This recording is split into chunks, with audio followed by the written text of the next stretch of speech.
Pushed.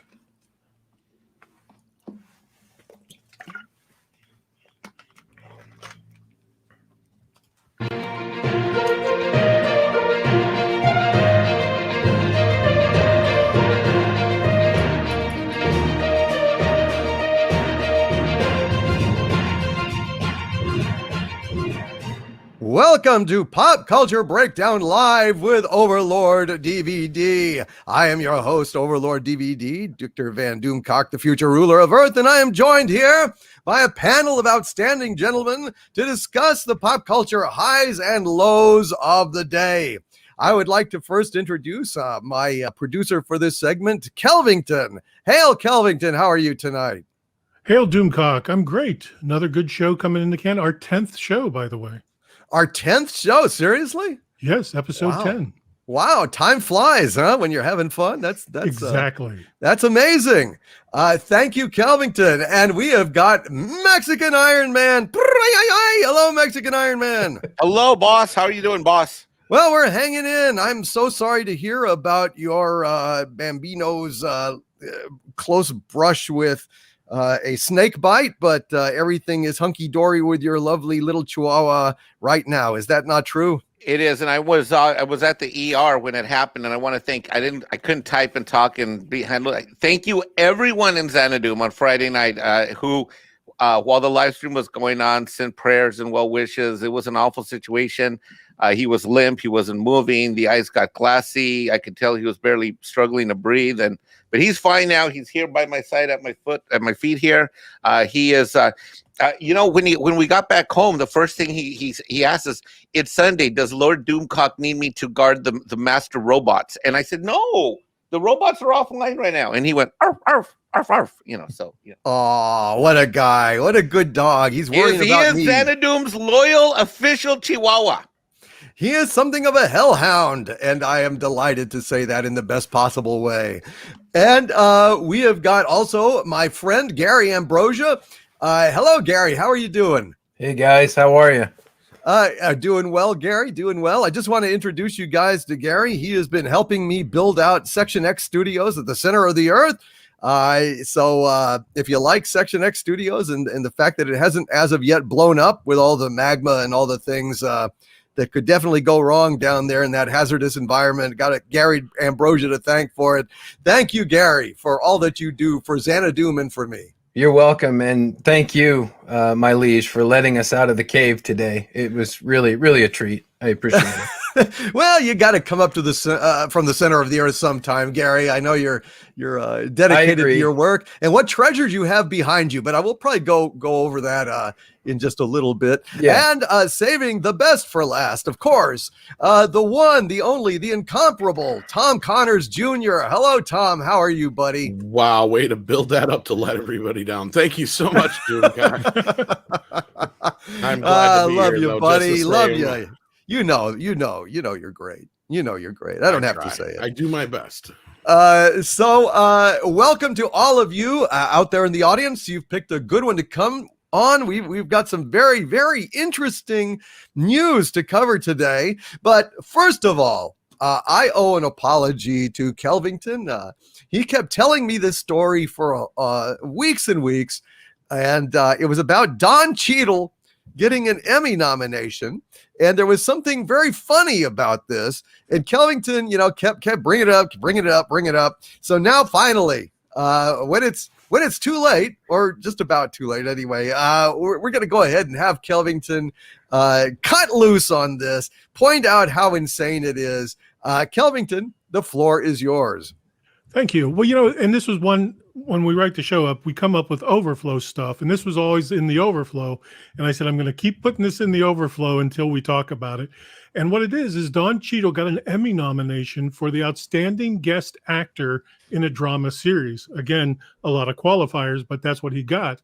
But here's the thing. He was in 2 scenes of an episode of television, and his on-screen time was 98 seconds.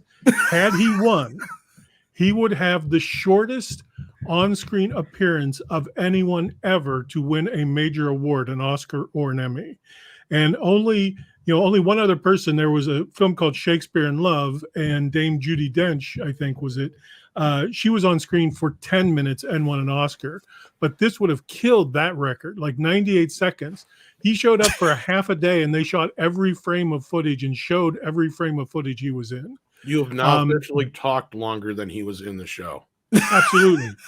And he lost, it was last week they did the technical Emmys, and I didn't realize they were also going to give out the actor Emmys for the lesser roles. And it turns out, because I was waiting for it tonight, that he in fact did lose to Courtney B. Vance, who played George Freeman on HBO's Lovecraft Country. So this is one of those weird little stories that had he won, I would have thought, oh my God, this is the coolest thing ever for somebody to just walk by a studio and wave and be given an Emmy.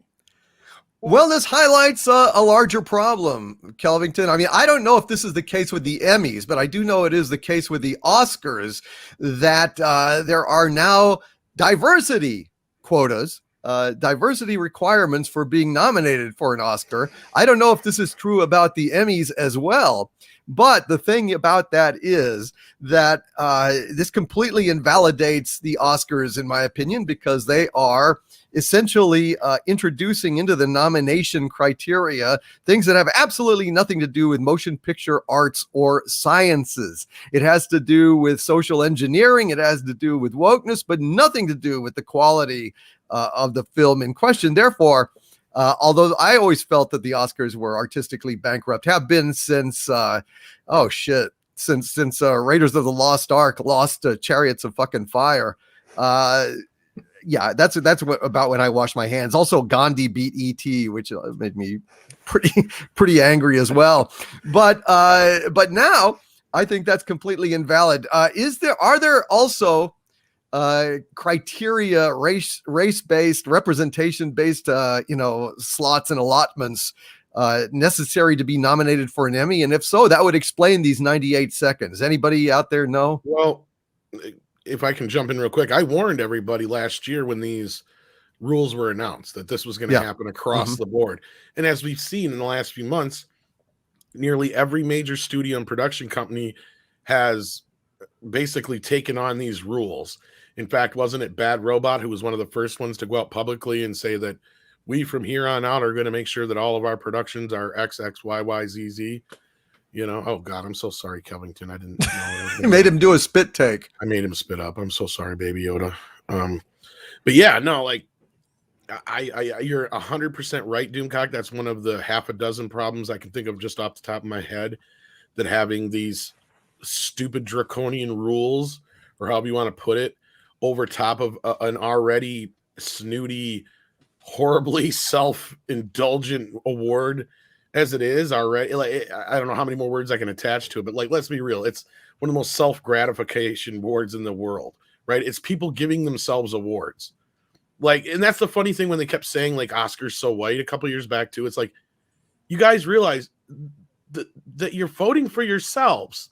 So the only people that you're calling racist are yourselves. We have nothing to do with the Oscars. Like, the audience has zilch to do with the Oscars. We can't just go in and vote for the Oscars like the People's Choice Awards. You have to have a lot of criteria to vote for the Oscars, right? Like, so it's not just something anybody can do. So you're basically blaming yourselves for your own systematic problem you have. So your solution is to make these stupid rules that will make it almost impossible for any movie to live up to, right? Unless you're making, and even in a sense, like, because even people were pointing out, like, what was the movie? I forgot the name of it that just won the year before or whatever. What the heck's the name of it? But I don't watch the Oscars, so I don't know. It was like all Chinese cast in it. Oh, the Parasite? Parasite or something like that. Yeah, like people were pointing out that even movies like Parasite technically couldn't win under these rules because there wasn't enough diversity in it. Right. So right. Like, well, it was set in Korea or Japan or something. No, and it wasn't Chinese. Yeah, I can't. No, it wasn't Chinese, but it wasn't. Okay, sorry about that. But like, I never watched the damn thing. But like, I'm with Doomcock. Honestly, like, I'd go a little bit further. Yeah, there was a bit of a snooty period in that late 70s, early 80s. Like, who the fuck thought that Annie Hall was a better movie than Star Wars? That's beyond me. But like, once you got going for a while there, they were okay. then the Weinsteins came in and fucked all that up. Basically, English Patient Zero is where everything went wrong with the Oscars, because that was when like the Weinsteins would come in and buy up every Oscar, and every movie was one of their movies that would win every year almost, and it became more about the campaigning than it was about just watching the stars get together, get drunk, and dress up. You know, that's kind of what the Oscars were for about 50 years, right? They were just an excuse for movie stars to just show off, and we get to laugh along with them and enjoy the show, because the Oscars show used to at least be entertaining, right? In a cringe kind of way, like Rob Sometimes, Lowe yeah, being Prince yeah. Charming singing to Snow White. But Lord knows, we all love Billy Crystal. You know, we all loved Whoopi for those few times that she did it, and there was even a few people in between there that weren't so bad. But like, there's a few moments like that I love from Oscars that, you know, that are still some of my favorite television moments in history.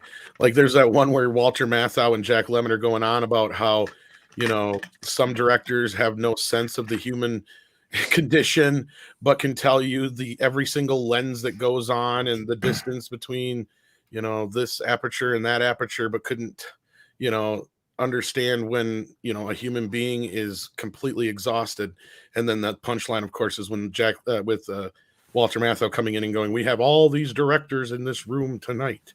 You know, it's like they could at least make fun of themselves. You know what I mean? It's like they lost that sense of humor about themselves, and it became too important, self-important. And that's where we've gotten. It's been like, instead of going out there and having fun and getting drunk and dressing up, it's more about, what do I say tonight to make myself more virtuous than the next guy? So every single Oscar thing last few years has been, you know, everybody trying to out-politic the next guy after the next guy after the next guy. So no, I'm not surprised by this. And the Oscars are going to turn out just like the Emmys and the Grammys and everything before them. Like, nobody's going to watch them anymore. They're done. The normal people of the world have turned away from them because they don't care to see, you know, a bunch of rich people giving themselves awards anymore. The veneer has worn off. Sorry, I went on a long tangent there, guys. Sorry. No, that's all right. But 98 seconds for a nomination for Don Cheadle becomes somewhat understandable, given all of this. I did anybody better else performance there than he did. Yeah, right. Anybody have anything else to say about that before we move on? Must have been a hell of a 98 seconds. It wasn't. I saw Falcon and Winter Soldier. I don't even remember Don Cheadle in it. That's what I was going to say. I don't even remember him in any of the episodes. I'm like blanking out here. I can't believe it. No, but of course he was, you know, the right kind of nominee that they want these days. So I think if there are diversity requirements for Emmy, that explains it.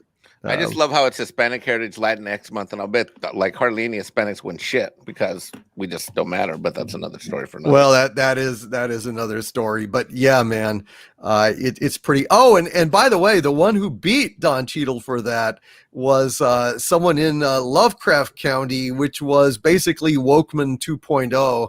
I didn't watch a frame of it, I'm proud to say. It was just a bunch of garbage. A bunch of claptrap and baiting and virtue signaling and a disgrace to the name of Cthulhu. Thank you. You're very welcome, Harvey. You're very welcome. Well, shoot. Yeah, I'm sorry, Kelvington. I wish he had won. That would have been irony of ironies. Indeed. Oh, well. Shall we move on to the breakdown? He was right on it. And the first item on the breakdown tonight, we might as well go ahead and go into it, is the whole issue of essentially the rumor that got picked up and spread by such publications as The Examiner, the New York Post, Screen Rant, Screen Grab, all of these things reporting independently on a rumor that I broke 2 months before about the possibility of Phoebe Waller-Bridge essentially replacing Harrison Ford in the franchise's the Indiana Jones type moving forward. Now, this is something that came from the set. And my reporting that I had gotten, the tip that I had gotten, was also from someone on the set who told me that there's going to be a lot of leaks coming out about this, because there's a lot of people on the set who are very upset at what is being done with Indiana Jones. Now, there was a draft of a script that this individual summarized for me. I have additional reporting from an entirely different source of another draft that is largely the same, but with some interesting variations. I think that revisions are going on. I think that the story is evolving, and I think, who knows, they may even be somewhat cowed by all the publicity and reaction to this thing that's going on. Now, I was sent a tweet, an interesting tweet by Stephanie Janisek, Smuggler's Cantina. Stephanie has been dubious of this rumor, and I hope that she's right. However, the fact that 2 months ago I heard this, and then all of a sudden, out of the blue, other people from the set are leaking stuff, just as this other source predicted, that is being picked up in all these different publications, more all the time, leads me to believe that this was in the works. Now, is it still in the works? This tweet came in response to Daniel O on Twitter.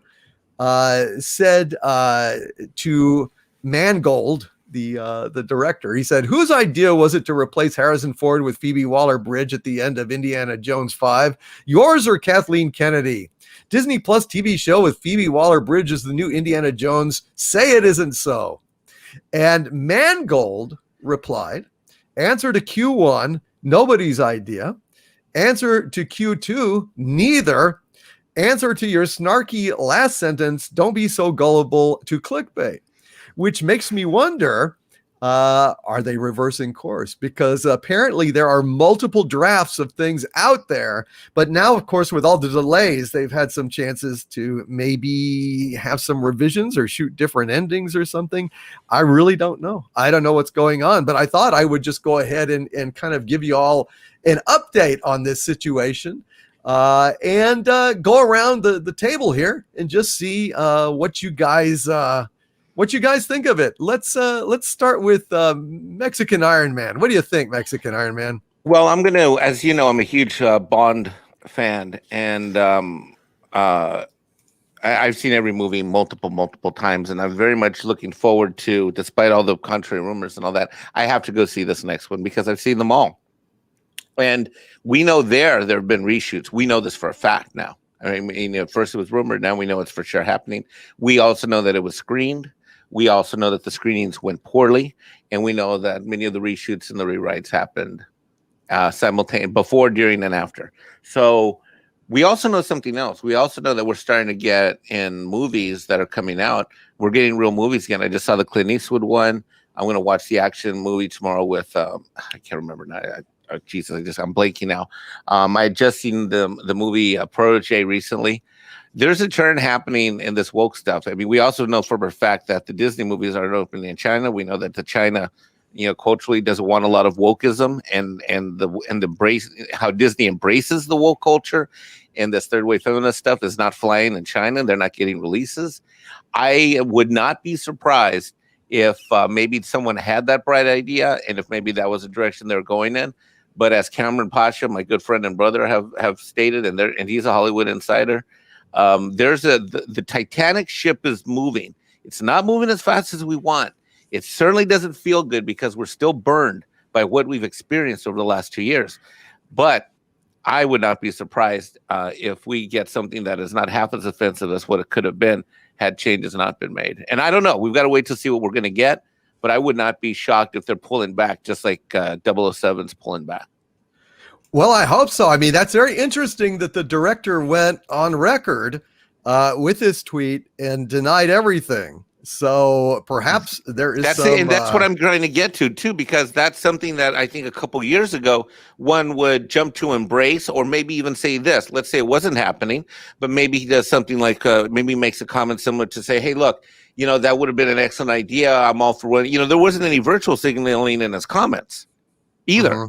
Right. either. So you have him denying that this has happened, and at the same time, he's also, because when you analyze people's language, and I learned this in politics, and I sure as hell know this from business. You can't just analyze by what they say. You can't even analyze what they say. You have to look at the actions, and you also have to pay attention to what they don't say. And when they don't say certain things, that also is a clue as to what's going on. Yeah, that's very interesting. Kelvington, have you got any feedback on that at all, sir? No, but I would say Kevin Smith also denied right until the day it went on the air that Right. He-Man was going to be about He-Man as well. And he denied it every time, everywhere, was even crying about it. So at this point, if a director said, "Oh, this is not going to happen at all," that would be as sure a sign as any that it's absolutely going to happen. Yeah, Kevin Smith lied about He-Man being about He-Man. It was actually about Teela. Jar Jar Abrams lied about Khan not being Khan. Of course, it was Khan, although it wasn't Khan. Except nobody cared about that. Exactly. But nevertheless, he lied his ass off about it, just flat out lied about it. So maybe Mangold is either lying about it or two, trying to change it and hoping. But let's face it, Indiana Jones 5 without Spielberg directing isn't Indiana Jones at all. Was this the one quote where he said something about she'll never put the hat on, or she doesn't put the hat on, or something like that? Or is that somebody else who said that? No, that's a different, I don't know which quote that is, but Yeah, this is somebody had said fairly that. recent.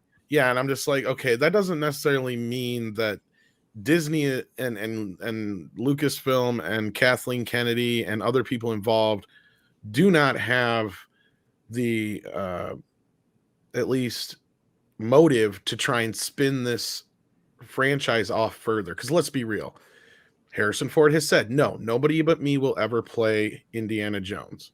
Okay, no problem. So that tells us there's probably not going to be another Indiana Jones ever again. But just like the whole, there'll never be a female James Bond thing, Barbara Broccoli never said there'd never be a female 007. She just said James Bond, right? And as we've learned quickly with this new film, you got to listen to what they're saying, like Mike just said. So again, she may not be the focal point of this movie necessarily, but that doesn't mean this movie isn't setting her up to be the future of this franchise. Because let's be real here. They're not going to want to sit on an Indiana Jones franchise. And if they made some kind of deal with Harrison Ford that they'll never recast the role, which I don't understand why they ever fucking would, at least in his lifetime anyway. No way.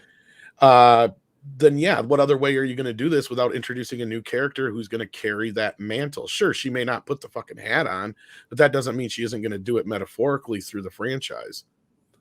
Yeah, exactly. I don't know, man. Where there's smoke, there's fire, and there's an awful lot of smoke lately. Gary Ambrosia, yeah. I know that you are a big Indiana Jones fan, like I am a huge Raiders fan. In fact, I see a piece of the Lost Ark on the shelf behind you. There it is. I believe it belongs in a museum. It belongs in a museum. Damn it! He's also got the Ark behind him too. Did you miss that?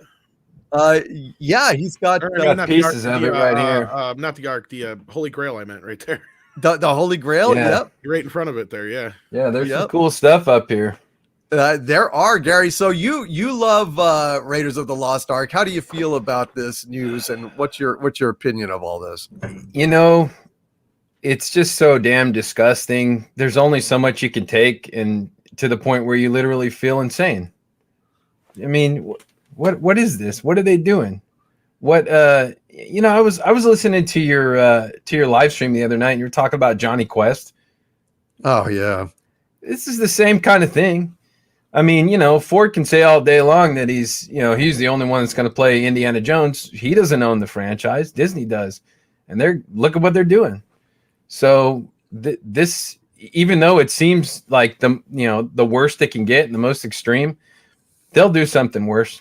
I don't know what could be worse, but well, this would be bad. I mean, they are basically systematically erasing all problematic white males from all of these properties that they starred in, and just reflexively recasting everybody. And we'll have some more remakes and recastings here in just a little bit. But I noticed someone in the chat asked if I was sick because my voice sounded different. So for this next part, I'm going to go ahead and put on my helmet here. Hold on just a sec. Well, while you're doing that, I'll just say to Gary's point, they could do a lot worse.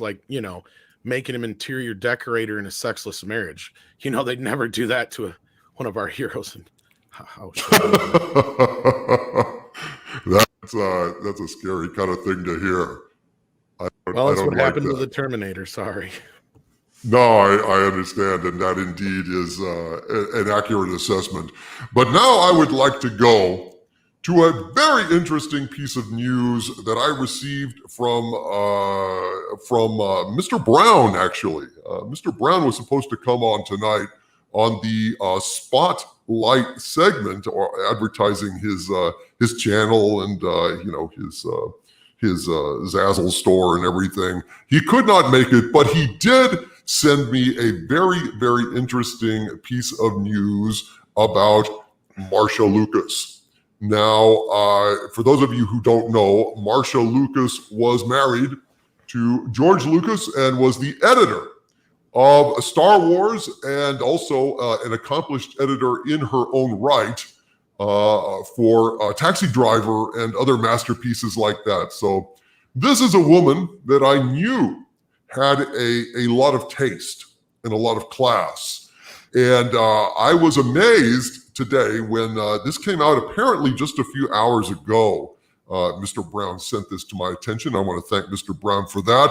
Marcia Lucas apparently speaking out about Kathleen Kennedy and about Disney Star Wars, folks. And this is what it was tweeted out that she said.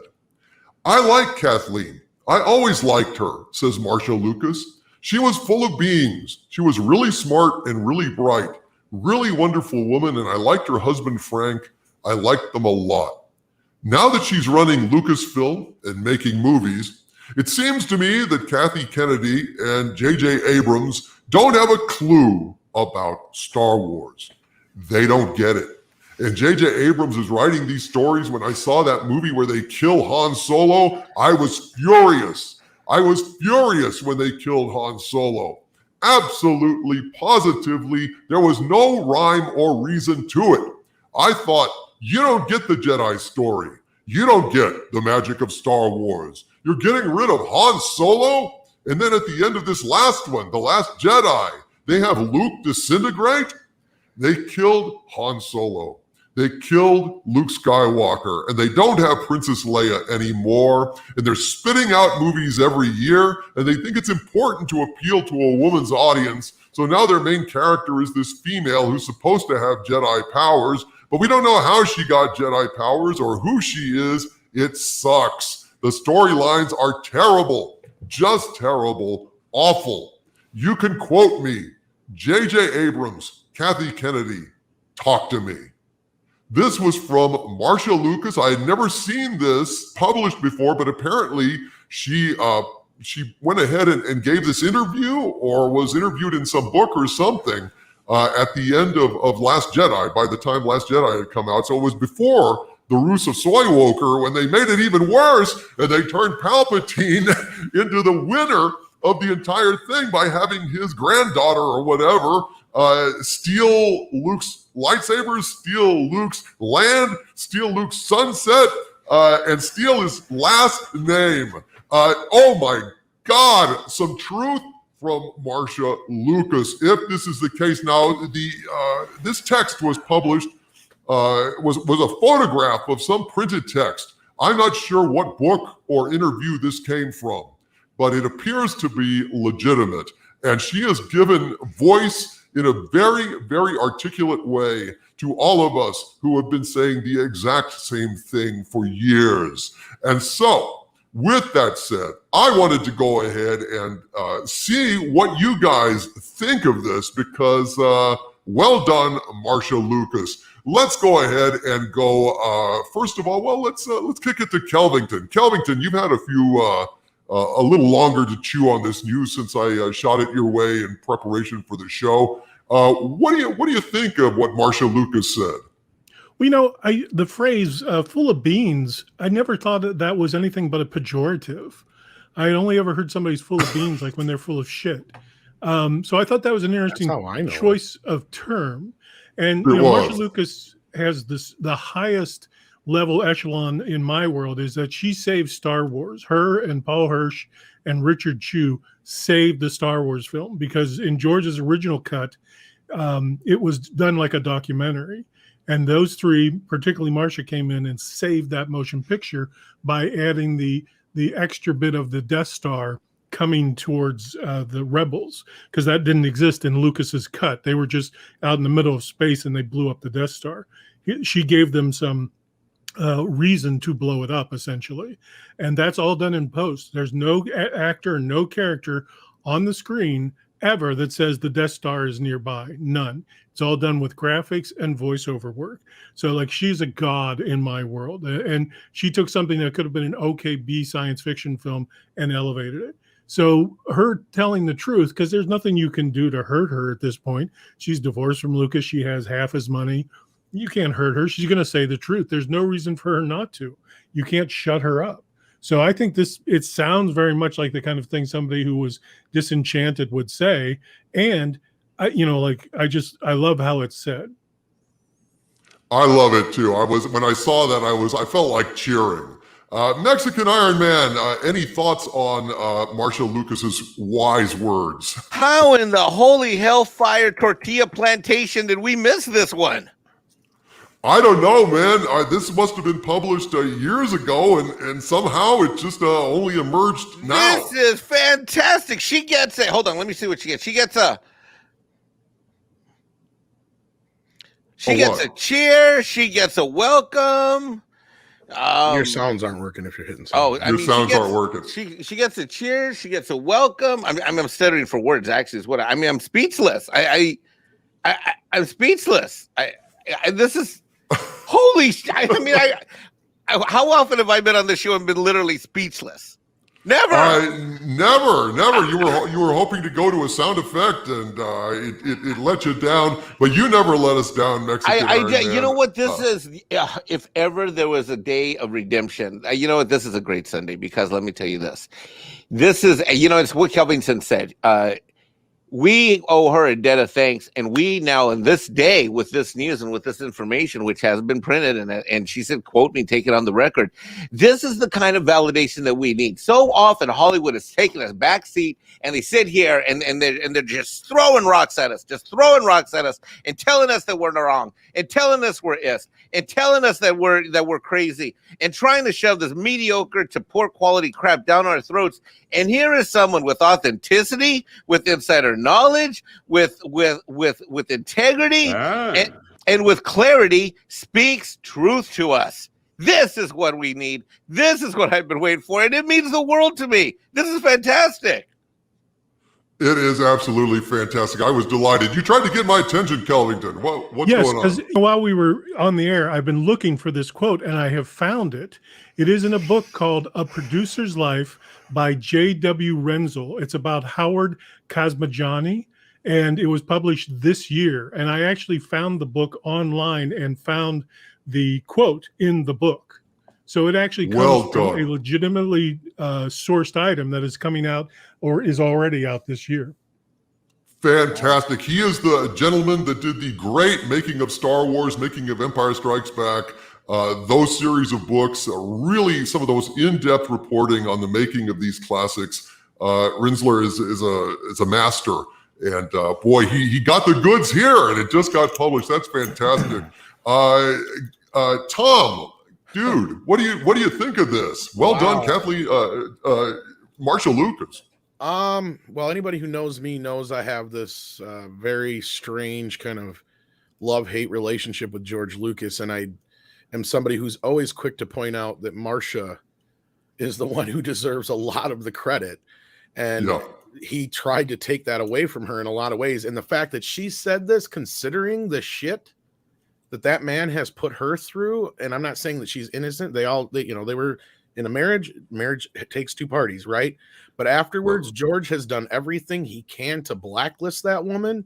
He has tried to remove her from the Star Wars legacy. That's kind of the big reason people say he's so hung up on the special editions, but that's a whole nother conversation. So for her to come out and say this about him and the legacy that's there says a lot.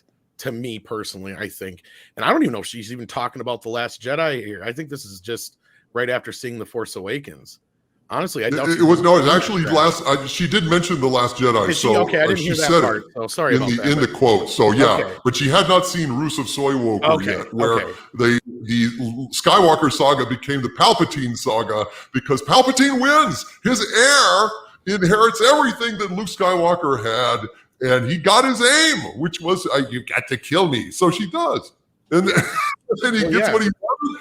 And I wouldn't be surprised if his Katra or his force or spirit was inside Rey, even as she was looking at that sunset. I expected her eyes to turn yellow. And I think somebody does need to do an ending of the Ruse of Skywalker where her eyes do indeed turn yellow like Palpatine's, because that would be perfect. And the perfect capstone on Kathleen Kennedy's supreme towering achievement of making the villain the fucking hero on this thing.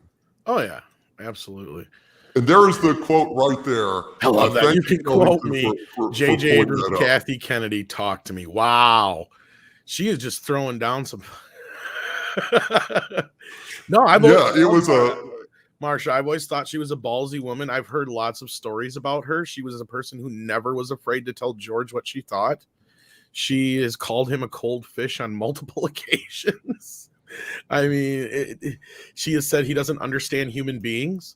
Well, they have, they were married, and it was. That's what I'm saying. So for her to come out and say this kind of thing and kind of defend, like, this says a lot. You know what I mean? Like, this carries a lot of fucking weight. I mean, this is the divorced wife coming out in defense of her ex-husband. It is exactly that in a way. That is insane. Like, to me, she is outside of her legacy, which she gives a shit about at this point. Because, like I said, she has walked away from it all. She has not been a part of Hollywood in many years. This is the first interview that I've known of her, and I don't know how long. Somebody please in the chat tell me, because as far as I know, she has been out of the public spotlight for like over 20 years or better, even more than that. Yeah, this is an amazing quote from a woman. Let me tell you something about Marcia Lucas. She edited Taxi Driver, okay? And that is an editor's movie. That is a masterpiece. Kelvington, you're an editor. So, I think that's the basis of the enormous amount of respect that you have for Marcia Lucas. Oh, absolutely. Because she took a film that was going to be an okay B movie, and they spent a lot of money on, and turned it into one of the most classical films of all time that still holds up, even without the special editions, to this day. And it's because of her and two other editors that this film, exists. I can't say like this film made me go and become an editor, because I was already kind of starting down that road a little bit, but she certainly influenced me. And what she did in Taxi Driver is another film that is exceptional, that you can't hardly beat. You really can't. Gary, you're a big fan of Lucasfilm and LucasArts and all of this kind of masterpiece that George Lucas, all the great films that George Lucas created. And you have any thoughts about Marcia Lucas and her what she expressed regarding these horrible movies? I do. First off, if Star Wars meant anything to anyone, it would have been her. And another thing is, we're actually really lucky that she has the ability to give us this quote, because she's probably not under Disney contract in order to, she's not under a chokehold to talk trash about a movie that sucks. And what I find interesting about it too is that it was, I guess it was, she probably made this quote right after she had seen The Last Jedi, which is when I, discovered that there was something wrong. And which is when everybody else pretty much discovered, there's something wrong with this franchise now. I find that very interesting. Look at what Mark Hamill, he had to say great things about a movie that he hated, and he couldn't say what he really thought about it. Marcia can tell us the truth. And, I'm not going to badmouth George Lucas, but I do have buddies that were on Howard the Duck and the Ewok movies, and they felt his wrath. And, I would side with Marcia over George any day, but we're actually really lucky we get to see this quote. It's honest. I know. Yeah. This just came out. I mean, this is absolutely God, it just feels like a weight off my shoulders.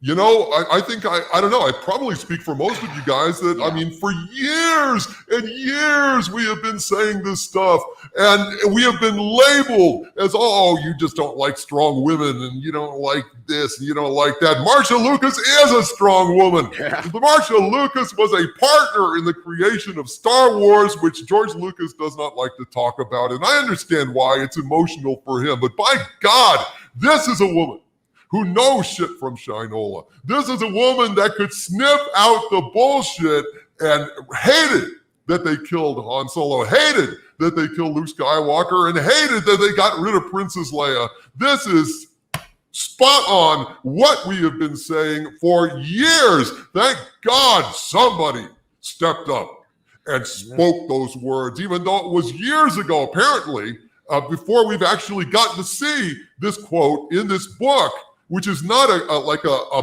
barn blazer of a title. I mean, you know what? What is it called? Covington, the producers. The Producer's Journey. The Producer's Journey. Who the fuck's going to buy that book? Other than people who, I don't know, want to get into producing or something. I would have looked at it on a shelf and I would have just passed by it. And yet there was this gem lurking in there. Unbelievable. Mexican Iron Man, you were about to say something. I was just going to say, I mean, I reacted raw and maybe a little overreacted, but I think you described it. It's exactly what you said. It's that weight lifting off shoulders, because this isn't just George's ex-wife. She had her own career, and she had a real career in a real meaningful way and did meaningful work. I've never had any respect for KK. I've never, good God. I mean, I'm not even if you put me behind Spielberg back in the day, I could have been an amazing exec producer. Any one of us, probably half of, if not almost everybody in this chat stream could have. I mean, seriously. Hi, I'm looking for money. I need some checks for the next Spielberg movie. Okay, let me get your check. Let me get your check. Let me get your check.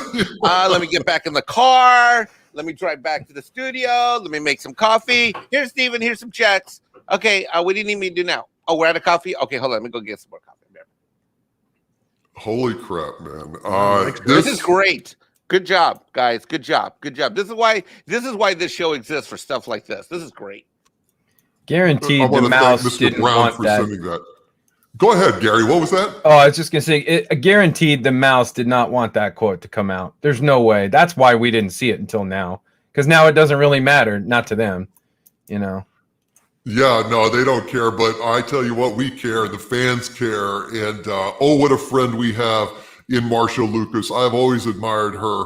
And, it's going to be hard for them to dismiss her as an istinophobe, because she is indeed the very kind of strong woman that they purportedly like to admire and promote. It's just exposing them as the frauds that they were all along, and it is exposing us as torchbearers, as prophets, as people that know what real Star Wars is, vindicated by Marcia Lucas. So thank you, Marcia Lucas, for speaking the truth. Thank you, J.W. Rinsler, for getting that interview. I cannot believe it flew under the radar for this long, but I am absolutely delighted to be able to bring you this news today on Pop Culture Breakdown. No, and Mike's absolutely right about Kathleen Kennedy. I mean, I've said it time and time again, especially when somebody wants to defend her legacy. It's like, yeah, she has a great legacy, but it's all because of the men that she's worked with. Like, anybody who's made Spielberg movies for 30 years can get anything done. Right? Like, it's not her that did anything. She never added anything to the mix.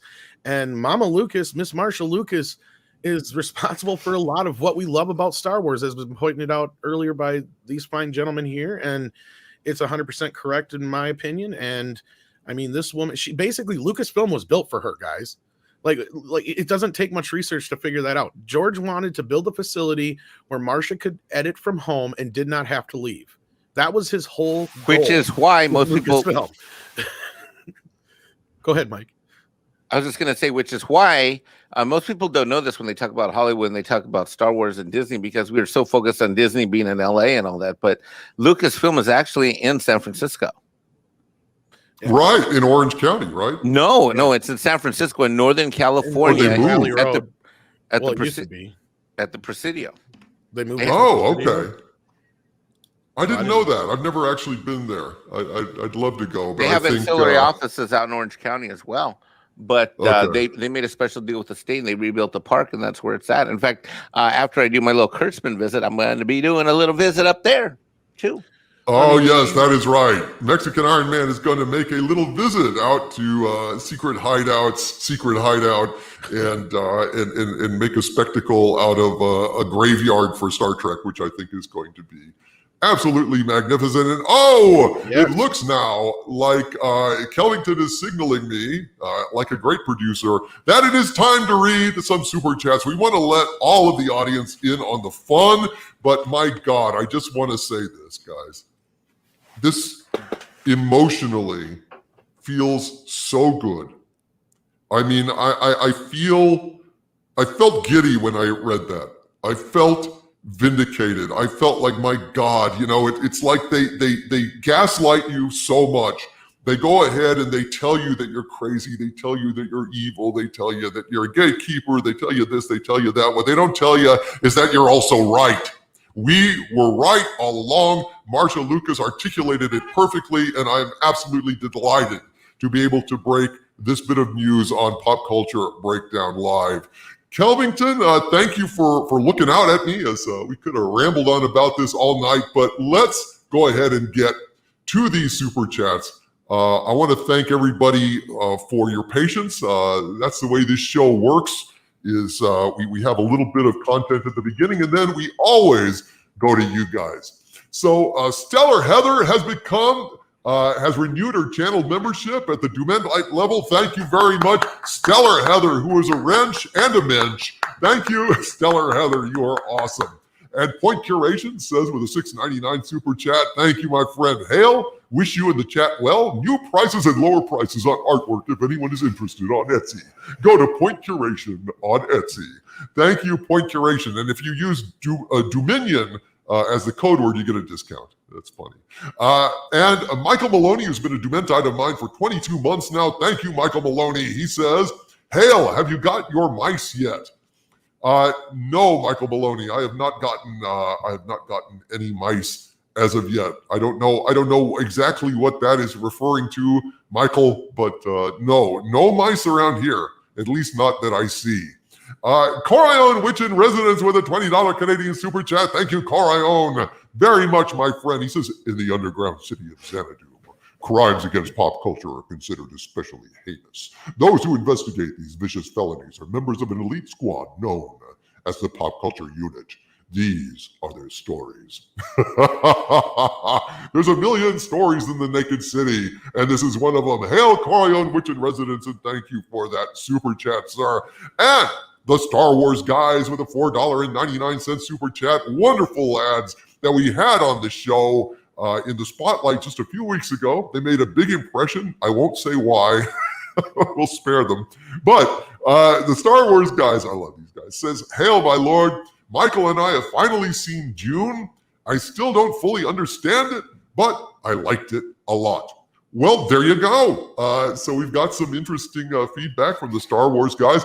Now, I have not, as of yet, read the email that I received, but I saw an email shortly before I started this live stream that said Dune sucked. So I don't know if that is true or not, but and I haven't read the details of it, but one of my members, Star Wars guys, saying they liked Dune. Someone else was saying it sucked. I haven't seen it yet, so I don't know. Two different points of view, widely spread apart. I guess we'll wait and see how it takes off. Squire Waldo, thank you for the $3 super sticker of the hand, giving it like a dude, kind of giving a horn, sparkle horns, thumbs up there. Thank you, Squire Waldo. I appreciate you, brother. Kathleen Morrison with a $5 super chat. Thank you very, very much, Kathleen. Kathleen Morrison says, DC, Friday Night Frolics, and Pop Culture Breakdown Live are excellent bookends. My weekend starts and ends listening to you and talking to the chat. Well, you are always welcome here, Kathleen. I'm really glad that you're enjoying our modest efforts here at the center of the earth. And I want to thank you so much, Kathleen, for your support and for being here on Sundays and Fridays for Pop Culture Breakdown Live and Friday Night Frolics. And Grand Wazoo 42 with a very generous 20 euro super chat. Thank you, Grand Wazoo 42. Says, hail my liege. Greetings from Europe. First time I could catch this show live. I celebrate my 12 months membership today. Congratulations. Happy anniversary, Grand Wazoo 42. He says, keep up the good work. Also saw the new Dune movie today, and I liked it very much. Waiting for part 2. So now we have 2 good reviews and one person who said it sucked. So a great going, Grand Wazoo 42. Thank you very much for that. Crass Socks with a $4.99 super chat. Thank you, Crass Socks. Says, hail to you, Crass Socks. And Beth Orsted with a Dumacorn in the chat. Thank you very much, Beth Orsted. Nicholas Horton with a 3-pound super sticker of Bushiba waving and saying, how's it going? Well, I think it's going good. Crass Socks, how are you tonight? And how is it going for you? Thank you for being here tonight, my friend. And hail, Nicholas Horton. Thank you, brother, for your super sticker. Kennick, who has been an arch villain of mine for 5 months, says, hail and greetings, DC. Hail and greetings to you, Kennick. Thank you for being here tonight. Hope you will be able to join us for the Arch Villain live stream, which has had to be shifted from tomorrow to Thursday evening. Thursday evening at 8 o'clock is when we're going to have our Arch Villain assembly, and I hope every one of you Arch Villains can attend. Michael Beacom with a $5 super chat. Thank you, Michael. Says the Oscars have been bereft of merit for years. Got to spend time with an ex-Academy president who told me outright he did not watch all the nominees. Wow. An ex-Academy president who told me outright he did not watch all of the nominees. Holy crap. Well, isn't that special? Isn't that special? Boy, they do not have any integrity at all, do they, Mexican Iron Man? Nope. Well, if he wasn't watching what he should have been watching, maybe he was doing something with Satan. I think maybe that's true. Oh, Jesus. This is what I've suspected all along. This is just nothing but what Tom Connors was saying. It's just a self-congratulatory, circle jerk participation trophy. It's a circle jerk, basically. Pretending to be art and science when really the only science is, padding their pocketbooks or trying. My opinion is important because why exactly? You got me, buddy. Look, and there's some great actors out there. Don't get me wrong. There's some hardworking actors, and so I'm not trying to pick on all actors, but it's like I'm talking about that upper 1%, right? The ones we always hear from. The ones that say that like this whole thing's a living hell when they're tweeting out from their $1 billion estate. If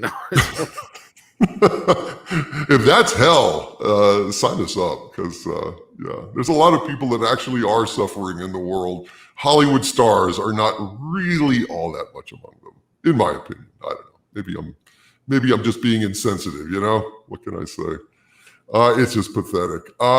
Thank you very, very much, Michael Beacom. I'm glad you shared that little news flash with us all. What we have long suspected has been verified by Michael Beacom. And I guess I could go ahead and take off my helmet at this point. I hope I have made everyone comfortable who was uncomfortable in inquiring about my health. Let me take this off here so I can have a drink of bourbon. I always piddle when you put it on, so. Just a little bit, like just a dog panicking or something? Yeah, like a little bit. Just that little fear. I'm so sorry. I'll try not to do that again. Or if I put the helmet on, then I'll try to talk in a voice like this, so maybe it'll come out normal. Then what's the point? We'll try. I understand. I'm willing to take a little bit of a wet seat for you, sir. Thank you, Tom. I appreciate that. And Taigia 527 with a $5 super chat. Thank you, Taigia. Says, hail DVD and panel. Check out Common America 4-volume omnibuses on Kickstarter. Mike said he wanted to know about good new indie comics. Love from Texas. So Common America is a 4-volume omnibus on Kickstarter. So I'll go ahead and post that name in the chat here for those of you who are interested in supporting, new and original work. There it is, folks.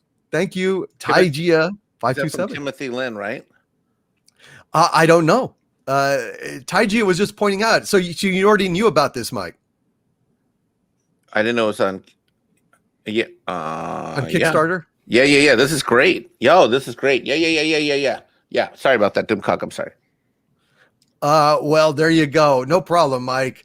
Lyle Hammack with a $5 super chat. Hail Lyle Hammack, who says, hello and hail all.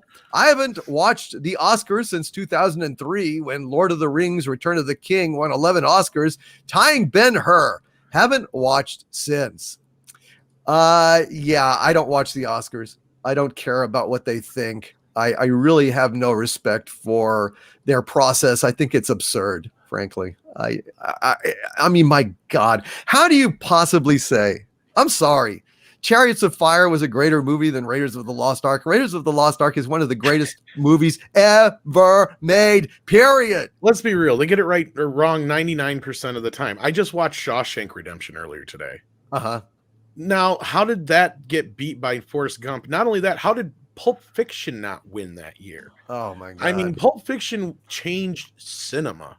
I mean, like, to me, it's just like, yeah, Forrest Gump was cool. I get it, but not for Best Picture. I mean, we can do better. We can do better, Hollywood, to steal a phrase. Shit, man. I agree with you entirely. In the last 20 years, nobody's seen any of the Best Pictures except for the Lord of the Rings films. So yeah, go figure. Yeah, man, I know it. Matt G with a director's chair on-set super sticker. Thank you very much, Matt G. How are you doing, Matt? You having a good time this evening? I hope. Dixon Cider with a $5 super chat. Hail Dixon Cider, who says, the last time this country tried to be less white, we wound up with vanilla ice. Oh shit, we do not want to go back to the early 90s. That was a bad time. It took us a good 4 or 5 years to get shit back together, right? We don't need that. Oh my God. We had Bart Simpson rapping and shit. We can't. No.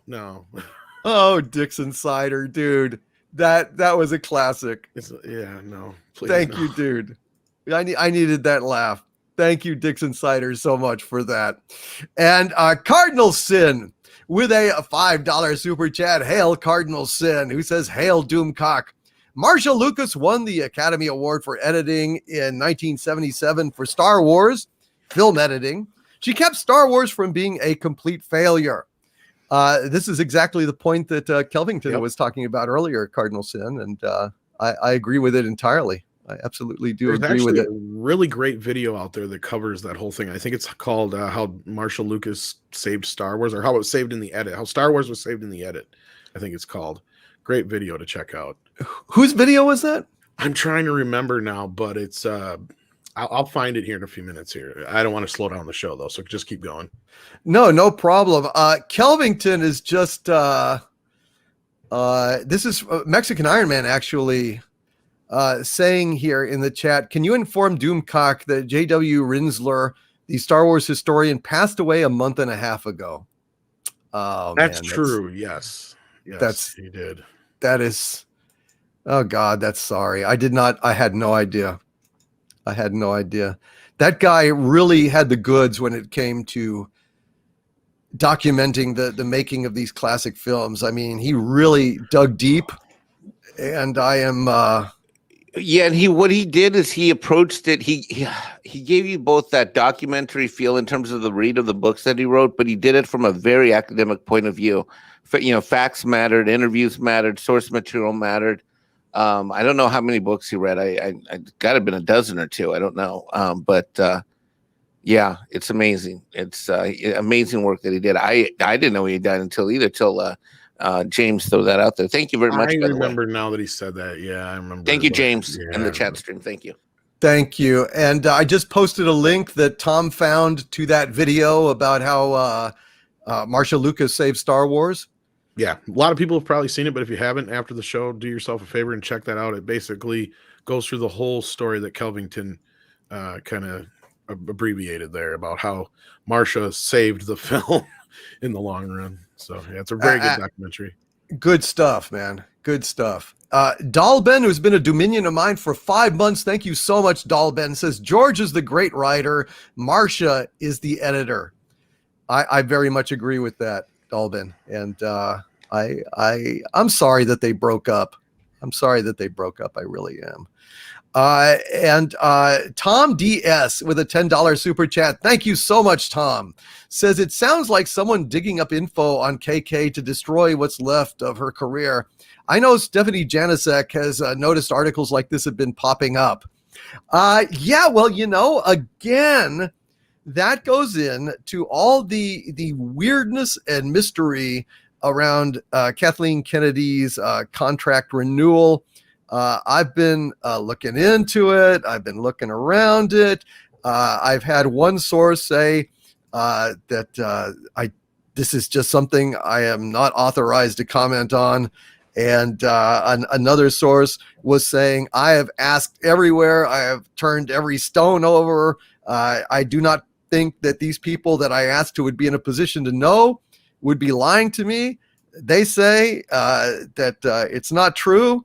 I'm totally mystified. I think that this is a hot potato. The fact that they've delayed this long means that they're agonizing over it behind the scenes. And I don't know what to think. I honestly, at this point, this is the weirdest story that I think I've encountered in these past 4 years, almost 4 years of doing YouTube and lots of leaks and lots of stories. And this one, you got me, folks. You got me. I mean, this is a great source, two great sources that one simply will not comment on it. And the other is saying, I have looked high and low. I can't find any evidence that she's renewed. But people that I respect, like WDW Pro, are saying it's so. You got me. I don't know. But I do know that if it does happen, Star Wars is in deep bantha poodoo. Deep poodoo. Well, and as we kind of pointed out, or at least with like Cameron and we did, was more so like, look, she's kind of been defanged at this point. What else can she do? Jon Favreau is basically running every one of the shows. It's better to, keep your enemies close than to have her out there running amok, bad mouthing you. And Chapek is already facing one of the arguably strongest producers in Hollywood right now with Kevin Feige, and he's got Bob Iger and a few other people in his corner. So, I mean, if this is really happening, which it appears to be happening, playing out right in front of our eyes in the media, I can see why he would just keep her close to the chest. She's not really doing anything. So why shake the boat at this point? Favreau has probably made it very clear that he is not going to take over Lucasfilm. Right. Why would he? He's a creative. He does not want to be a numbers man. This is not his job. I'm sure that eventually somebody else will move in quietly when she retires, and it'll be 3-4 years down the road. But at this point, the damage is already done. It's kind of the same thing with Star Trek, right? Like, the damage is already done, but there's a lot more going on over at Paramount that I can't even get into right now. That's a whole nother conversation. But I know what's going on. Yeah, there's some crazy shit going on over there. But definitely. I think Chapek's like looking at it as like, just keep things going with Favreau smooth on that end.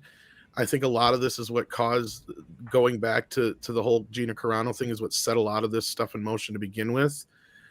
So it'll be interesting to see how things play out here in the next few years. I mean, Star Wars is barely on life support at this point with The Mandalorian. So, I mean, we'll have to see how that plays out. So. Yeah, we'll have to check that out. D Carre with a $4.99 super chat. Thank you, D Carre. Says, "Hey George, you owe your ex big time. Release the originals." Well, I don't think, does Lucas control the originals still? I think he does. I think they made a deal with him. And honestly, I was going to make that point earlier, but we were moving on. As I was going to say, Marcia could have spoke out any time when George changed the movies, when he sold the whole thing to Disney to begin with. But no, she waited and spoke to Chose out about this specific thing. So that speaks a lot to me, right? Like, she kept her mouth shut about a lot of other stuff. But really, maybe it's not so much her coming to George's defense as like, they fucked with her babies too. Let's be real. maybe George got them in the divorce, but they're still her children. She Mhm. did edit Star Wars and ghost edited Return of the Jedi. And she was there during all of Empire. I mean, that's kind of when their marriage fell apart, but that's still doesn't mean that she wasn't a big part of that. And I mean, she edited both American Graffiti films. I mean, Yeah. she's a big Yeah. part of Lucasfilm. Right. And American Graffiti is a masterpiece. It's a great movie. If y'all haven't seen American Graffiti, you should check it out. I love that movie. I mean, dearly love that movie. Not to take us off two topics, but just a quick 30 seconds. I'm sitting here on my IMDb Pro looking at Lucasfilm, and the whole page is like announced. Except for the Alkalite, there's nothing in production and barely anything in post-production. And the website, the IMDb Pro meter is like almost non-existent. It's like this company's dead. Wow. Yeah. Yeah. And yes, they are all based in San Francisco. I went and checked the addresses for each of the executives for Lucasfilm. They're all in San Francisco. Well, unfortunately, they used to be blaming the homeless for the sidewalks being covered in poop, but now we know the real reason. It's because Lucasfilm is there, and Well, Amber already shit the bed, so they had to find someplace else to do it. Exactly. He emptied his mattress out on the sidewalk out there, and who can blame him? Kit Kat. With a incredibly kind and generous 100-pound super chat. Thank you so much, Kit Kat. Consider yourself a producer for tonight, Kit Kat.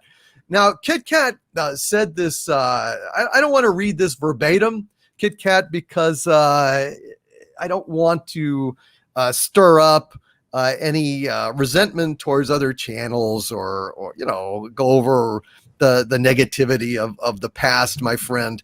I do appreciate the sentiment, but essentially what Kit Kat is saying here is lamenting the big fallout, the kerfuffle that happened several months back, involving Nerdrotic and Geeks and Gamers and all that stuff, and expressing that the hope that at some point those fences can be mended. I don't have anything against those folks. I'm not harboring any hard feelings, Kit Kat. I echo the sentiment, and I deeply appreciate your support, and I hope you understand. I just don't want to, I definitely am torn between reading your super chat and then, stirring up a bunch of stuff. And I hope that this compromise you can accept, offered with love and respect. Thank you, Kit Kat. And I hope you'll forgive me and understand my urge not to make anything worse. Thank you, Kit Kat, very, very much for that. Michael Thompson with a $2 Australian super chat. Thank you, Michael. Says full of beans is a very old term for full of energy. Okay, so some of you thought that it was basically full of, what? Well, that's what I didn't want to say anything at the time, but that's how I took it, that quote, because my grandpa used to talk like that. I don't know if it's a Texas thing or a Southwest thing. I don't know where he got it from. But when I was a kid, I used to hear him say that a lot when he was alive. And I took it as like spunky, as being the connotation or something like that, or what do I know? It may be a regional colloquialism, because growing up where I'm from, full of beans meant you were full of shit. If you were full of energy, it was like vinegar or spunk or whatever they would usually say. Piss and vinegar, right? Piss and vinegar was a good, another one, But I mean, I understand that, sayings change over time, or depending on where they are said, they can mean two completely different things. I mean, it's specific, it's one of those things. So again, I got what she was saying to begin with without even knowing that, but that's cool that people are Kristen, again, my grandfather's Mexican. He could have meant Mexican jumping beans for all I know. Right. I mean, seriously, he could have been Mexican jumping beans, and it was a Mexican thing, and I'm totally off. Well, it's funny here because Orville Nation with a $2 super chat from PJ himself. Hail Orville Nation, says, Mike, you are better at getting coffee than KK. Oh, wait, thank you, PJ. You ever had one of those minutes where you get a compliment and you're like, thank you, and then you're like, wait, hold on, it didn't feel right. Wait, why is Mike the one getting the coffee? I don't know. He's just basically saying Mike is more competent than KK at everything, including fetching coffee. Okay, thank you. Yeah. That's what I think. That's what I think. Okay. I'm gonna go back to grilling the rabbit chickens in the back. I'll be right back. Yeah. Orville Nation says like a maraca. So there you go. And Cavi with a $2 super chat. Thank you, Cavi. Says, hail glorious overlord. Hope all is well with you. All is not well with me, guys. Unfortunately, I've had a really shitty 24 hours in particular. Of course, I've had a shitty couple of weeks, and the shittiness of the couple of weeks starting with the emergency a few weeks back that had me cancel the show. It's just continuing on. It's continuing on. It's just continuing to vex and stress me. But I tell you what, I do appreciate being here with you all. I really love you guys, and thank you for taking my mind off of my woes, even if just for a few hours. So thank you guys very much for that. And Cavi, who has been an arch villain of mine for 22 months now, God bless you, Cavi, says a special shout out to the wonderful moderators of Xanadoom for all the hard work they put into maintaining the Overlord's realm. Absolutely. Thank you to all of my wonderful wrenches, Mary Ashmead, Canadian Spider-Man, Lori Wilson, Rennie A., Stellar Heather, Sandra Feliciano, Raymond Feliciano, Tyron Beard, and gosh, if I left out anybody, it was just off the top of my head, yammering a mile a minute. And no offense intended. Thank you guys. You all do an amazing job at keeping this place running and safe and fun for everybody. And Golgo 13's Anime 101 with a $4.99 super chat.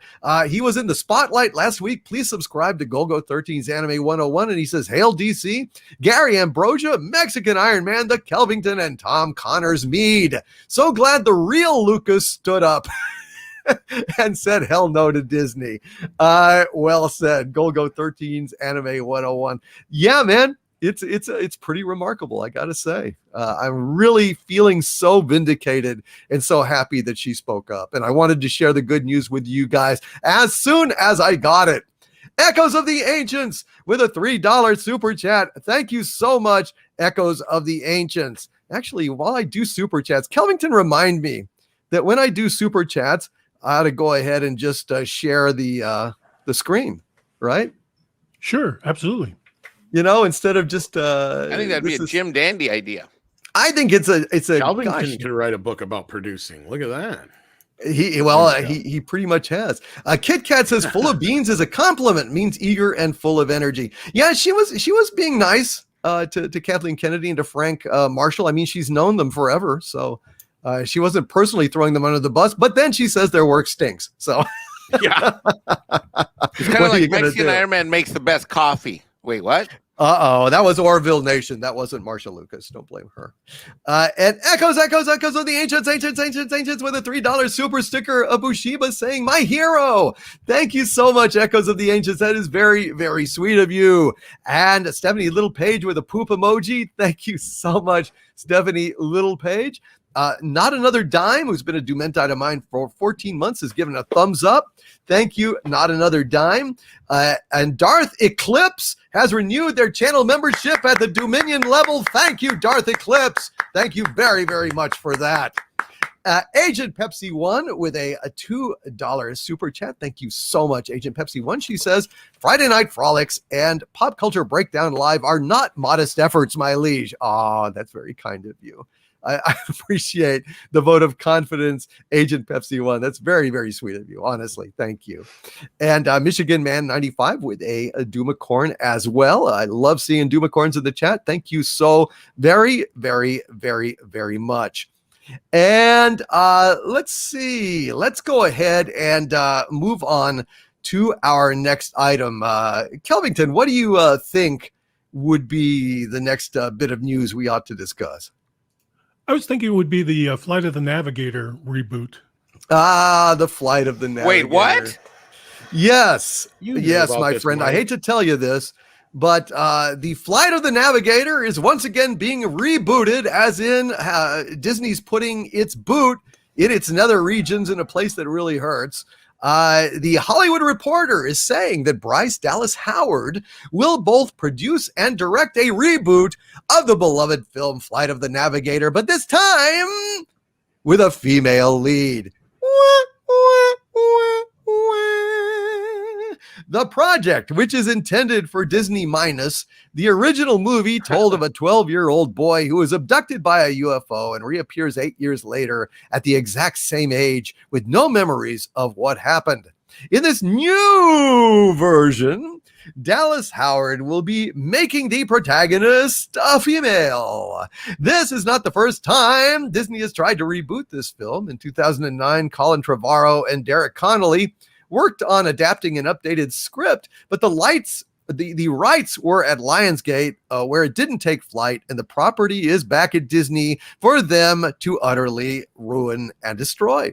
This will mark Howard's first feature directorial debut, and what a stunning debut it is. So once again, any fans of Flight of the Navigator in the chat or in our section here? Anybody seen that movie? I'm a huge fan, actually. Go That's ahead. an amazing film. What do y'all think about this news? I'm either having deja vu or Tom. Did you guys talk about it on one of the nights I was off? We just talked about it this last week. I think it might have been the night you were off. Yeah, that could have been. That's my. Because this is bad news. This. Yeah, I'm going to let Tom or somebody else go. Well, like I said, I want to hear what Kelvington has to say first. Yeah. So. Go ahead, Kelvington. This is, another gender swap that doesn't need to be done. And, from my point of view, The Flight of the Navigator was one of the greatest movies that was produced in that era. I've watched at least 5 documentaries on how this film was made. I saw it in theaters as a young kid or a young man, and I loved it. And the subtlety of some of the things they did in that film are unbelievable. And if you can remember, they used some CGI, which was very rare for that era, where the door opens and stairs kind of pour out. And when the kid goes to step on the stairs and touch them, they give just a little tiny bit because they were using the perspective of the camera, and the stairs were actually put in rods in the ground. So he could put a little weight on them, and they give. And it was that attention to detail that, really worked in this film. They also did some forced perspective shots where they had some real elements and then fake elements and then a small model and then real elements again, but it was all done in camera. It was not done in post-production, and it looks perfect. Like when you see this film, there are 3 or 4 shots that you go, I don't know how they're doing this. Like I can't imagine. And of course, the guys who worked on Tron worked on the film. And this was just an amazing motion picture. It had a lot of heart, and it was cleverly done. And it was a film of its day, to be certain. And maybe you could remake it again, but without Paul Rubens, I don't see how you're going to do anything, because he was one of the big hearts of that film. Yeah, even though he went uncredited. Oh, man. That is messed up. Tom, it sounds like you are a fan of the film. I've never seen it personally myself. Oh, it's a wonderful, wonderful film. Everything Kelvington said is 110% correct. I'll even add that it had reflective metallic CGI years before T2, like 5 years before, and it always gets overlooked. And I can't remember if this or did Young Sherlock Holmes come out the year after this? Someone remind me, because I believe this would have been the first time we had photorealistic CGI on film, because all the shots that they have where the ship's flying and you see the reflection and stuff like that, they had to use the computers to make that work, and it was way ahead of its time. But just beyond that, the story is what works. The story is airtight. It's a really great story about, the breakdown that Doomcock gave is pretty well there, but like the big deal is that why the 2 characters have to have some kind of relationship is the ship gets caught up in some power lines and gets all his star charts get erased, so he doesn't know how to get home, and he can't even take the kid back home because he doesn't know because he doesn't know if it's going to fry his brain in the process, because they ended up that far in the future because of their little trip they took. But the kid has the star charts in his brain, so they need to kind of form this relationship. And yeah, Paul Rubens did an amazing job as the voice of the robot, not just when he's doing the Pee-wee bits, but when he's doing the regular bits where he's talking like a robot, basically. And the movie has some great comedic moments. It has some great sci-fi elements. Time travel is used really well. I mean, it's a combination. Great sci-fi movie, great story, and heartwarming. Honestly, the only reason it probably didn't do as well. Okay, Holmes was 85. Okay, so this was a year after. But yeah, because Sherlock Holmes had the glass knight come to life, and they used ILM used CGI for that. So that would have been technically the first photorealistic, because they tried it with Last Starfighter, but it wasn't quite there yet. But anyhow, moving on, that's a whole debate. But no, this movie is a great film, and you could have done it with a female lead. You know, there's a way they could have done this. I actually watched that Mighty Ducks update series they did, and it wasn't half bad. And all you had to do is kind of do this like Cobra Kai. You just have the kid from the first film, who's an adult now, have it be his daughter, you know, who has the star charts passed down from, you know, generations, and the ship come back needing the star charts again because something else happened. That, if you know, you could have just done a sequel instead of doing a reboot, and had a good reason for it to be a female lead this time, instead of just retelling the same story over again. Right, because you're never going to be able to capture that. And the movie probably could have done better if it come out maybe a couple years sooner, when it really could have jumped off the Star Wars kind of heat. But it came out at a time where that was kind of fading, and it got kind of lost in the shuffle of the movies in that period. But it really had a home on video. Like, a lot of people I know discovered it on video.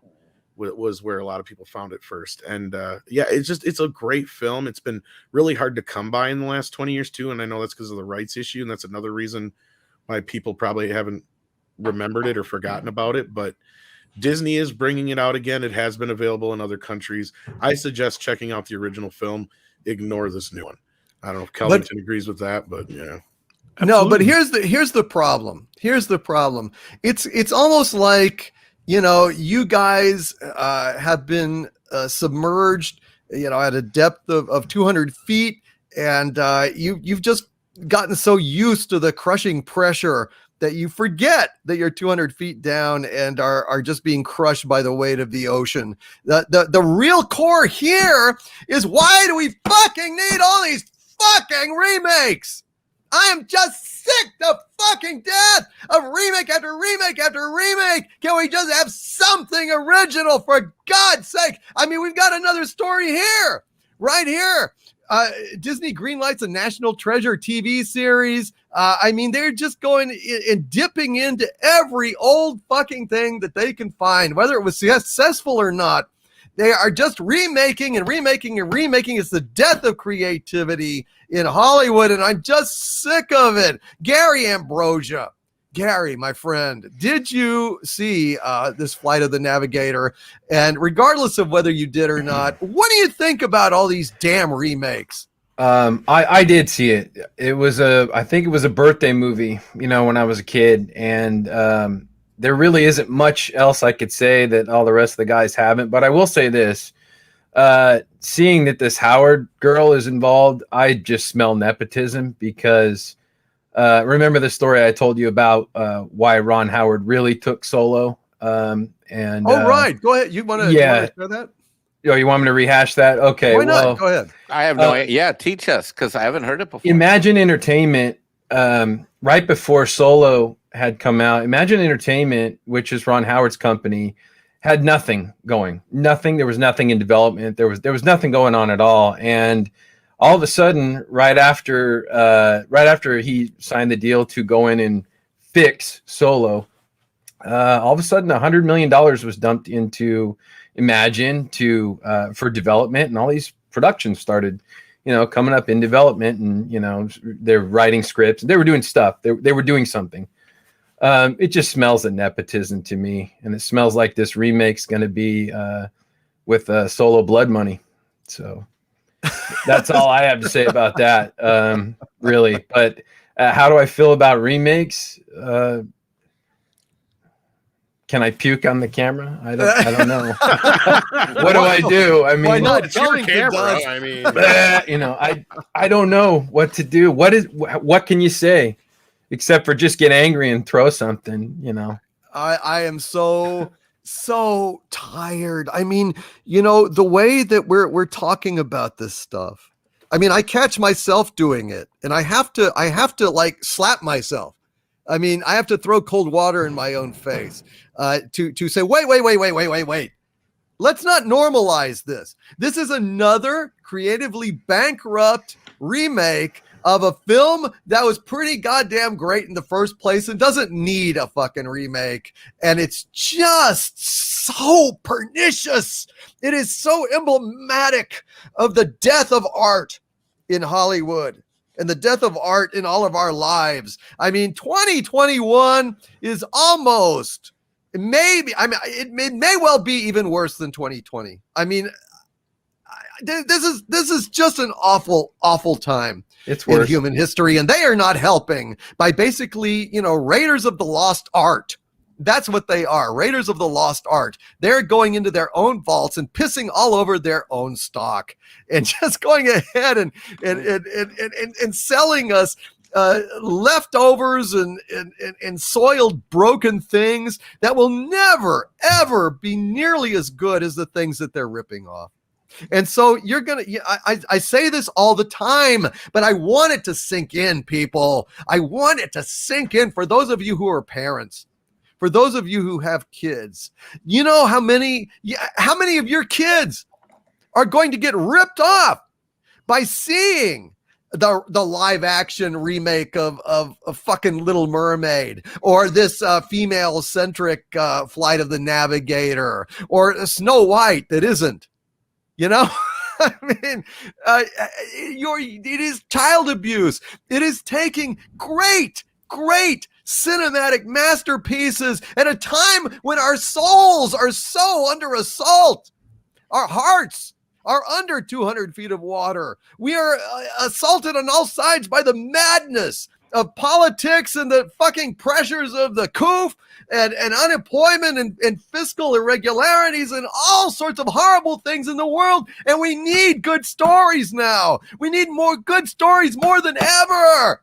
And what they're doing is they're ruining that for kids who are already depressed because they're not able to go to school and they're not able to do this and that. And they're getting substandard shit shoveled at them that can't help but basically be one long 2-hour fucking spoiler for a better movie that they may or may not ever see. And they have to pay for it.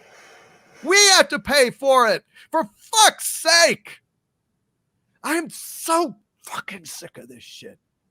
Sorry. No. okay. Oh my God. It's just... Not sorry. You know what? You're right. I think, golly, you know, we got to catch ourselves. You're right.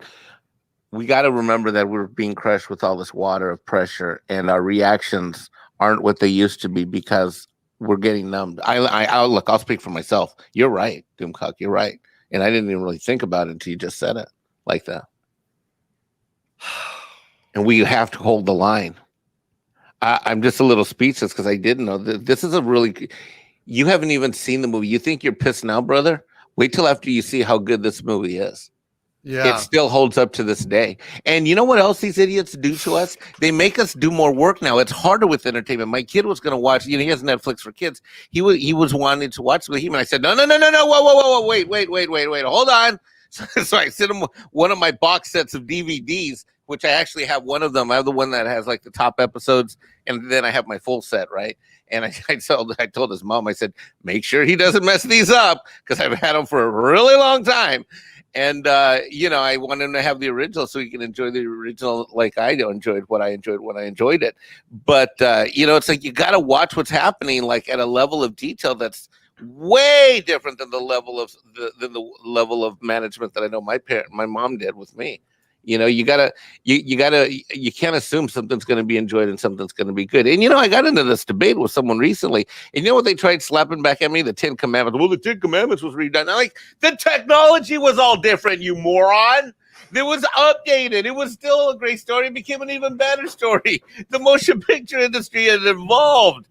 You know, there's a difference between a reboot and a remake and a recast of a story that's bastardized versus you're updating something and making it even better. There's a big difference between taking something and enriching it and taking something and turning it to shit. And that's really what you're getting at. Well, that is yeah. exactly what I'm getting at, and it's just like in these times where things are so hard, we need things to feed our souls, and kids need things to feed their souls, and they're just being fed a junk diet of cheap remakes and horrible shit. I mean, my God, the kids' version of Rocketeer that has like a little girl with the Rocketeer stuff, only they don't even have the helmet. They didn't even get the helmet right. It's just a damn motorcycle helmet, like with goggles, and the fin is on there. Great. I mean, Yeah. Well, this was the problem before even the woke shit, right? Like I was calling it the McDonaldization of Hollywood. It was just churn them out. Everything was, look at all the remakes we had in the early, 10s or whatever you call it, 2010s, right? Like before it was all like, what did we have? Total Recall, Point Break. I mean, we could sit here for 10 minutes and probably name all the fucking remakes we had in those matter of 5-6 years there. It was ridiculous. And that was even prior to a lot of this woke crap. And they were all just garbage. I mean, I just watched The Thing the other night, and it's like, why can't we have readaptations and remakes and reboots like this? Like it wasn't that hard to do back then because Carpenter was a quote unquote fan of the original. That's all it has to be. Somebody who's a fan who comes in and says, I have a take on this, and I think it may be something that fans of the original are going to like. No, instead, nowadays they come in, they push all that shit aside and say, what can we do? Shove in this to make it the most relevant and reach the most quadrants we can. And that's not how movies used to be made, right? Like they're made by committee. They're made by a group of people who sit there and go, we got to have, dogs in it because the Midwest loves the dogs. Oh, but you don't forget cats because the East Coast loves the cats.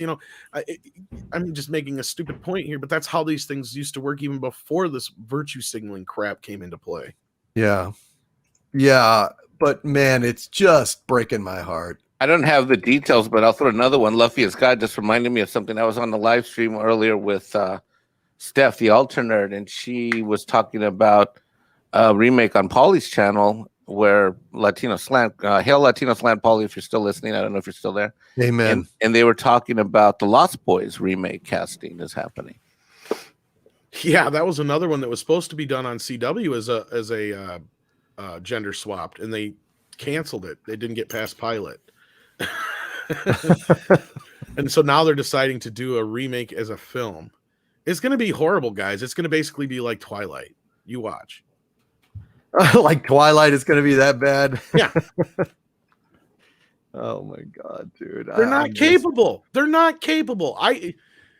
The only guys I've ever seen that are capable of doing anything remotely close to what we expect them to be able to do, which is not that hard, are the guys behind Cobra Kai. All the requirement it took for them to get it right was be fucking fans of the franchise. That's it. Yeah. That's all. Well, they That's are all. decent writers, but still, it also, the main point is they respect the past. And there's no love or respect here. There's just greed and stupidity and social engineering, and it just it breaks my heart. We also have in a related story. Well, actually, let's. I already mentioned about Disney greenlights this National Treasure TV series. Deadline is reporting that a 10-episode order has been given to a National Treasure TV series at Disney Plus. The project is a reimagining of the franchise. Go figure. And get this, gang. The series explores the timely issues of identity, community, historical authorship, and patriotism is told from the point of view of Jess Morales, a 20-year-old dreamer who, with her diverse group of friends, go on an adventure of a lifetime to uncover her mysterious family history and recover lost treasure. So, Jess Morales, she is taking the torch from the character played by Nicolas Cage in the movies. And so, once again, the automatic, predictable, and ludicrous, just swapping of gender or race or whatever, or both at the same time, with a remake. That's not in and of itself original, though. What do you mean? Just changing the sex of a character is not bringing something new to the table. Oh, well, of course not. It's just, I mean, it's just sloppy seconds from the and that's why I man's brought up table. The Thing, and that's another great one is The Fly, right? Like, because The Fly, look at the difference between the Cronenberg Fly and the original, right? Like, I mean, holy shit. What did Cronenberg brought a lot of shit to that movie. The original Fly is like this B movie, right? It's just, it's kind of, it's quaint and it's cool for what it is, but it's not anything like Cronenberg's Fly. Cronenberg's Fly is like a whole nother level of filmmaking, right? And I thought it was a masterpiece. It's a Exactly. great horror movie, a classic. It's- Jeff Goldblum was brilliant. oh my god, right? Like the acting, the casting, the Yeah. story. You have it's a visual feast. It's got the body horror on top of, it's a comment on the AIDS epidemic. I mean, there was all this shit going into that. Where is this kind of storytelling? There you go. There was some commentary buried deep inside. Since Dune is in the news right now, talk about Dune, the space herpes. You know what that was? That was Lynch commenting on AIDS. Okay. You didn't know that. Why? Because nobody probably told you before. If you did, you're like, oh yeah, okay, I can understand that. But it's not like blatant in your damn face. Now, is it?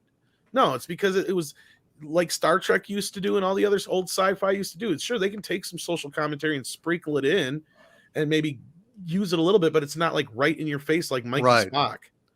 Right. This is an awful idea. Is this some kind of? I mean, did you say her name was something Morales? I was away for a few minutes. What? Yes, Jess Morales. What is this kind of crap?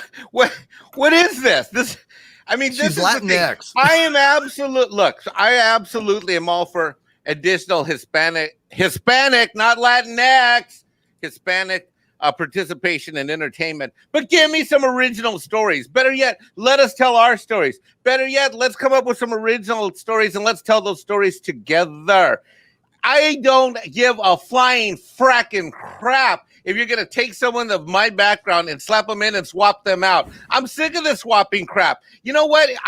I have resisted starting a channel, but so help me God this fall, if I ever actually do launch a channel, I'm going to start having a show called White People Appreciation Wednesday Mornings or something. I mean, this is getting absolutely ridiculous, out of control. Don't use me for your little diversity 7 pillars of crappy diversity crap. I'm sick of it. I don't want anyone that I know to get race swapped in for crap. This is crap. I ain't going to watch it. I don't give a shit who's in it. Mike, are you saying you don't want Latinx Star Wars? What? Did you just say Latinx Star Wars? Yeah. Oh, Triggered. My My soundbox isn't working. that was well done, Tom. Thank you for going ahead and triggering Mexican Iron Man again. No, I'm sorry. I shouldn't trigger But it's Mike. not He's had a rough Doomcock. weekend It's as it all. is. Doomcock, it's the worst form of race. You know what? This is even worse. I'd rather be called a beaner than called Latinx. And I said it. Yeah, I said it. And I don't care. And it's true because, you're basically saying, you know what? Let's go ahead and retell this story in the Karen way. Let me see. We need a brownie, aisle 2 over there in the back. You never get work because we never give you meaningful work. Come on up to the front. Yeah. Oh, yeah. Right up here. Right over here. Put down the tortilla, basket and come on over here. So It's ridiculous. it's the awful. worst form of racism. The tokenism is the worst form of racism. Well, what's the easiest way to break into Hollywood when you're not talented? To claim everybody's gatekeeping bunch of racists and bigots, and then you jump to the head of the line, Mike. Right. And then you get situations like that Superman and Lois writer who cried racism when she's like, I know my writing wasn't that bad. It's like, probably was. When you're getting fired from a CW show, that's the bottom of the barrel, bitch. I'm sorry. And you know what? You know who I am and how I am. When I got started at my own accounting firm, I was advised to go after affirmative action contracts that were available in California that were being hooked up by the Hispanic Small Business Association in cooperation, or I don't know, by selling out by the United States Small Business Association with the Chamber of Commerce and crap. And you know what I did? To this day, I have never gotten a diversity minority certification for this MWBE crap. You know what? When someone said this to me, I stopped going to the monthly accounting staff meetings of the industry, and I said, you know what? I'm going to go do it the hard way. I'm going to go out in the market, and I'm going to prove my mettle and prove my worth because of who I am, what I'm able to do, and I'm going to strive and work hard like every other American has since the day this country was first founded, regardless of skin color, damn it. Well said, Hollywood Mexican Iron Man. yo-yos. Well said, sir. Hollywood yo-yos. Well, and I'll try and keep this brief. Script Doctor told me the story about how the Turner and Hooch reboot show got on the air. He basically said that the showrunners had to hide from Disney that it was not a remake, but an actual sequel. And it wasn't until they got deep into production that they realized, oh, this is a sequel, not a remake. So yeah, they don't want this kind of stuff. They're resistant to it in a way. It's weird. I don't understand it. And it boggles my mind. Now, I haven't seen the show. He said it actually isn't as bad as you would think, considering it's a sequel, not a remake. But that's still, like, how hard is it to do that? Why can't they just keep doing that kind of a thing, like the Cobra Kai thing? I mean, it's not like The Force Awakens didn't have the right idea going into it. It was just executed piss poorly. You know, it had too much politics going into it with Kathleen Kennedy and her self-insert character, and like Marcia Lucas pointed out, you know, how they treated all the classic characters. You know, it's just ridiculous. I mean, it doesn't take that much, and I'm hoping Ghostbusters will show them again how to do it right. You know what I mean? And Dune is another one I'm hearing great things about. Andre saw it. He liked it. He wants to go see it again. It's doing much better than I even anticipated. I told a lot of people, be prepared. This movie's going to do better than people think. And I think it's because people want escapism. And they saw the Dune trailer and they felt that escapism in that trailer. I really believe that. Yeah, I'm hearing good things about Dune, but, you know, I mean, that's a timeless classic that arguably still has not had the definitive version of it done. So sounds like from what Andre was saying, this is the closest we've gotten so far. He said this is the most faithful to the book of all the versions. That's his opinion anyway. Absolutely. Gary, I would like to, would you be willing to talk about, we're not having a spotlight this week. I had lined up, Mr. Brown to come on, and he declined because it was so late for him. So we're not going to have a spotlight segment, but in lieu of that, would you be willing to talk about some of the amazing props and things behind you? Just kind Oh yeah, sure. Just kind of chat about them. I'll go ahead and. Well, let's see.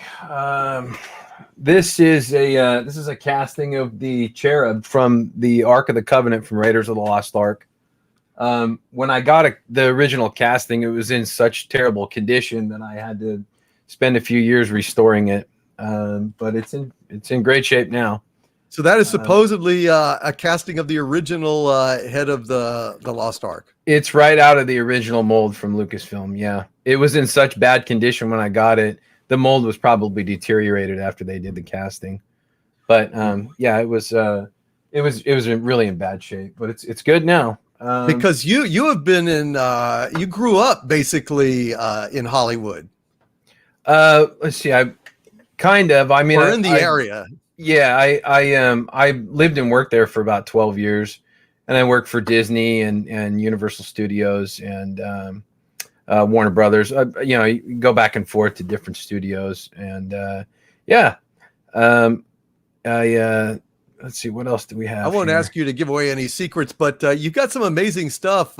You've got Goonies yes coins over yes, there. Let's see if I can get a better shot of that there. This is the only full set of Goonies treasure coins known to exist. Not even the Astoria Film Museum has them. That's it. Wow. It took about 15 years to get all those, but I got them all. Fantastic. And, yeah, it's pretty cool. I like your creature head there with the fez on it. Yep, you have one of those. Yes, you made me a mold of that. Yes. Yeah, that's the that I got that from some lady who I think her husband used to run a video store in Los Angeles called Jerry's Video. Well, it had been on the wall since the 80s, and I've seen the original at the Universal Prop Shop, and it's legit. So I bought it, and I actually bought it when you had mentioned that you were kind of a squid for Creature from the Black Lagoon. I love the Creature from the Black Lagoon. Yeah, I said, so am I. What the hell? I'll buy it, and I'll make a mold of it. And now we both have them. Which I love. I've got a mold of the original creature head, because you believe that is the one that was hanging in the video store was a pull from the original mold. It was the exact same one that I had seen at Universal Studios on display at the prop shop. So I've been this close to the one at the prop shop, so it's legit. That's cool. I'm good. I certify. Let's see what else do we have. Oh, I got a casting of the Orin from the Never-Ending Story. Wow. I think it came from the one of the two books was for sale on eBay, and I think somebody snagged a mold of it and off of the book, and I ended up with it. I don't remember where I got it. But. Cosmic Vader in the chat is saying, can you ask Gary to make a wish to the Orin to make this nightmare go away of, I guess, wokeness in Hollywood or well, I could, but that's going to cost you $100. Okay. Well, we'll move on then. We'll move on. Not I don't want world peace that much. No. It's It's not good for business. Wait, if I can reverse the continuum for $100, I got $100. Okay. Well, once you get it to him, he'll make the wish. He's Yeah. no Anybody want to go It's higher? not 150. guaranteed. Okay. $100. And the Holy Grail there. What's This is like a reproduction. This is, I just kind of did it up with some gold foil. It's just kind of, for decoration. nice? But this here, this is That's the cut, ain't it? that's that came from producer Michael Gross, who is not with us anymore. Michael Gross was a co-producer on Ghostbusters, and interesting fact, he's actually the guy that created the No Ghost logo for the movie, which I thought was kind of a cool thing. So I got that from him a few years ago, from his estate, because he's not with us anymore. But another piece of the Ark back there. I got that at the same time I got this. This is just a couple of things, I decided to put on a small sampling of your epic collection. Just a small one, but yeah. So I'm really thank you for sharing that with us, because I think a lot of people are big movie prop aficionados just like I am. Yeah. Well, we kind of have to curate this stuff now. That was a point I was going to make earlier. I know how upset you are, but at this point, we need to accept the fact that this stuff and our movies and everything are going away, and we need to preserve and curate all this stuff. So if you have kids out there, start showing them the originals. Keep those old things, keep those old copies of those movies. And because, who knows when we can't have them one day and we're stuck with these shitty remakes. Amen. And Citizen 333 in the chat says, would not be surprised if Gary owned a DeLorean as well. LOL. Oh, let's not go there. That's another story. That's another story for another live stream. Another day. Yeah. With a lot more drinks or stuff. Oh yeah. All right. And I will also say that Gary Ambrosia for Christmas sent me a Holy Grail as well. So I have a Holy Grail just like he does. And he also sent me a incredible, lavish reproduction of Henry Jones' Holy Grail journal. That is meticulously hand done with photographs and maps and everything, sandwiched into it. That thing is amazing. And I just want to thank you publicly for making my Christmas very special with the Holy Grail and the journal about it.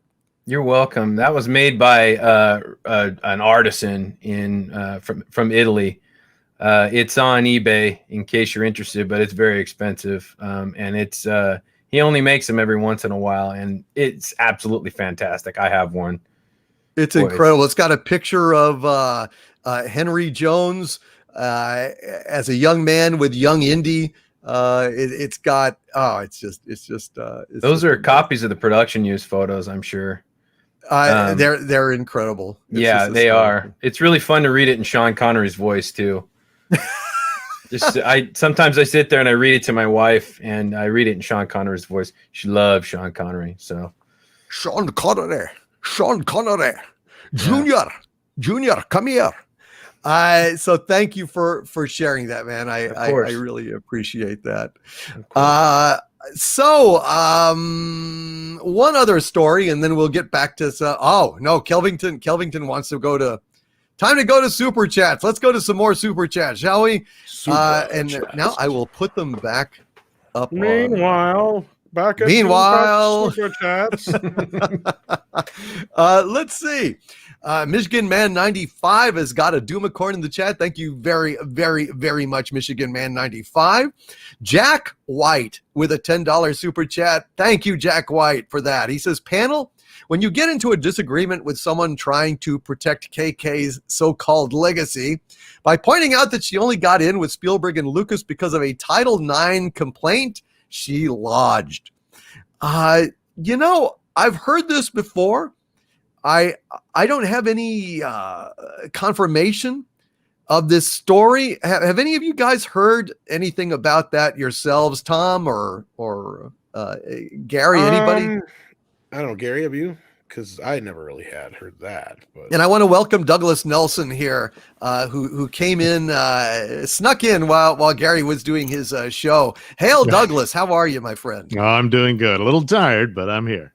Well, So I'm what's delighted. the question again? What are we? I'm sorry. Something about how Kathleen Kennedy only got in with Lucas and Spielberg because of a Title IX complaint, which I guess is a complaint about discrimination or something. I've heard this before, and Jack White was claiming this in a super chat here. Well, she's haven't heard married to anything Frank about it. Marshall. Well, yeah, which would You were probably talking help. about Funny. before that. yeah. I don't know. I don't know. really don't know anything about it. I've never heard of anything like that. I mean, I know she's been married to Frank Marshall for years, and you know, we've all desperately tried to email him, tell him, hey, get it under control here, pal. And you know, What am I supposed to do? Yeah, he emails back, for the love of God, get me out of here, help me, please. She is out of fucking control. Yes. But I know. I've never heard that. Stop her. I've never heard that. Can't go. No, like, he's reduced to writing pleas for help and putting them in fortune cookies and just hoping that someone in the greater Los Angeles area will come and rescue him from his. well, the funny thing about I don't know if you've heard this, Covington. I know it's in one of the books about George, where it was stated that she was worried about Stephen finding out that her and Frank were together and George was the only one that knew. And she was like deathly afraid he was going to tell her for some reason. And I don't know the context of why she would be afraid of that. But like she said, she was afraid of getting fired or some shit like that was the reasoning. But like, why would he give a shit? Right? Like, so again, that kind of paints a bit of a strange picture. You guys can I know what they're all talking. you want from that. I think I know Unless what she he's was referring- sleeping with them all. I think Again, I didn't want to put it out there. Well, I just, what else could it be? So I don't know, man. All I know is that, you know, she married Frank Marshall in the late 30s, and ever since. What they're talking about is the. Can you guys hear me? Okay. Yes, here you Okay. just fine. So what I think he's referring to is that there was the Hollywood Sexual Misconduct Commission that was formed to, quote, tackle the broad culture of abuse and power and disparity amongst Hollywood studios. And Kathleen Kennedy was the co-founding chairwoman of that. Ah, And I'm reading about this. I'm on my IMDb when Pro. did she found it though? That's the bigger question. What did you say? When did she found it though? Because 2015 was- incorporated Oh, okay, and, yes. and launched okay.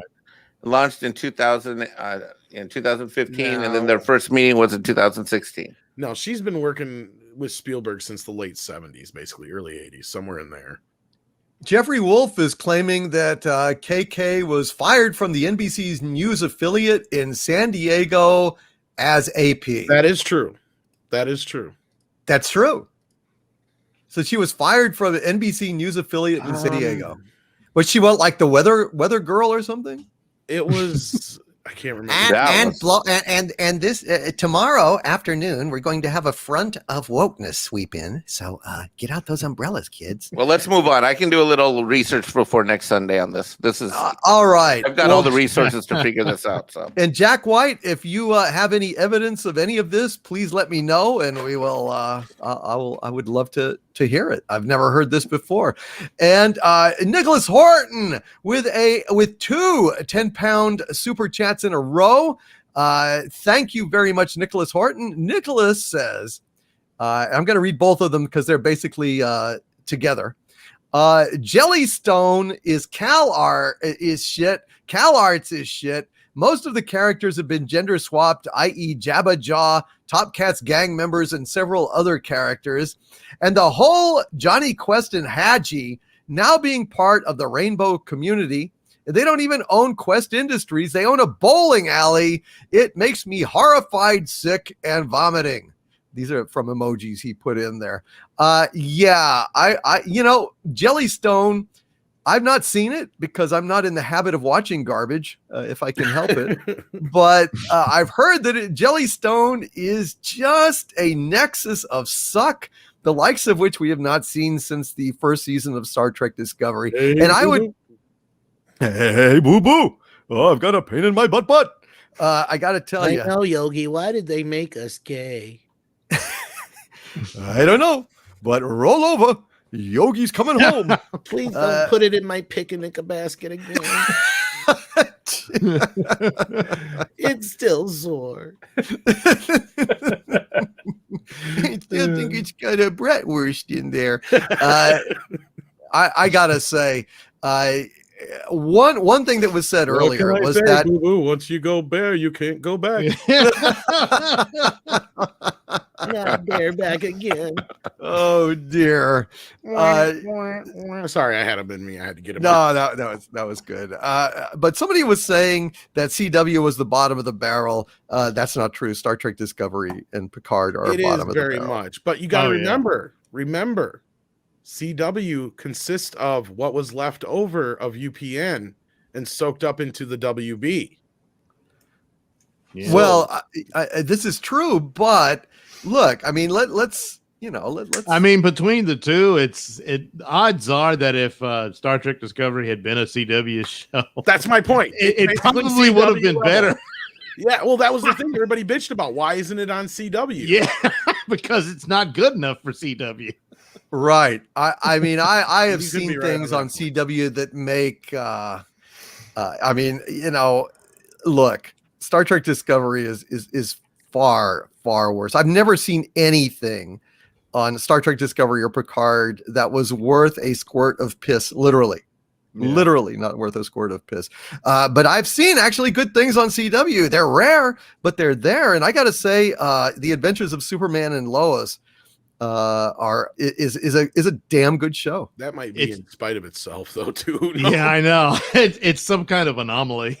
It really is, but it was good, man. Yeah, it was. I hope you guys watched it out there. Because I did. That was a good show. Yeah. I got to catch up on it. I see it's on HBO Max now, so maybe I'll find the time. But I'm so behind on everything.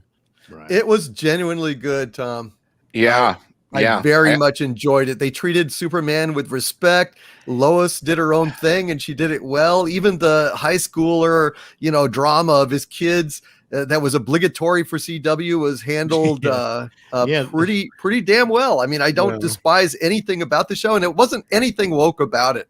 No, that's another reason why I'm kind of hesitant, is because now everybody's built it up so much. But no, really, I had to force myself to find time to watch Cry Macho the other night, because I was not going to wait to watch that, because I'm a huge Clint Eastwood fan. So it was so for me to find time to do stuff, I usually have to push a lot of shit out of the way. But I'll definitely try and give it a shot now that it's more accessible. So there you go. It was very, very good. And also I have to point out historically that the first season of Arrow kicked ass too. I like the first two or three seasons. I have got the first 2 or 3 seasons of Flash too. They weren't that bad. No, I get what you guys are saying. I can't disagree with that. But let's be real. it wasn't so much that it wasn't good enough to be on CW. It was just that it cost too much to be on CW, so they couldn't put it on CW. That's the whole thing with Discovery. It still doesn't say it's better, but still, yeah. Discovery is the worst thing I've ever seen in my life. It is, has it is. absolutely not even. Well, yeah. I mean, I'm just lumping it all together. Kurtzman Trek is the worst shit I've ever seen in my life. Period. I mean, there's at least Discovery you can ignore. Picard is like rubbing, some shit in your face because they actually have Patrick Stewart being puppeted up there, going, I'm sorry, I'm white. I'm sorry, I've got a penis. Yeah. Picard was Last Jedi level devastation to the Trek franchise because the Star Trek Discovery was never going to matter. And but the thing of it is that a lot of the shows is that it's a show that's, yes, disrespectful to the continuity of Star Trek and all that out of the gate, but it's disrespectful to itself. I mean, their plots and stuff, and they can't remember what they did in the previous episode and stuff like that. It's just so, and the money that was spent on it, it's an extraordinary thing on all sides of just what a colossal got us out of the national debt. As Kelvin,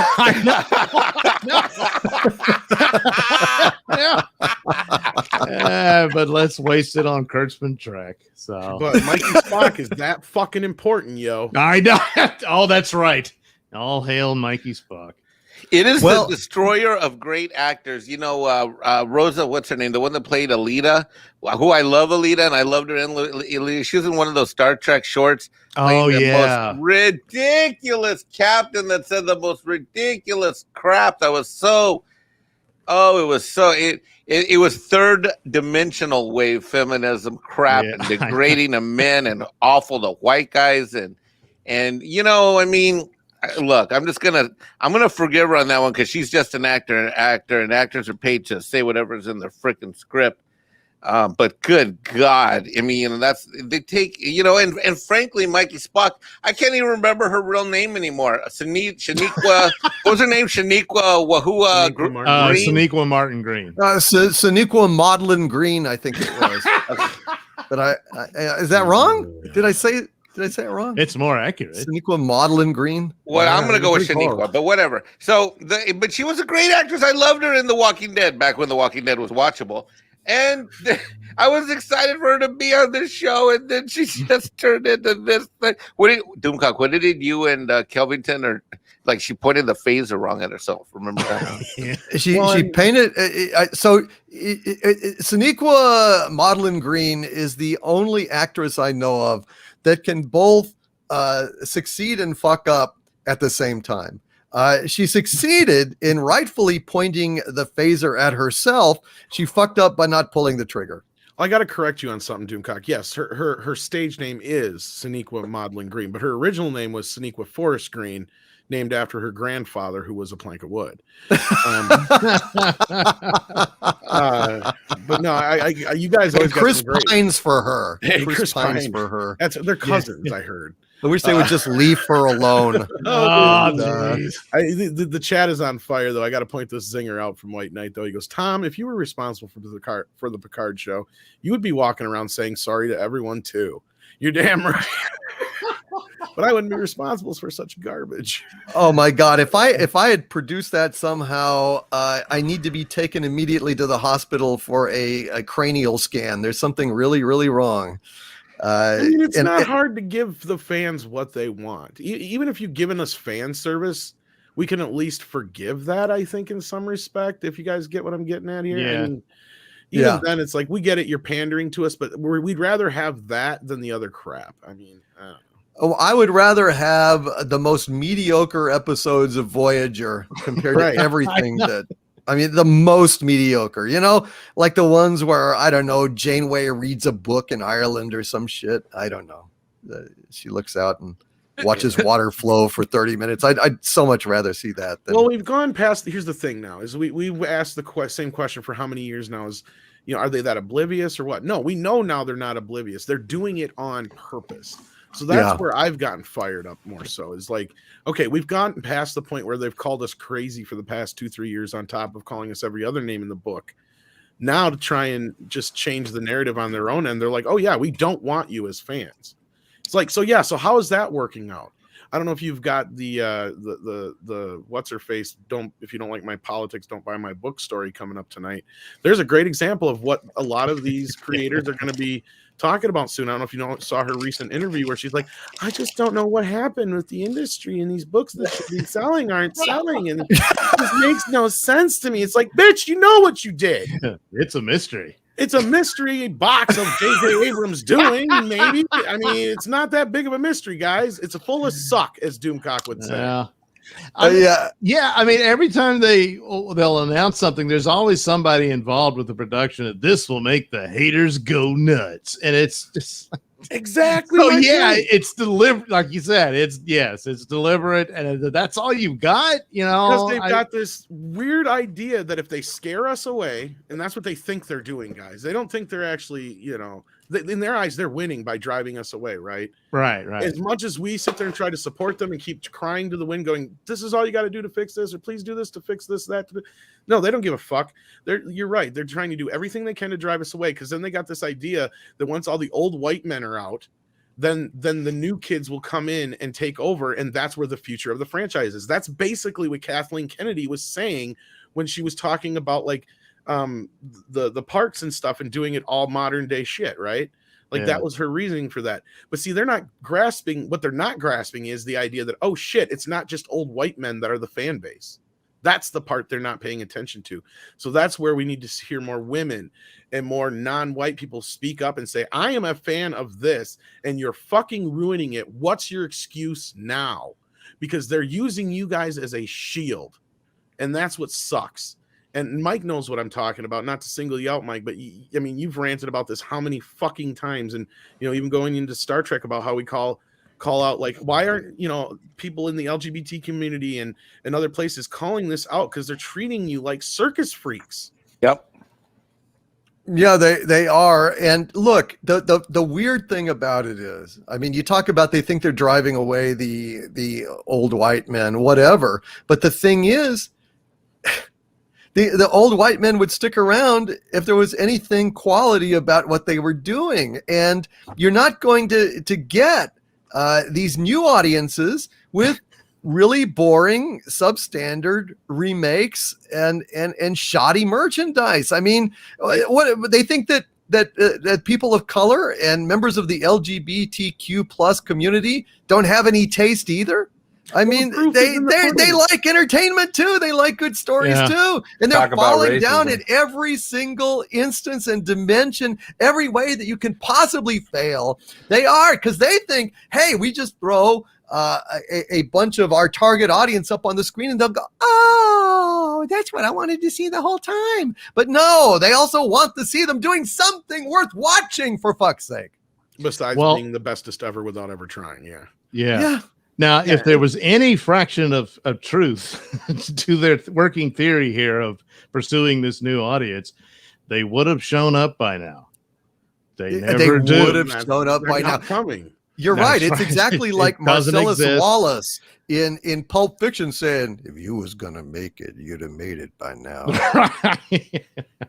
But you ain't gonna it's like being beholden to Twitterverse for so long, and they don't buy your toys, they don't go to your movies, they don't watch your shows and all that stuff. So by now, the time has long since run out on that theory that we're chasing after the new audience. And that, I mean, just for Star Trek alone, the idea of coming in and say, well, the old Star Trek audience are just really racist.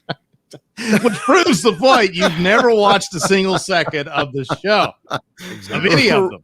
Right. And if that's the case, then your franchise is hopelessly tainted, and you shouldn't be making anymore. Right. Would you want it? Racist bastards. Well, and and I keep bringing up Cobra Kai, but that's where the proof is in the pudding, right? Because Karate Kid was not a franchise that was screaming out for a fucking sequel or a reboot or a remake. Hell, even the Will Smith remake did okay, but it wasn't even well enough to where anybody was like, yeah, we need to get another one of those going. They tried and nobody showed any interest, right? So it was a dead franchise for all, lack of a better term, but these guys came in and they reinvigorated it, and a whole new generation of kids discovered the Karate Kid through this show, right? Mm-hmm. Yeah. And now the Karate Kid franchise is is basically a 4-quadrant franchise, not because they tried to make it one, but because they just tried to make a good follow-up to the Karate Kid. There was no expectations for that show. Zero. Like, I even went into that thinking this thing's going to be a joke. That's how I went into it when I watched when I remember it came on my little YouTube red notifications, and I was like, "Oh, what is this?" No one was talking about it on any channel at all. Oh, we cried about it for 2 years. We're like, watch this show. Nobody paid attention. Then all of a sudden it gets dropped on Netflix and it's like, oh, Cobra Kai's the greatest show. Like, we've been telling you guys this for 2 years. Right. I know, but they don't listen. And Citizen 333 in the chat says Eagle Fang Karate. Damn right. Eagles don't have fangs, sir. They do now. They my God. And we defanged all the rabbit chickens. So, well, I have no mouth and yet I have fangs. I think that was a Harlan Ellison book. I don't know. Beth Arstead with a $5 super chat. Thank you so much. Beth says, wait, is the Archvillain live stream at night this Thursday? Sorry, I thought it was during the daytime for our lovely overseas friends. Actually, I had announced that it was going to be in the evening for Monday, but I've had some shit come up on Monday, so I'm not going to be able to reliably be home in time to do the live stream. So I just moved it to Thursday night. But you know what? Maybe I'll do 2 Archvillain live streams on Thursday. Maybe I'll do one during the day for folks who can't make the night one, and then do another one at night. Well, I'll see what I can do. We'll figure it out. But the next one definitely got to have another one that's going to be in the day for all of our folks in the UK and across the globe who can't make an evening one. So that is coming up. I promise you, one or the other of the next 2 is going to be during the day. Thank you, Beth, very much for that clarification. Give me the chance to clarify that. Phantom Boomer with a $5 super chat. Thank you, Phantom Boomer. Says, boss, can you adjust the modulation on your helmet to tweak your voice up and down? I've never tried that. A super villain does not put on a helmet to sound like Alvin and the Chipmunks. It's just not, Darth Vader, saying, what are those transmissions you intercepted? What have you done with those plans? It's just, it just doesn't work. I mean, you could try Woody Allen as Darth Vader. I hate to interject at this juncture, but I know you've had some broadcasts out there, and I want to know what you did, and where's Princess Leia, and what is that weird dildo walking around over there? It just doesn't work. It just doesn't work. Thank you, Phantom Boomer. And Chaos Oi with a $2 super chat. Thank you, Chaos Oi. Says KK's new name is Calamity Clown. Well, that is kind of. See, that's what freaks me out, is that if Kennedy is in like Flynn and is renewed and everything's back, why are all these bad things about her just finding release these days? Why? What's going on? I don't know. I just don't know what lack of achievement and credibility gives ways to criticism, and as Cameron Pasha said, people inside Hollywood know that she's a failure and it's been a failure, but that doesn't mean that she's not someone that can drum up trouble, and that doesn't mean that Chapek isn't going to buy her off with a contract extension. That's the way I read it, but what do I know? That's true. We were talking about earlier how she might have some dirt on Spielberg and whatever with the Title IX or Title 24 thing, whatever, but I know that she's probably got something on Iger for certain. You think so? Oh, yeah. If you can look up a document and it shows a public document, a court document that shows that Iger has been implicated with Weinstein and Eisner in the Paz de la Huerta case. So there you go right there. Oh, wow. That's very interesting. Yeah. Look that up yourselves. That's legit. But I just get the feeling that she's got so much dirt on everybody. I mean, how else can she keep her job? How else can she keep doing this horrible shit to Star Wars and Indiana Jones and Willow, whatever's next? I think if they're sticking her around, they're keeping her around, it's due entirely to the dark side of the Force. Fear, loathing the dark side, or these, vengeance. Obviously, I mean, good God, there's no positive reason to keep Kathleen Kennedy around. She has failed and failed spectacularly. to deliver the huge returns that Disney was counting on when they spent, $4 billion to get Star Wars. That has not been, oddly enough. I mean, I've heard various people, making a kind of a solid case that this has not been nearly as profitable as they wanted it to be, and they still have not, in fact, adequately recouped their investment. No, and I don't think they will at this point. I mean, what's coming around the corner? The Acolyte. Oh God. The Acolyte. Oh my God, it's not good. Yeah, it's who not gives good a at shit? all. Yeah, exactly. I don't. No. I certainly don't. Xenobit with a $5 super chat. Thank you, Xenobit. Says KK is acting like that chick from Boss Level. Every time she ruins a new movie, my name is Kathleen Kennedy, and Kathleen Kennedy has done this. Yeah, I wouldn't be surprised, Xenobit. I think that's a good analogy. And Casey Osowski with a $20 super chat. God bless you, Casey Osowski, says, hail all. It does my heart good to hear someone else willing to call out Disney Star Wars. Thanks, Marcia. Absolutely. Marcia Lucas, if you're out there listening, and I know that you probably are not, but I'm going to say, if you ever want to come on YouTube and talk about this, talk about editing Star Wars, talk about your career, I would love to have you on, Marcia. Absolutely love to have you on. So if you're out there, or if anybody is out there that has connections to Marcia Lucas and she would like to come on and just talk about her illustrious career, she would find a most eager and willing audience here. Absolutely. Tony Yule with a $5 super chat. Thank you, Tony. Says, hail Doomcock. Did you check out last week's episode of Friday Night Tights with Alex Jones? If so, what did you think? No, I haven't seen it, Tony. I'm sorry. I haven't had much of a chance to watch anything. I have been so busy with the aforementioned emergencies, problems, and so on going on in my life that I just really don't have much time to have any fun at all. And I have not been having any fun. Thank you, Tony Yule, and sorry about that. I'm sure I'll get around to checking it out eventually, though. Rick Moranis is here with a $10 super chat. Hail, Rick Moranis. Is it the real Rick Moranis? I'd like to think so. Anyway, he says, I yearn for the days of the worst thing they could do was frack up the book. Oh, boy. Those were the days, right?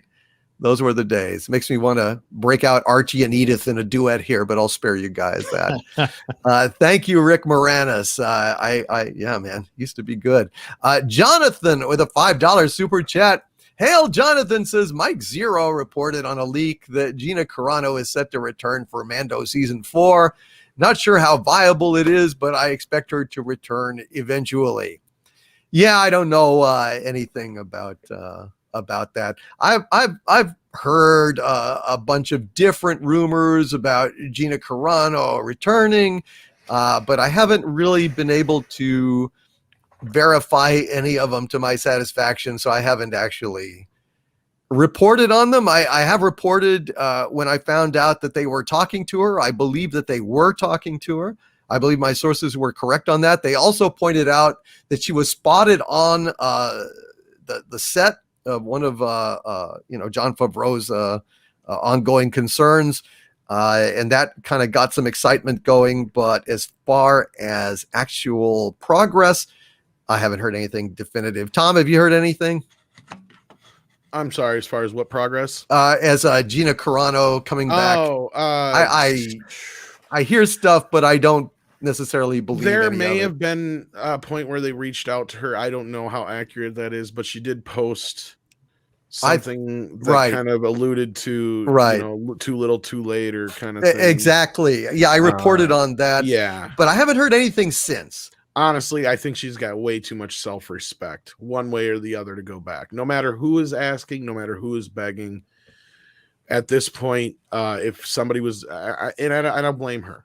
Like, even if it's Jon Favreau who secretly had her back behind the scenes, if that was the case, I mean, she still probably would say no, because I doubt they would ever do what it would take for her to save face to go back at this point. Well, I thought back when, I mean, look, my instinct tells me that this KK situation has been in serious flux for a long time. And I mean, there has definitely been reluctance to keep her involvement. I understand Bob Chapek is fucking not happy with her. Not at all. And so they've been dragging their feet. And honestly, I think that people who were convinced that she was gone, but then all this shit with Feige started up, and you know, the situation in Hollywood with the coof is inherently unstable, and the best laid plans of mice and men week to week can change. So it's really difficult keeping track of everything that's going on over there. It is fear and loathing and desperation in Hollywood, and they don't know what's going on.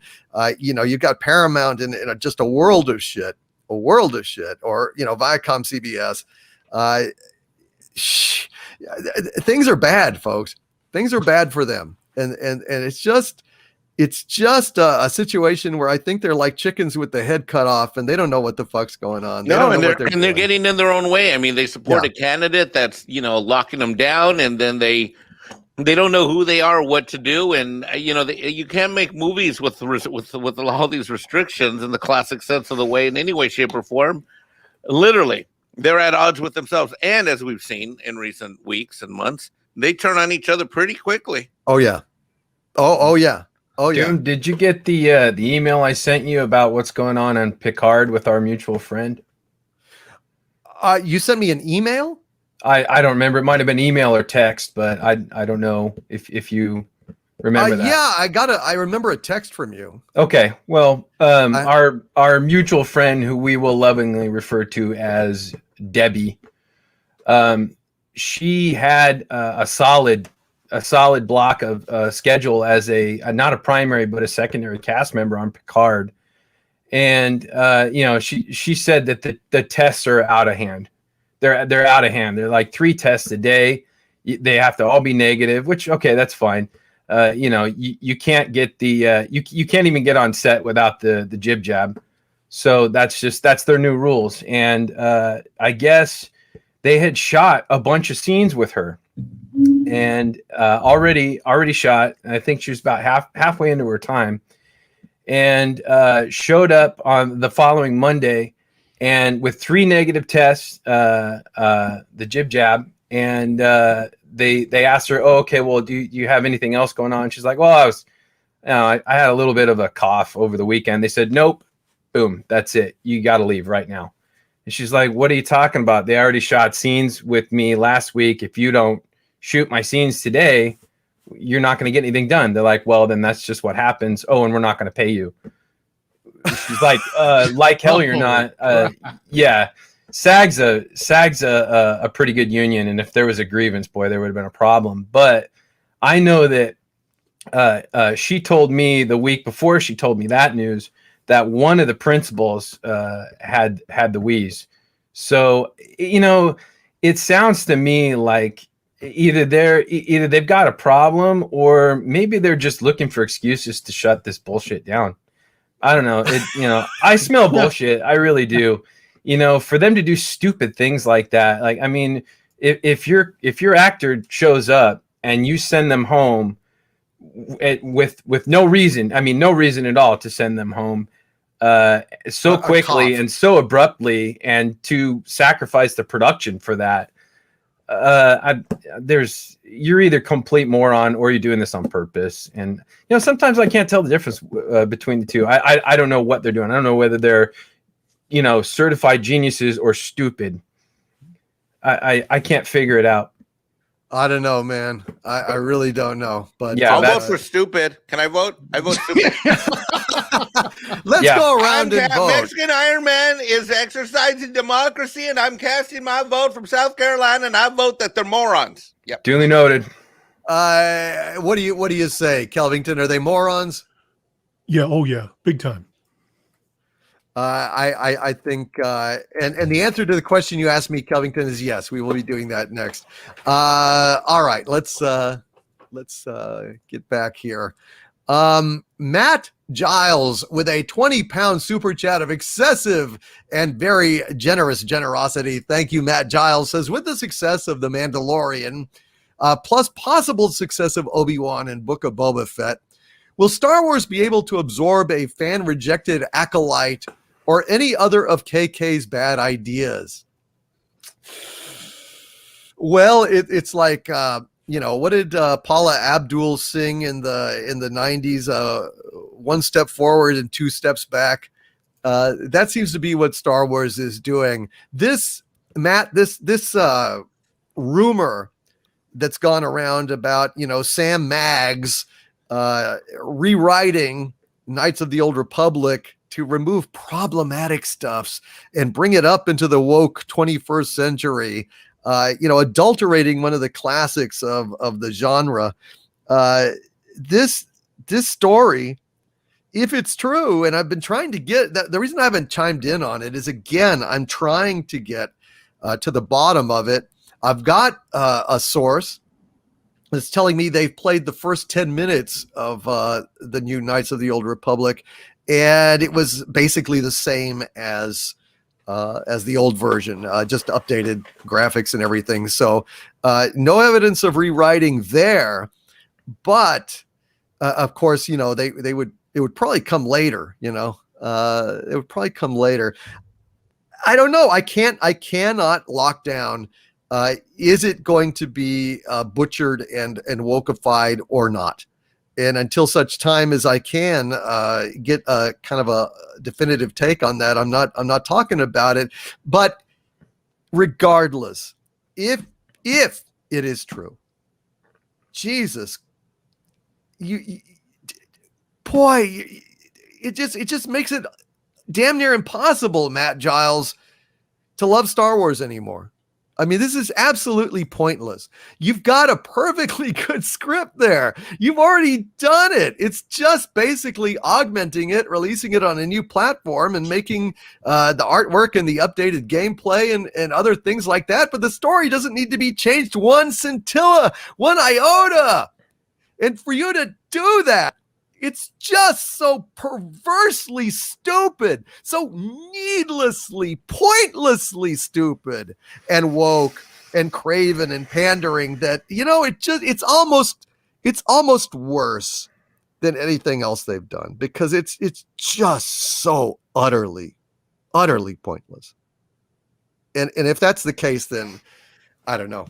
I think a lot of people, I don't think Star Wars can survive that. So I hope that that's a lie. I hope that those reports are wrong.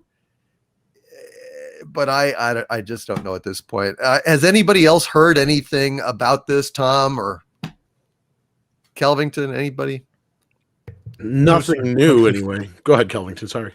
No. I just said nothing. This is not my bailiwick.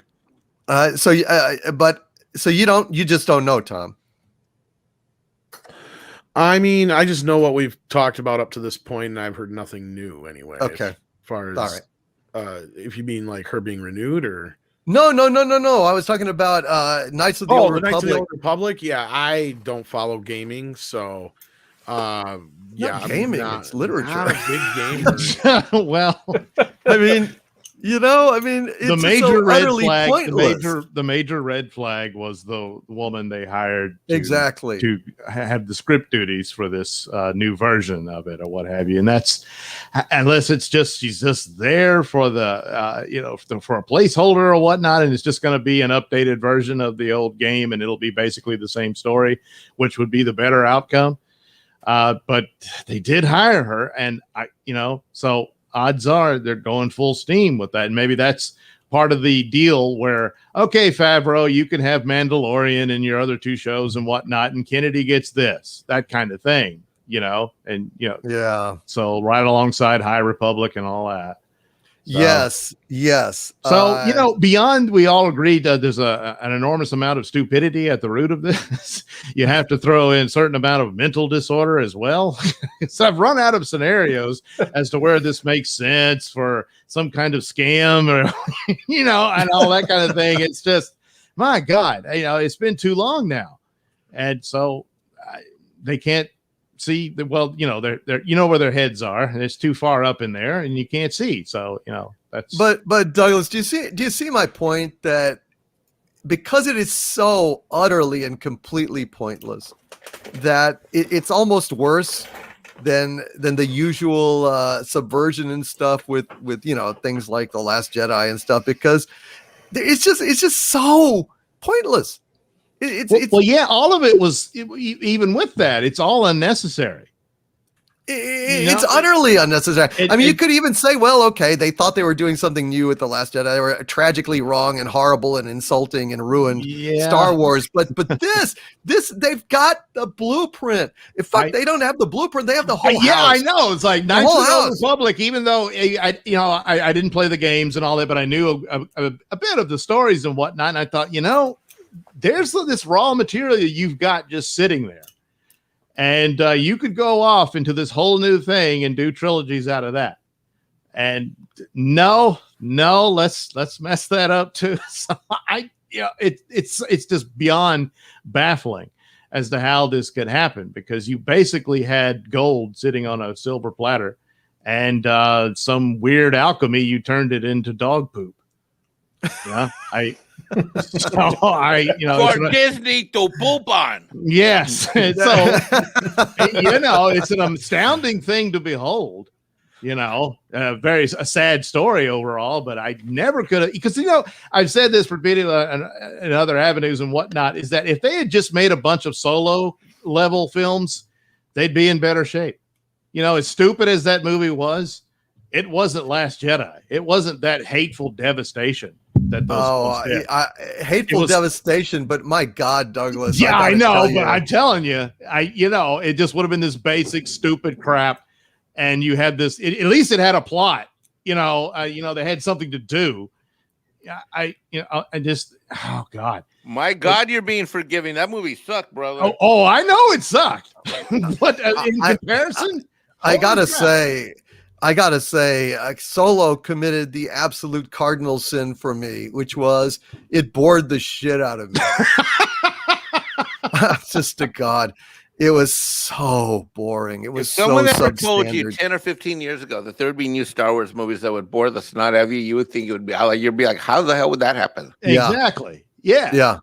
And it was oh my God, it felt like time. It was like I was in the event horizon of a black hole. It just stretched. That's what happened to me with Rise of Skywalker. I was sitting there waiting for him. My poor little 7-year-old son is sitting there looking at me like I could tell I could tell he was like looking to me for leadership and like, Dad, what just happened? And I look back at him like for the first time, this is the conversation I'm having with myself internally. I look at my boy and I'm like, son, I have no answers for you. Like, I always have answers for him.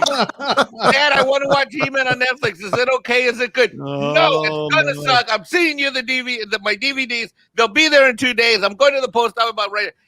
Dad, I want to should I do baseball and football? You're gonna do baseball. You're not gonna do football. I have answers for this kid on everything. He needs help with homework, math, no problem. Then my kid looks at me. We're in the middle of the Rise of Soy Walker, and he 3 or 4 times and bless his little heart, he charged lightsabers. He wanted us to, father and son. We went to the Rise of Skywalker. He took his allowance money and he bought us tickets, right? So we go. And I wasn't going to go. And he wanted to take our lightsabers. So we're sitting there and he's holding his lightsaber with his left hand. And he's holding Daddy's lightsaber with his right hand. And 3 or 4 times in the movie, he looks up at me. And I look down at his little 7-year-old eyes. And he looks up to me. And he goes, Dad, what just happened? And I look down at him and I'm like, son, I'm not sure, but I think we'll have answers further in the movie, right? That was the first time. Second time this time. I don't think I ever told you the story, Doomcock. Second time, he looks up at me. Okay, Dad. Now I don't know what's happening. Like now he's getting irritated, right? I look down at him. He's sad, cute little brown eye.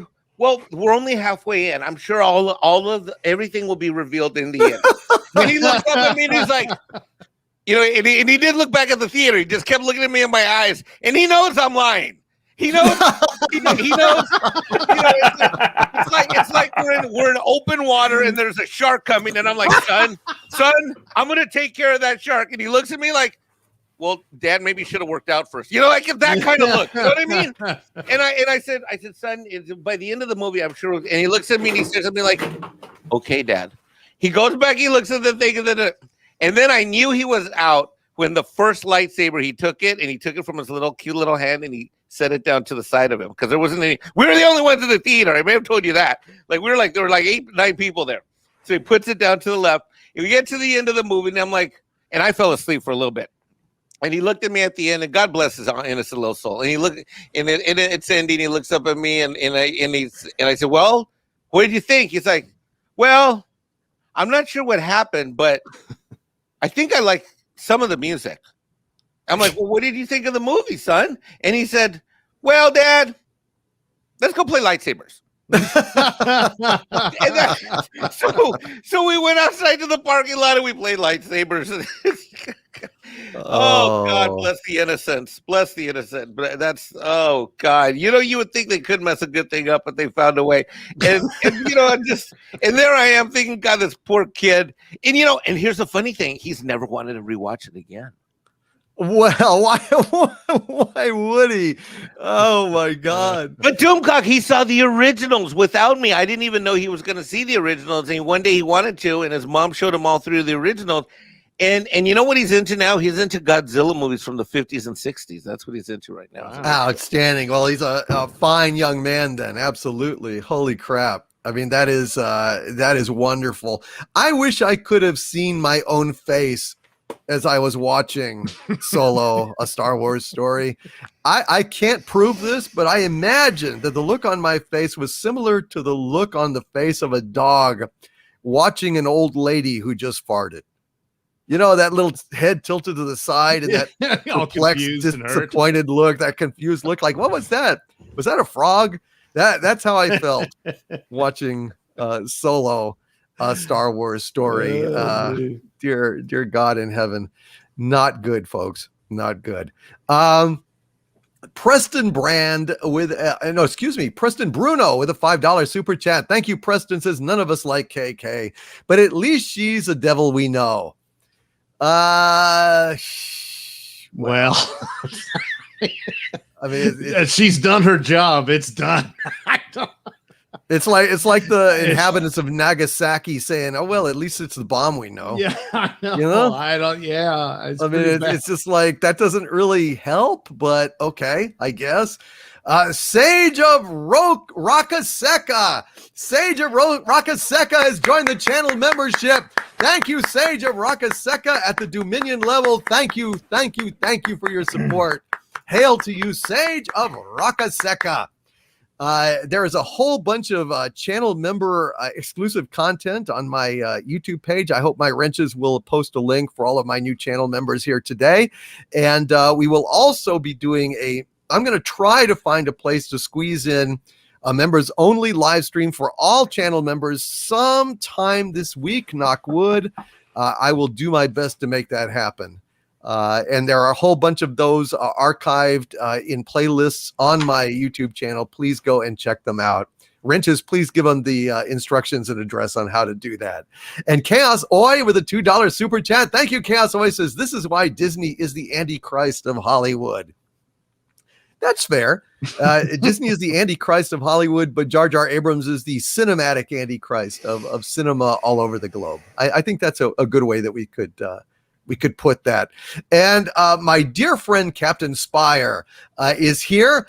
Hail to Captain Spire. He's got 2 $5 super chats in a row, and I thank you very much, Captain Spire, for those, sir, very much. And he says, next shows to ruin The Last Starfighter, Forbidden Planet, The Black Hole. Why not? They just can't make anything. They need to defile and destroy.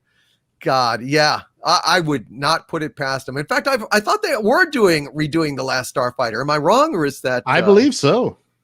Oh it's in development hell. Yeah, I believe it's supposed to be like a prequel reboot, but or not a prequel, but a reboot. But it's not. Oh, well, of course it is reboot kind of thing. Not it. I'm trying to say is it's actually supposed to take place after the other stuff. I don't know if that's still happening or not. Yeah, I don't know. If Mr. Barkley made a holographic toilet on the holodeck and substituted Star Trek Discovery for the holographic poop usually found at the bottom of it, he'd get complaints. Our great brother Cameron Pasha is in the chat. I just want to say hi to Cameron. Hello, brother. Oh, right. Oh, hell, Cameron Pasha. If you want to come over, Cameron, you are more than welcome. Shoot. Actually, let me shoot him an invite just in case he wants to come on. I didn't want to bug the man. He is actually going to come on with me and Eric Sullivan this Wednesday. We're going to do a live stream on Piercing the Veil. And cool. Cameron Pasha wants to come on and talk about the Bhagavad Gita and other philosophical concerns from a Sufi perspective. I think it's going to be a hell of a great live stream. I didn't want to bug him for this, but here he is. Shoot, I'm going to just shoot him the invite. Vamp, Kelvington, talk. Well, I was going to say before you... Go ahead, Tom. Well, I can't share it. I need Doomcock to share it. Oh, okay. Oh. We're going to continue with our super chats, Yeah, and then we'll we're going to do What's Eating You next. So if you have things in your head that you did not like in the last week, this will be the time to vent those frustrations. And that's coming up very shortly. All I know is I want a sequel to What's Eating Gilbert Grape called Gilbert Grape's Eating Me, and it's about how he turned cannibal. Oh, that's good. I think that'd be a good film, don't you? I think so. No, that sounds awful. Film. I think Johnny Depp. Wouldn't it be What's Eating Gilbert Godfrey, though? What's Eating Gilbert Godfrey? Oh, that's the most annoying comedic voice in all of Hollywood and all of history of ever. Oh, I never liked that guy. I went ahead and sent Cameron Pasha an invite. And just letting him know he certainly isn't obliged or anything, but since he's here, shoot, I would have absolutely asked him in here. And what happened with Tom? I've got this here. If we got 30 seconds, go ahead. It's not going to be a strike or anything. Oh no, it's all good. We're all fine. This is for Mike though. So, do you like rabbit? Do you like chicken? Have you ever wondered what it would be like to have both at the same time, but can never find both at the same place? Well, Disney and Shang-Chi have taken care of that for you. That's right. You can get yourself rabbit chicken meat, now available at every Walmart and Costco. What you waiting for? Move your feet and get some rabbit chicken meat.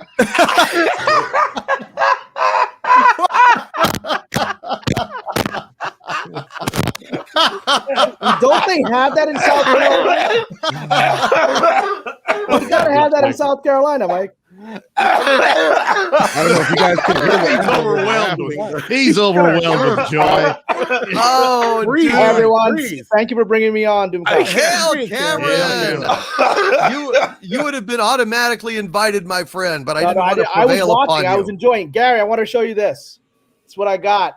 Hey! Ark of the Covenant, right? Oh wow! Wait a minute. Let me make you big on the screen. I got this in Jerusalem, actually. I got this in the old city of Jerusalem. I just went to some kitsch, little, East Jerusalem, little, Well, that's where they said it always was. Yeah. There it is. All right. Wow. It's got a little mold thing here. Yeah, it's got the angels, whatever. Yeah. Have you looked at it? Open it up. Yeah, I can actually open it. And Don't look at it. Open it. No. Don't look there, dude. Tom, I unfortunately on the jingle part I was laughing. Can you play it again? Sure. Let's do it again. I'm going to try not to laugh because I'm going to laugh. I'm muting myself. Yeah, I've got to mute myself. Okay, hang on here. Let me reshare it. Because I was laughing over the jingle. No worries. Cool. There you go. It's in the bottom there. Whenever you're ready. All right. Do you like rabbit? Do you like chicken? Have you ever wondered what it would be like to have both at the same time, but can never find both at the same place? Well, Disney and Shang-Chi have taken care of that for you. That's right. You can get yourself rabbit chicken meat, now available at every Walmart and Costco. What you waiting for? Move your feet and get some rabbit chicken meat. It's good. Thank you. Thank you, Tom. Oh. You know, the only way that could be even better is if that was like a Crazy Eddie's ad from 1980, New York. Like, the prices are so low, it's insane. I'm going crazy over this meat. It's Crazy Eddie's meat sale. Do you like rabbit? Do you like chicken? But you can't find them in the right place. At the same time, well, my friends, I've gone down to Walmart or Costco because we've got rabbit chicken meat. Oh my God. If Valiant Renegade was here, he could have done it great. But I got to tell you, happy birthday to Valiant Renegade. Today is his birthday. I invited him here and he said, well, I might come on, but of course, it's my birthday. And I'm like, oh, well, shoot, dude, I want to prevail on you on your birthday, but God bless I just want to say that I've been in the chat for some time just watching. This has been one of your best live streams. And Gary, I don't think we've met before, but I'm really intrigued by everything you have to share. And I wanted to go back to something you said much earlier, which is when you're pointing out what you knew about what was happening at Imagine. I don't know if you heard just a few days ago, suddenly Imagine made a major pod deal with these two sisters who are these interesting sort of wealthy Kuwaiti sisters and the Al-Fala sisters. It just came out on the trades. And I think one of them was dating Mick Jagger, right? So they're all connected in that upper level of like rich people world. So it seems like they're really trying to access money right now. I knew that probably that was before Solo came out. I heard that information. And I think that I relayed that to you immediately, Doom. Yeah. And that was, it ended up being, sometimes it takes a while for this information to actually come out. And then you realize, oh, look, I was right. But yeah, that's definitely how it goes. And it was an agent that told me that information. Right. Okay. So that's the thing. I do not reveal all the tips that I get. I try to protect sources and actually, Gary, I'd never asked you on the show before because I didn't think that you wanted to be outed or identified. But then I don't care. Fuck them. I don't care. Exactly. I'm gonna fuck them all, man. At this point, people who hate you. There's nothing you can do about it. You've been in the town long enough that people know who you are. Yeah, fuck them. I don't care. That's what he told me. And I was like, buddy, I definitely, love you and I want to have you on the show if you want to, but I don't want to get you in trouble or anything. And I am more proud to be your friend and on this live stream than I would be working for these woke idiots. So again, fuck them. Thanks, Gary. And you guys, man. Now I feel like a Sweeney Todd. I feel like at last my arm is complete again because we've got like a grand panel here. I'm just all my favorite people. Love you guys. Thank you. Missing one lovely lady with an incredibly sexy voice. Yes, Raquel Briggs.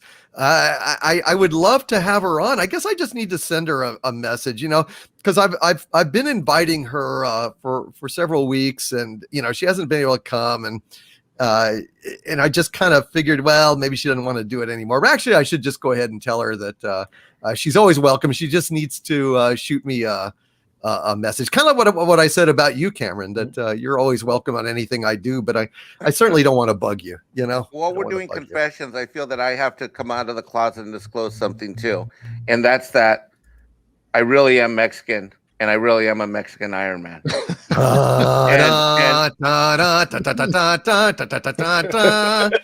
Yes, Mexican Iron Man, ladies and gentlemen. Look at him. He's got the Stark glasses. Strike a pose. and look, Mexican. What is your robot name? It's not Jarvis, right? Mexican, right? It's Hector or Jose. Is my robot name. Okay. See, Mexican, Iron Man. Mexican, Iron Man. Yeah. A very good visual aid there. So with those glasses, you can control the missiles in orbit, right? Oh, well, that depends if I remember recharge this helmet. Yeah.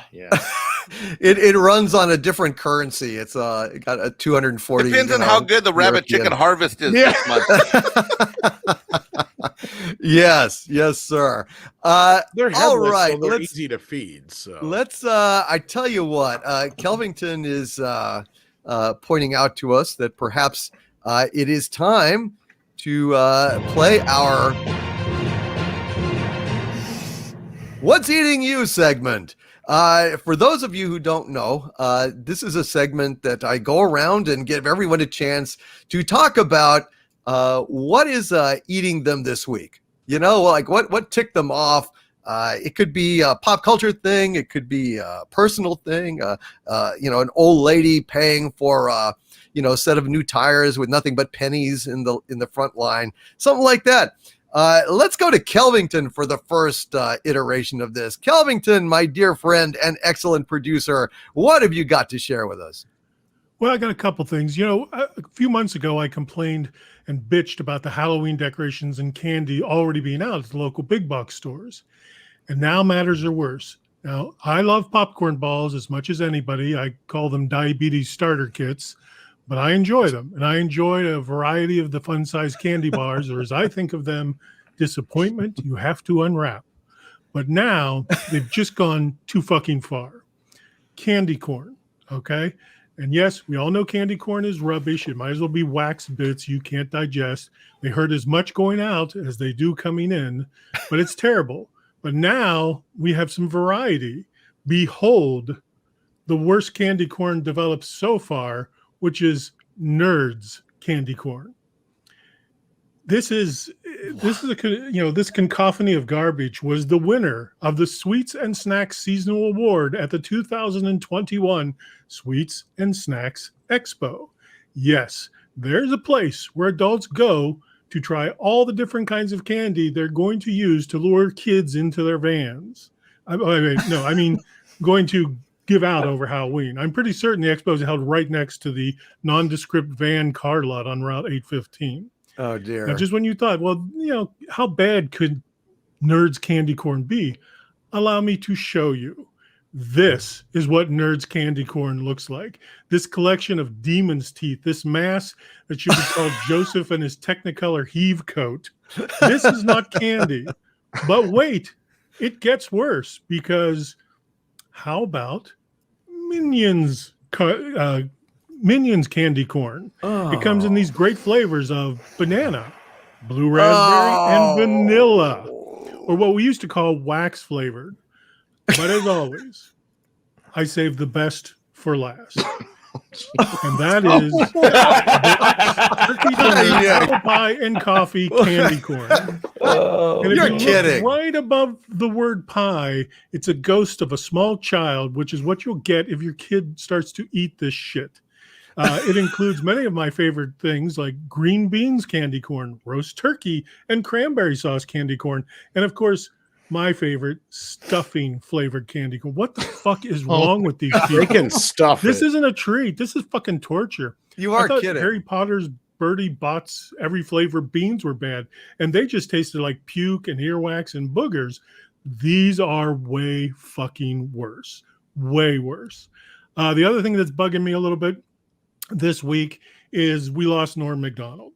Yes. And he was an amazing comedian. He had a very unique sense of humor, but he's very dark, but very funny.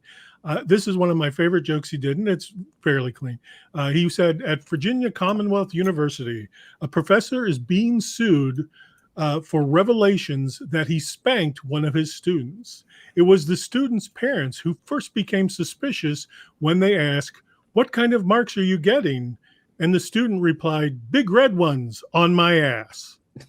So Norm is very, very much missed, and he was a great, great comedian, and I loved him a lot, and he's going to be missed. And as always, my last thing of what's eating me, we talk about Disney doing all these gender swaps and, changing everything. Well, I happen to have found a list of the other top 10 shows Disney is going to gender swap, if you'd like to hear it. I would love to hear it. Let's see it, Kelvington.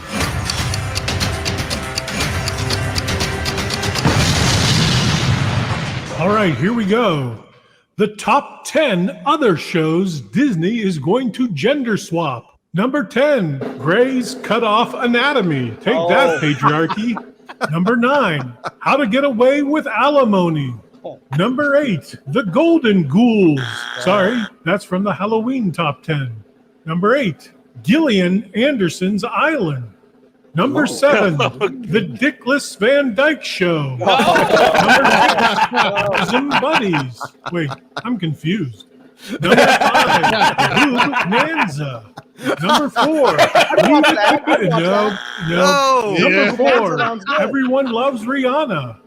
Number 3, How I Met Your Turkey Baster. Number 2, 9 Perverted Strangers.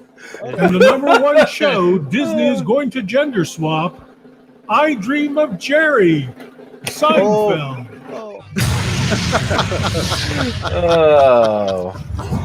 Great stuff. Boo Banza sounds good. I'd watch that. Well, the only way I can get behind all this gender swapping is if we get a gender swapped Magic Mike. I think we all think that's fair, I right? think that's a good idea too. Exactly. Magic Michelle. Mildred? Magic Michelle. Yeah. There you go. Yeah, that's a ticket. Sure. It's got to be that. Yeah. Fair is fair. Let's go to Mexican Iron Man. Anything eating you this week, my friend? Well, I already covered it, and that was the use of I don't like any kind of heritage months in general, but the whole Latinx thing that all the big corporations did. I thought it was interesting that YouTube itself actually kept Hispanic Heritage Month in the moniker, and they didn't go Latinx, but all of Hollywood did. And I'm not going to repeat the rant I did earlier, but that was my rant, and that's what annoyed me beyond belief. It was a great rant. Let's go to Tom, who is so even keeled and utterly unflappable in a Buddha kind of way that nothing seems to anger him and nothing seems to cheer him. He just kind of cruising along like Christopher Cross sailing. What do you think, Tom? Anything eating you this week?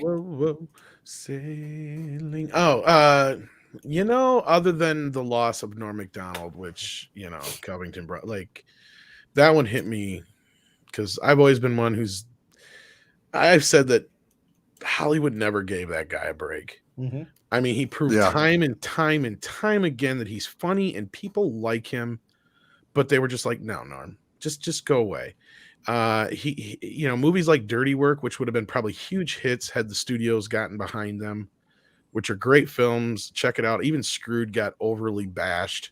Yeah, it's not a great film, but it's not nearly as bad as what people made it out to be at the time it came out. And he's worked on so many other great things. He's always had a great sense of humor. And I'm just doing what he told us to do. He said when he died, he wanted people to mourn him. He wanted people to be sad. He wanted us to miss it. And we do, and it's like, oh man, like we lost one of the greats, one of the last greats of SNL as far as that cast goes. Especially when somebody dies so young, and cancer is a bitch. So this week, cancer is eating me more than anything. Like, fuck cancer. I think we all have probably had a family member or somebody close to us who's probably have to have dealt with it or even passed from it. And it's one of the just saddest things ever, especially when somebody has so many years in front of them, like Norm probably did. And it's just sad when that happens. So yeah, out of everything that happened this week, that was probably the thing that ate at me the most, I'd have to say. So I know I'm kind of stealing one from Kelvington. Sorry about that, but yeah. So yeah, no, it was very, very sad. Let's go to Douglas Nelson. Anything eating you this week? Well, of course, I guess I'll third that. The passing of Norm Macdonald is pretty big. And all the sentiments are completely accurate as expressed there. And it's, I feel robbed, of the years of that man's talent. Well, what else? Of course, cancel culture reared its ugly head. So, a certain pop star of ample assets got in trouble over medical information, and so that sort of thing struck out. And it's the idiocy is on display a lot, and in the back and forth on that. But I get now I'm thinking about it, it's probably something he can't go into because of the nature of YouTube. I don't know, what the rules are anymore and what that would do for your channel. However, it's the odd thing about cancel culture, and that it also played something to give a laugh in the case of Shang-Chi actor Simu Liu. Because when you virtue signal and all that, and you lecture and preach and whatnot, and then they look into your closet, and it came back to haunt him. So I'm a bit of a loss as to whether to feel bad about cancel culture possibly coming for him and what his possible future could be as a result of it, or just, well, you walked right into that one, pal. Yeah. God knows, man. God knows. Cameron Pashaw, is there anything that has been eating at you at your inner peace and perfection this week? Yes, and of course, I will iterate. We're all saying Norm Macdonald. He was an important part of my life, especially the '80s SNL, early '90s SNL, which is some of the best stuff that we've had. He was a very courageous guy, and what was amazing about him is that he kept his cancer quiet and secret, much like Chadwick Boseman. He just wanted, he didn't want to burden his family or the world. And as a result, when he left us with a big hole in our hearts, and a recognition. As Tom said, he didn't get a fair shake in this town. So that's the big thing. On a more specific level to the world that I'm in as a screenwriter, what's been eating away at me is something I'm actually going to write an article about for my Patreon, I hope this week, which is that just in the last few days, the trades, particularly Deadline, have been reporting how a lot of young television writers have been very upset because they're no longer able to get good representation. They've lost their agents. Now, won't get into all the details of it, but some of you may know that there was the Writers Guild a couple of years ago forced all of us to fire our agents as part of a leverage they were trying to do in a negotiation with our own agents, right? It was something I opposed at the time. And I did that because I knew that the whole plan was being orchestrated by very rich writers to try to screw all the young up-and-coming writers, the minority writers, and all the people that didn't have the network, the club that I talk about. And I knew why they were doing it. For all the claims of the economic reasons why they made us do it, and literally said, if you don't do this, you're out of the guild. You can't work in Hollywood, right? And I said at the time publicly, which got me a lot of enemies in Hollywood, I said, this is being done as part of a scheme to screw over young writers by essentially old rich writers who were threatened by the up and coming new writers and wanted to take their representation away while they themselves had their own network that protected them. Right. It's just something that ate away at me. And I was publicly attacked by some very, very powerful writers who got really angry that I was coming up and speaking about this on Twitter. And it was really difficult time for me. And now 2 years after I went through that humiliation, everything I said was going to happen has happened. And now the trades are writing about that. And the Writers Guild leadership is now saying, we want to apologize to all you young writers. It was really an unintended consequence, but we wish you good luck. Literally, they said that. They actually said that. It was an unintended consequence. We hope it all works out for you. Like, yeah, you screwed an entire generation of screenwriters to preserve the wealth and power of a few of you. And I'm going to be writing an article on my Patreon about this because I was so angry to see that kind of power play. And now to watch them publicly say, yeah, I guess that kind of happened, and we're really sorry for you. Good luck to all of you. We're going to keep our money. It just blows me away. And Cameron, let me just add in one more point since I am in your Patreon, and I got a little preview of this from you, obviously. Mm-hmm. And for the benefit of those that are in the chat stream, the thing that I didn't know is that these agents control everything that happens all the time. They're the ones with the connections. They're the ones with the relationships, and they make or break careers. They make or break projects. They make or break financing. They make or break everything. And so for this to have happened, it's absolutely devastating. It's no different than literally telling a bunch of, if you own a restaurant, making sure that it gets, basically telling patrons to like stop coming. I mean, it's really devastating what happened. Or shut off the food supply. Gary, the power of agents. They're the blood supply of the whole entire industry. And when a professional guild orders its members to fire their agents, I mean, the ramifications of that are unheard of. And now we're witnessing it. An entire generation has been wiped out. A generation of writers have been wiped out. Yep. And we've got a bunch of old writers going, guess got no competition now. See y'all later, suckers, which is what I said would happen. So that's what I'm angry about. And so anybody who's following me on Patreon, I'm going to write a very detailed article about it because this is what I talk about. I've talked about on Doomcock's channel, the club that I talk about. This is the most nefarious, sinister thing I've seen them do. They've done sinister things to me personally. I've never seen this kind of broad-scale, open, sinister action against a swath of thousands of writers, knocking them out of the game and doing it so blatantly, knowing these young kids would not understand the machination of what was being done to them. And all those kids can't get representation now. They're out. They're just done.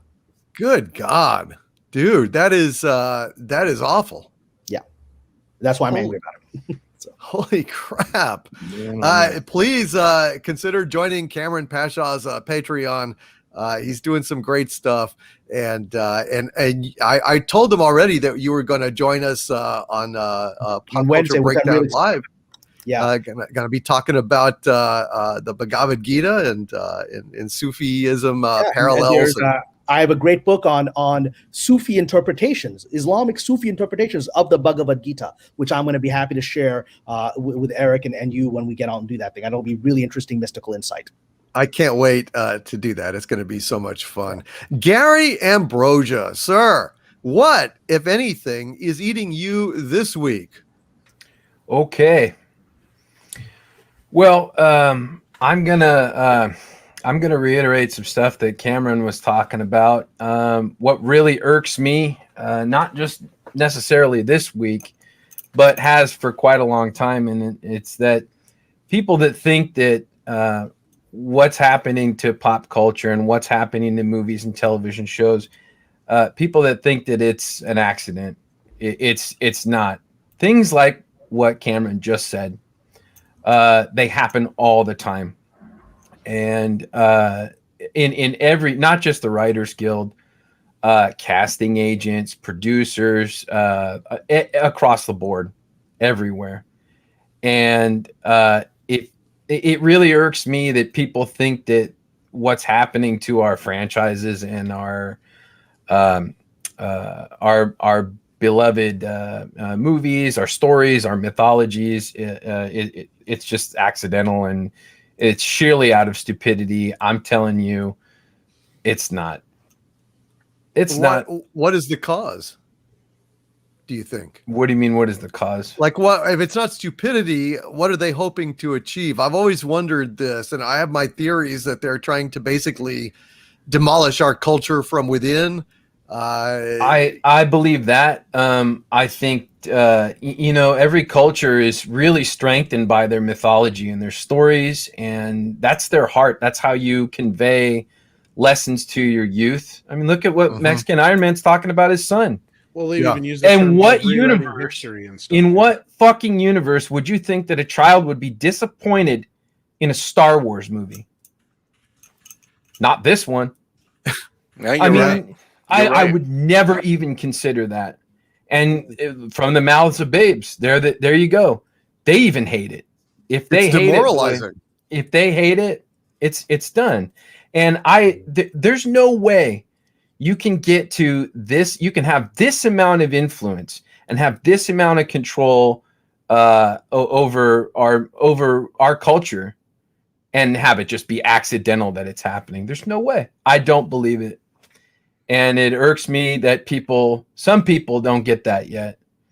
I mean, that's just me, that's my thing. But I'm sure Cameron knows what I'm talking about, because a lot of this shit is pre-planned. I think that movies in the entertainment industry are they're a byproduct. Mm-hmm.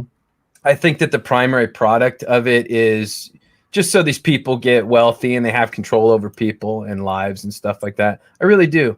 I spent a lot of time down there. I saw some pretty horrible shit that I won't go into, but yeah, that irks me.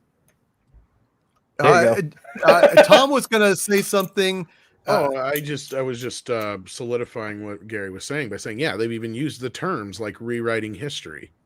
Right. And no, I think you're 100% right. And this is, we use the term manufactured trend because it's completely political, and that's where the money comes from. And that's where, you guys keep asking, how do they keep doing this without making money? Is because you have political powers putting money into this, because a big part of this is, as you guys know, when you want to move and change things to a certain political side, one of the first things you attack the literature, you attack the music, you attack the movies, the television, and all the culture that we take in. And I agree with you 110%, Gary. This is not This is not just some trend that came out of nowhere. This is a manufactured trend. Yeah. This is 110% planned.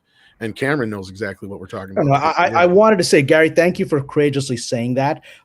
Because it needs to be said. We both work in this industry. There are sinister forces here. I mean, yeah, there's some bad people here who are just here, to get something out of it. But there's people with actual sinister philosophical outlets, right? They have beliefs about the world that are very dark and strange and frankly occult for many of them, and they utilize this medium that we're in Hollywood to propagate those for very dark things. I mean, when I first arrived in town, I thought one thing I said, hey, nobody wants to make a movie. Everyone's just trying to get laid, right? That's all they're trying to. And that's one real layer of it. But beyond that layer of just the people that just want to use this for wealth and power and sex, right, are the people that want to use it for wealth, power, and sex, and then something much darker, which is something that is so hard for people outside this to grasp because it sounds crazy until you actually meet these people. And until you meet them and you have a discussion with them and you're actually friends with them, you won't get it. And then all of a sudden you look at it and you're like, oh my God, these are the people I'm surrounded by. And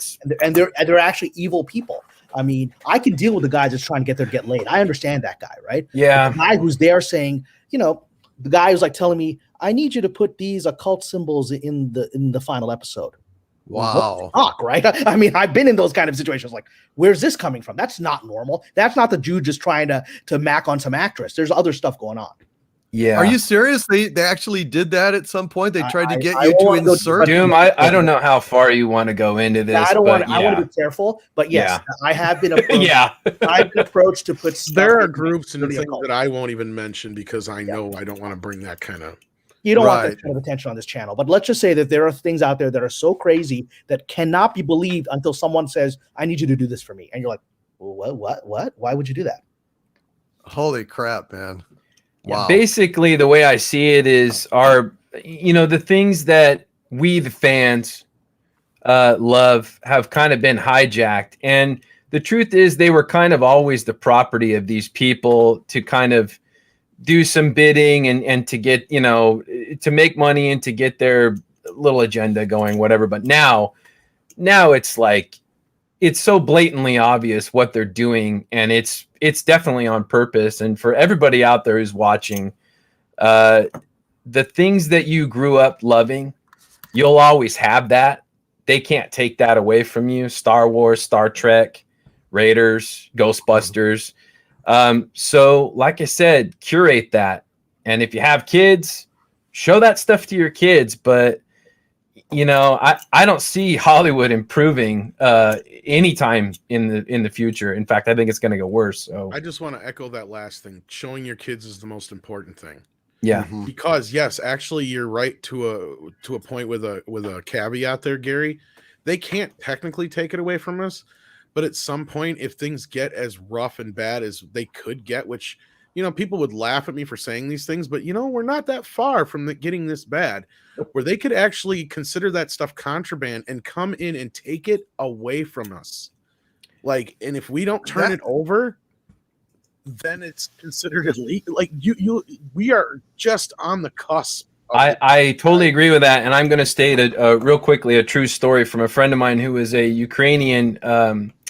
He left in the big exodus in the 80s, and he told me that one day his older brother had gathered a bunch of people over their house very secretly, and he was a young kid. His older brother was probably 16 or something. He was about 5 or 6, and he couldn't figure out why. And his older brother said, "Don't come downstairs. Don't come into the basement." Okay.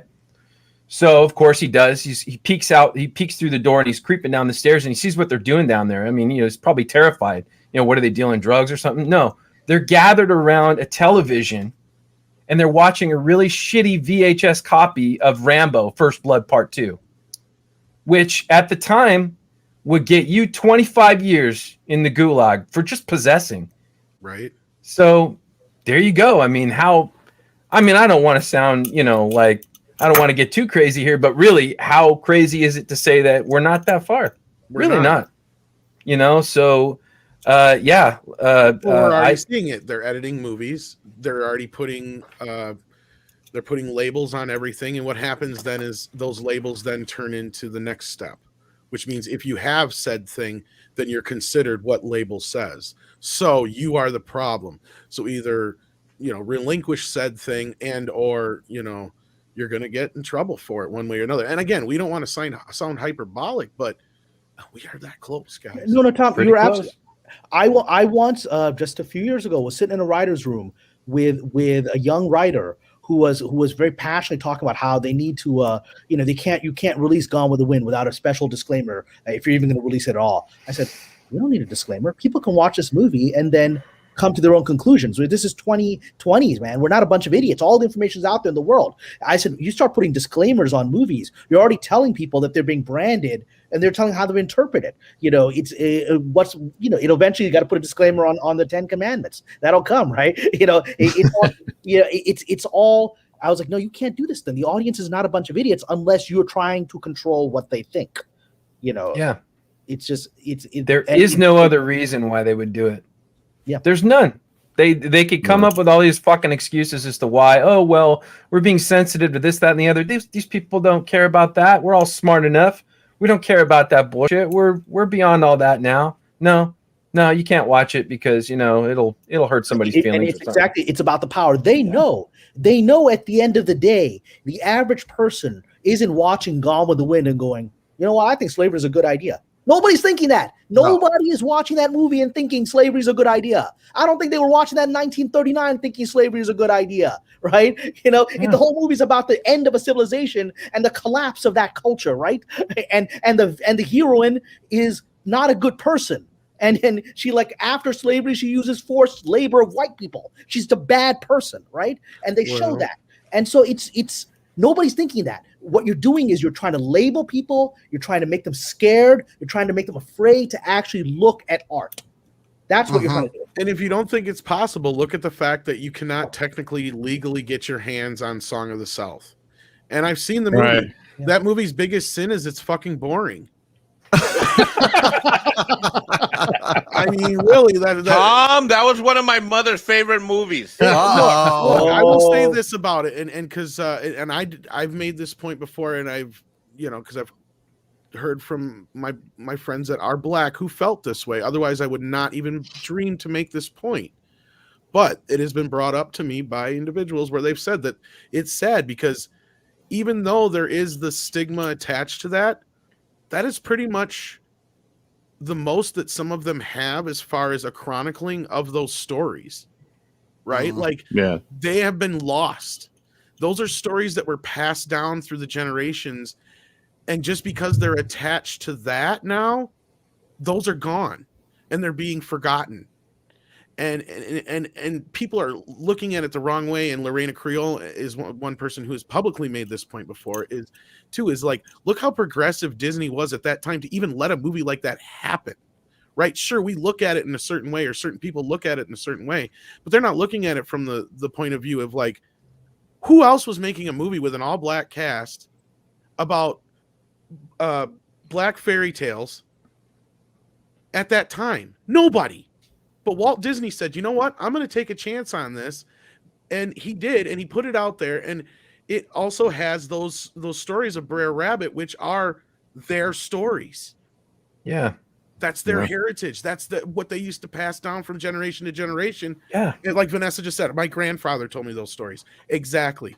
And now those are being lost because they don't want you to have that. It's naughty to have. And you know what happens when you disconnect from history? We're seeing the practical element of it. And again, I'll be careful what I say about it. But when it was brought up earlier, talking about what a certain rapper got a lot of attention from making certain comments about making certain choices in your medical life, right? That's all I'm going to say. However, she put out something that I think that really agitated people. She said Malcolm X would tell you to ask questions, which is correct. As anyone knows, I'm a huge personal follower of Malcolm X, right? He really defined who I am as a person. And he was all about finding truth and speaking truth to power. And then all these sort of woke weirdos have now stolen his name and his image, thinking that's that he was one of them, and he wasn't one of them. And they got really agitated when you have, the leftists got really, really agitated when she mentioned Malcolm X would be like, let's ask some questions about why the government's doing these things, right? They didn't want, because this figure that they've stolen, his own daughter has said, they've stolen my father's figure and made him into this leftist, revolutionary, which he wasn't. He was a conservative, traditional religious guy. He was very critical of liberal and leftist movements, and that's why the New York Times, when he was killed, said he was a brilliant guy, but he was an evil guy because he was criticizing the New York Times all the time. But that because the whole thing cut off from their history. This major figure who would tell them traditional ethical values out of the Black community, they don't want to know that part of him, so they've erased it. They've erased the history of it, so the next generation doesn't know. And so Tom Connors here has revealed in saying that Song of the South was boring, essentially Tom Connors saying zippity don't da, zippity nay. I'm giving it a thumbs down, Gene.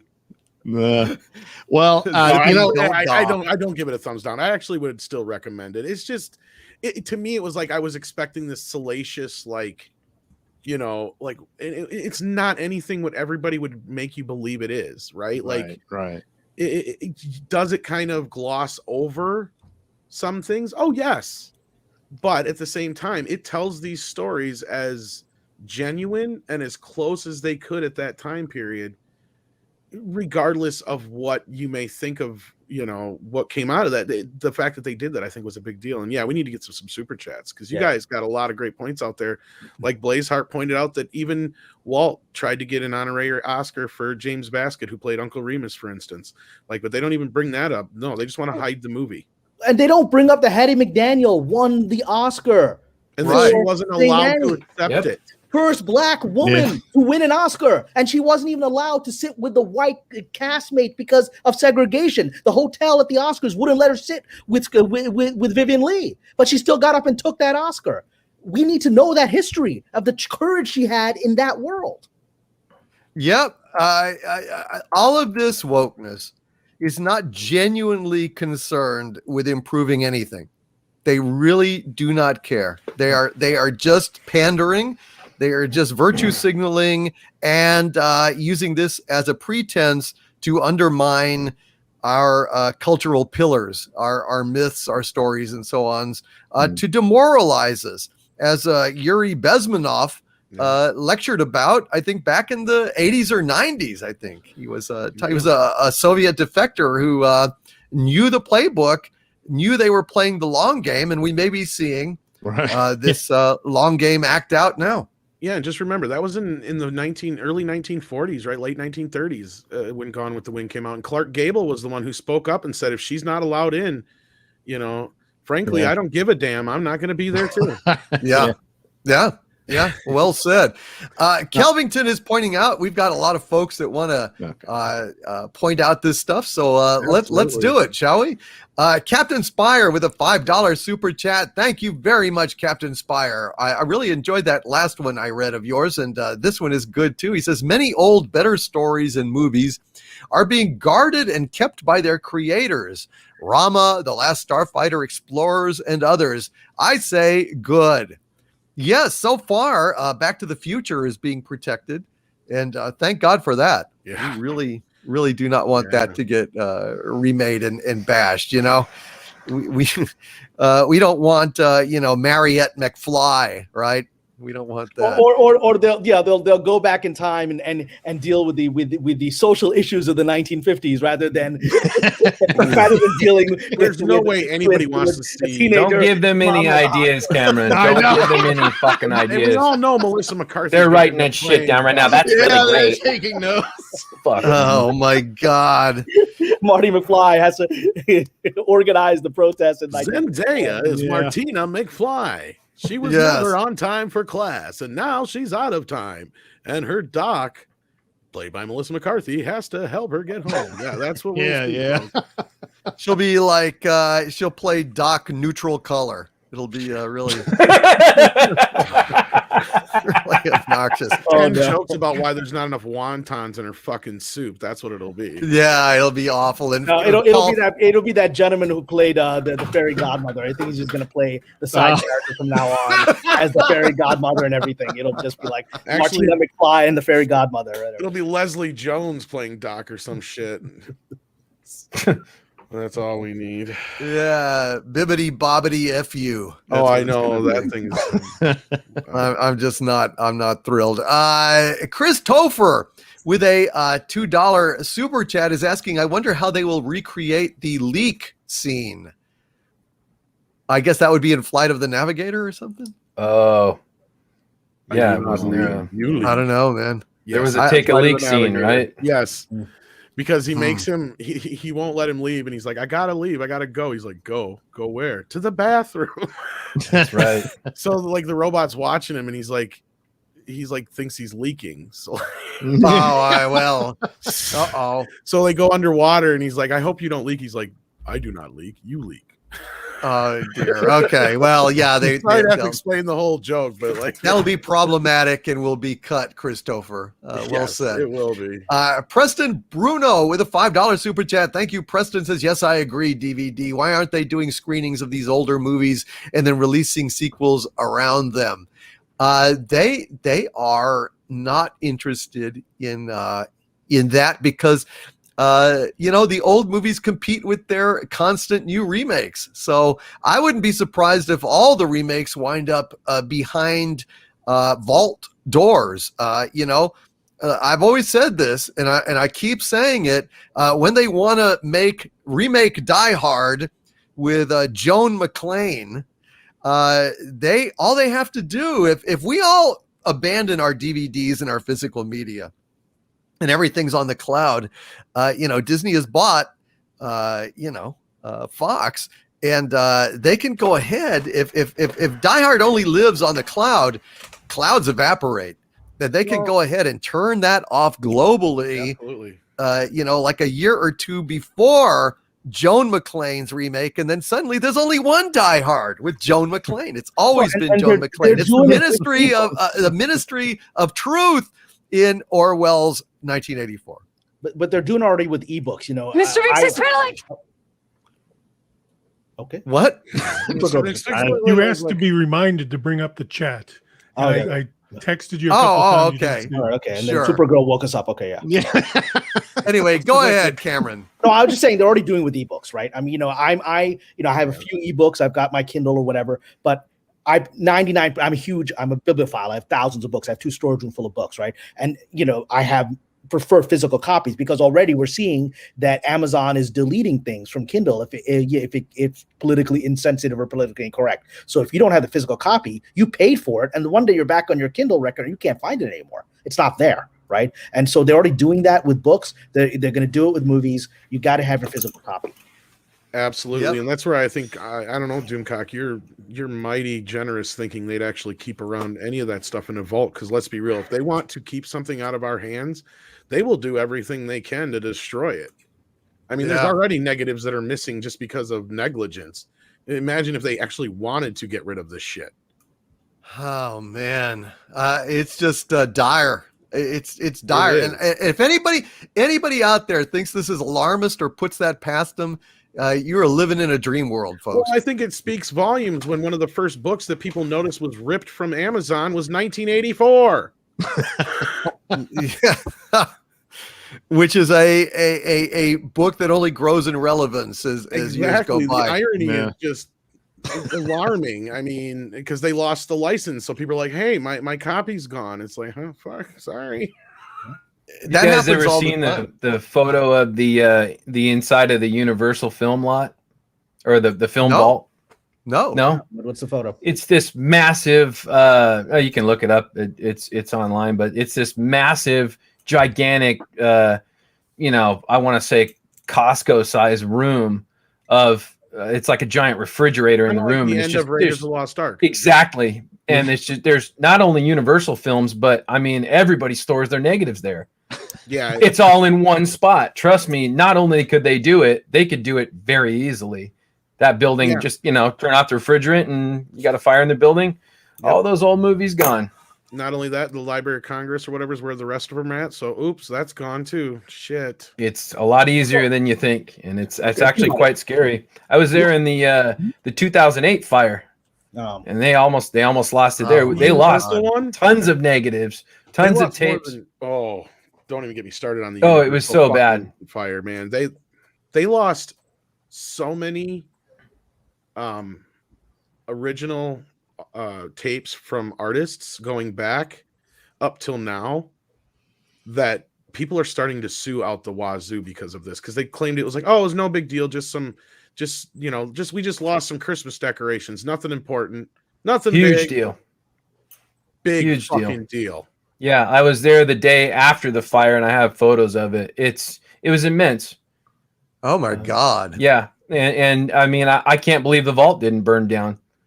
But geez, so ironically, it may be pirates that are the keepers of our culture. You're right. Ultimately, I mean, as weird as that sounds, pirates that have ripped these things to their hard drives and their backups and everything. That may be the last best hope for it's like Fahrenheit 451. There's a historical example, Nosferatu, which I think is amongst the greatest horror films ever made. That movie was lost because Bram Stoker's widow sued the filmmakers of Nosferatu, saying that essentially ripped off Dracula, which they had, without getting the rights from her.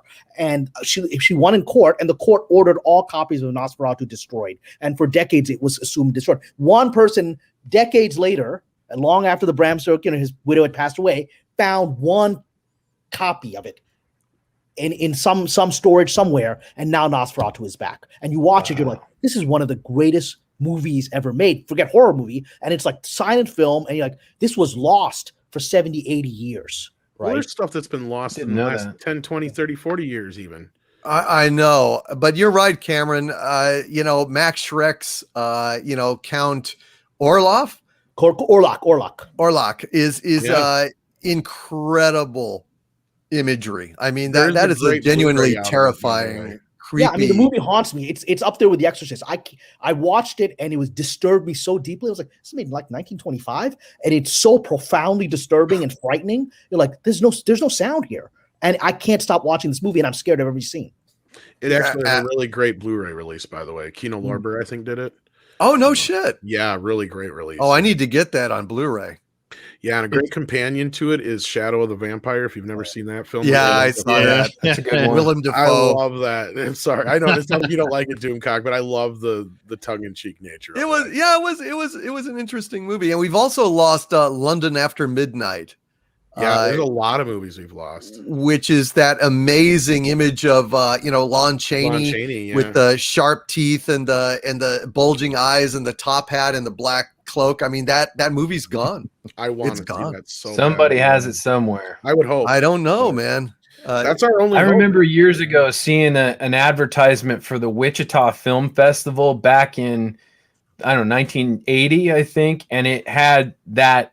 It said that they were screening a 16 millimeter copy of that movie at the Wichita Film Festival. So there was a 16 print of it somewhere. Who knows? I don't believe it, man. I know that they tried to recreate it with stills and narration. But that wasn't it. It was just a bunch of stills and they talked. It was like, wouldn't this be interesting if this movie was real? It really didn't. It didn't. Okay. I watched it. I was kind of disappointed, but I mean, it's all we really have. It doesn't really convey anything. It's just a bunch of stills. It's cool. I mean, you see Lon Chaney in the cool makeup, but my hope is somebody has that damn movie somewhere, and you better come forward and you better bring it to us. So I hope so. I hope so, man. I don't think so though. But maybe, I mean, if there was a 16 millimeter printout, that guy's sitting on a fortune because he could, license it to DVD and make absolute killing. I would buy it in any format I could. Mad Cat 15 with a $5 super chat says, "Preach, brother." Thank you. I did actually earlier. I kind of lost my shit. Welcome to the Church of Doomcock. It happens. Xenobit with a $5 super chat. Thank you, Xenobit says, "I want a Mexican cut of Flight of the Navigator, where all the maps in the kid's head are maps to every Taco Bell in the country." Wouldn't it be Taco Bell would like that too. Taco Bell would, but I doubt the Mexican kid would. I don't think he would. I don't think Mexican people eat at Taco Bell. It's not. Mexican Iron Man, are you back? Can you tell us if that's true? Do Mexican people eat? If he's not back, I can tell you for a fact that he would probably bitch about it. He probably would. I guess he's out. He's out doing some stuff. That's okay. Like, are you kidding? He would go crazy. Matt Giles, an arch villain of mine for 8 months, a channel member. Thank you, Matt Giles. Says, why do they have to gender or race swap every iconic movie? They deserve to flop. Yes, they do. Yes, they do. I want them to flop. I want them to fail. I want them to pay for this affront. I genuinely do. I despise this shit. And it gets more and more obvious every single day. They do it constantly, knee-jerk, impulsively, obsessively. They're crazy. They're just I will say one thing, to be fair. There are moments where it can work. When the new Starbuck in Battlestar Galactica as a woman worked perfectly, you know, and Katie Sackhoff, I worked with her on Bionic Woman. She's an incredible actress, absolute professional. And so there are moments where it can work. But again, they, you know, Ron Moore wanted to try a woman in that role, but they found someone who made it her role, right? And it wasn't about, you don't care that it's a woman that's taking over a role from the 70s that was a man, right? Because she made it hers. And what often happens in these swap situations is it's just this lazy virtue signaling. Even the actor feels a little embarrassed to be doing it. They don't make it theirs. Yeah, that's true. And Ron Moore intelligently wanted to swap Starbuck because of the relationship between her and Apollo, and particularly between Zach Adama and her, where her failure gets him killed, essentially. Where she passes him because he wants to be so much a Viper pilot, and he just doesn't have the chops for it. And I just, so much drama and greatness went into that choice. It was an intelligent choice. It was not a knee-jerk, virtue signaling choice. There was no virtue signaling about it. In fact, he took a lot of heat for it, but he felt it was a valid, creative choice. And I always say, in my courtroom, genius is always an affirmative defense to prosecution. You know, you can do anything that you want. I mean, if Kurtzman Trek had violated canon and done everything, but it was brilliant, I would have had to give him a pass. He would have gotten an innocent judgment from me, and I'd be touting the show. I am not a rigid ideologue, but by God, quality matters. And that's really all that matters at the end of the day. And that's the shit that's lacking here. Go ahead. I just want to add to it real quick. I was going to say, I'm not even against remakes or reboots as long as they're done well. I mean, and I don't even care about changing a character up as long as you give us a good reason. That's kind of what I was getting to earlier too. And you hit the nail on the head, Doomcock. It's all about the execution. It is. It has to serve the story. Yeah. Yep. Exactly. And that's why. I'm sorry, Gary, please go ahead. Oh, it's the only thing that matters. That's all I was saying. Yeah, no, and that's why, and I've said this before on Andre's channel, you know, and that's why I'm of the view that I'm very excited for the new Batgirl casting, right?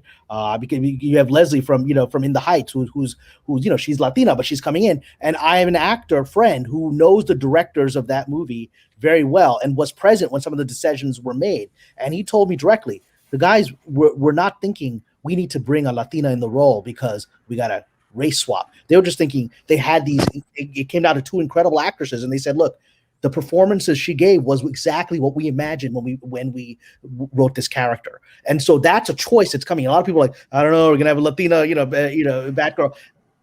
Give it. I think you would trust them because these two guys, Adil and Bilal, are brilliant filmmakers, and they really are tuned to the fans, as we saw in Bad Boys 3. They want to make stuff that the fans like, and if they chose her, it's not because they wanted to put a minority in the role. It's because she was the best person they got in front of her. So that's always a valid reason to do it. In fact, that's the only valid reason to do that. Let the best actor out there. And, I mean, that should be the goal, is to make certain that people are not excluded from the table or from great roles simply because they are the wrong color or something like that. But on the other hand, people should also not be excluded just because they happen to be white males and in traditional white male roles. I mean, make some new stuff, make some great stuff. Look at The Expanse, for God's sakes. Yeah. That is perfectly cast. I love every single actor, every single character. That is a model of how to correctly do diversity, and it is pretty much flawless. When it comes to Batgirl, the key there is to advertise it as Batgirl. Okay, you cast your Latina actress, fine. But don't make that's the whole thing. You keep patting yourself on the back about it. That's always a red flag and a bad sign that, oh God, there's a lackluster plot. There's not much to it, so it's like Batgirl is what you're selling. And I got to admit, I'm a little more intrigued because the rumor is they want to get J.K. Simmons to come back and be Commissioner Gordon. And I really love that idea.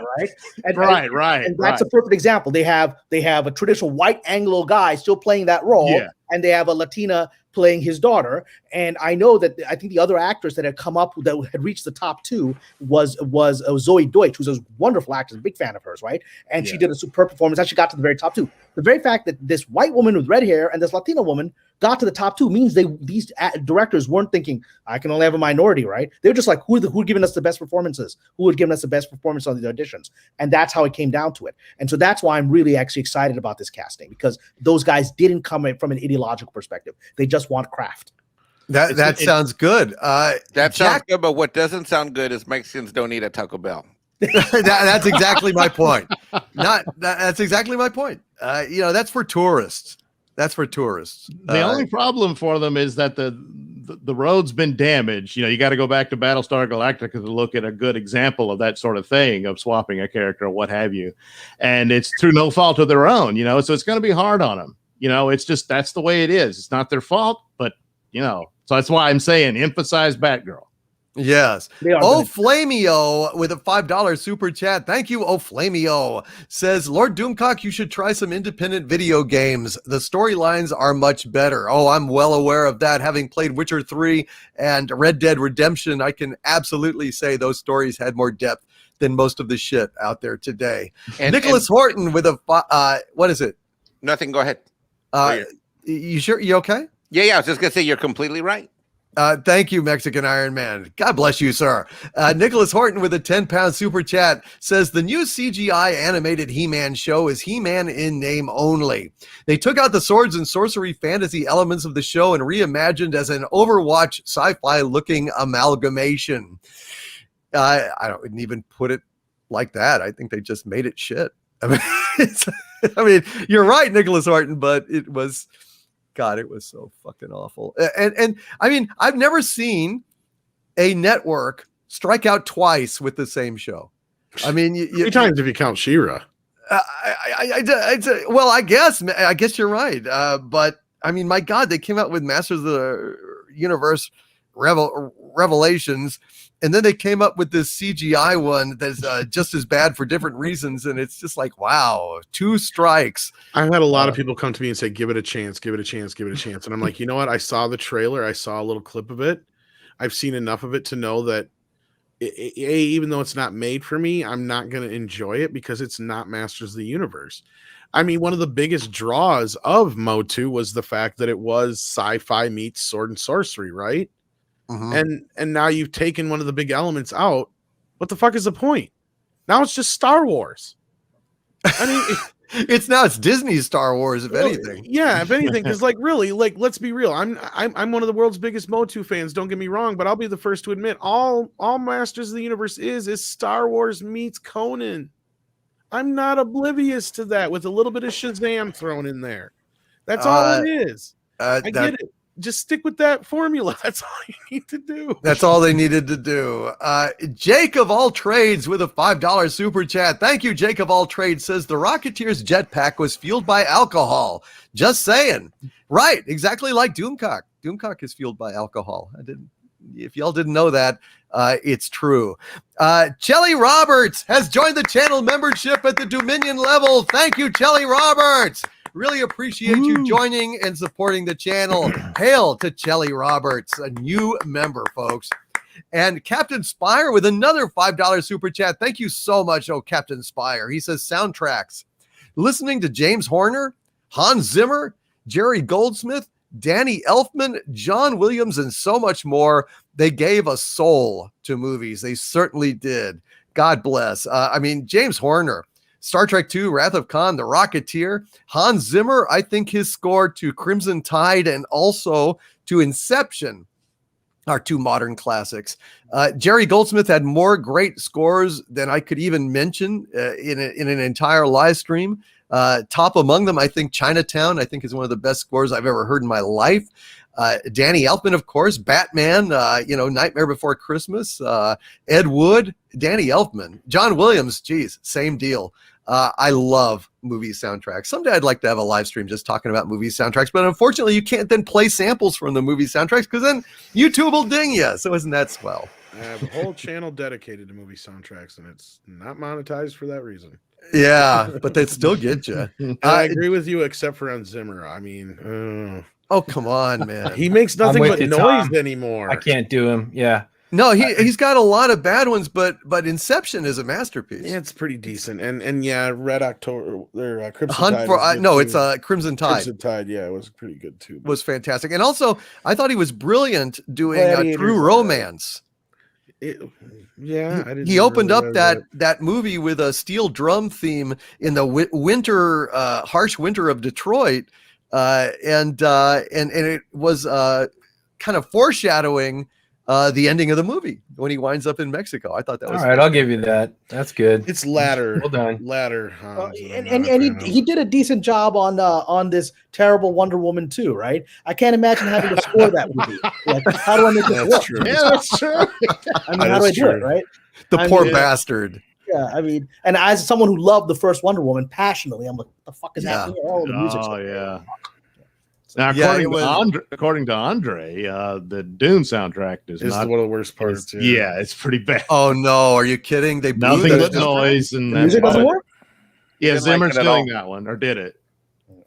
Oh yeah, you can listen to it. I guess it's out there already. All you just have to do a standard Middle Eastern strings thing, right? So that always happens. Just a bunch of that would have been easy, but no. I guess he didn't want to compete with Toto. I don't know. I love the Toto score. Toto's score. I love that one. Great. Yeah. With Brian Eno's desert theme and shit. Yeah. Oh, yeah. That was cool. Actually, Gary Ambrosia gave me the uncut complete score. Wow. Thank you for that, Gary. I appreciate that. You're I welcome. got a copy of that, but it's not a physical copy, unfortunately. It is fantastic. Jack White with a $50 super chat of exceeding generosity. Thank you, Jack. Thank you for your patience, too. It took us a while to get to it, but man, he says with this very generous super chat panel, I am of two mindsets when it comes to remakes. If it is a remake of something like Star Wars or Ghostbusters, then don't do it. But if it is a reboot of an adaptation of a book series that sucked and they do it better the second time, then go for it. I have to agree. That's one of these things, Jack, and I'll throw this open to the panel. Remakes are not always a bad thing. I mean, look at, again, Battlestar Galactica. I think that, like I said, genius is an affirmative defense to prosecution in my courtroom. If you show me, even if I'm skeptical, and you do everything wrong on the book, and yet the result comes out brilliant, I have to love it. I have to give a nod to it. I have to give a pass to it. Any thoughts from anybody else before we move on with these super chats? I agree with that. Yeah. If you can top it, hey, top it. If you can do it better, do it better. And I mean, Hollywood has been built on that idea. I mean, we go back, and a lot of the films we love today are based on something else. They've never been an original idea.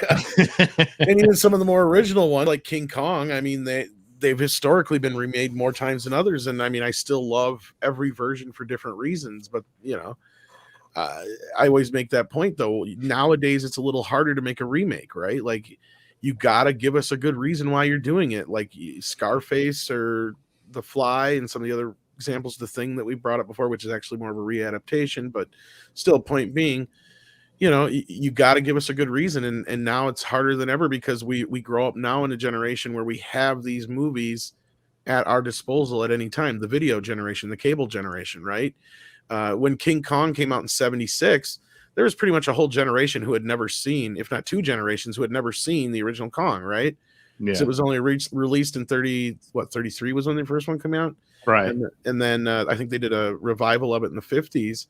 But if you weren't alive then to see it, I don't know if it ever really showed on television all that much because movies didn't make it to TV very often back then until they became a bigger deal and stuff like that. So chances are, if you were a kid in 1976, you'd never seen King Kong.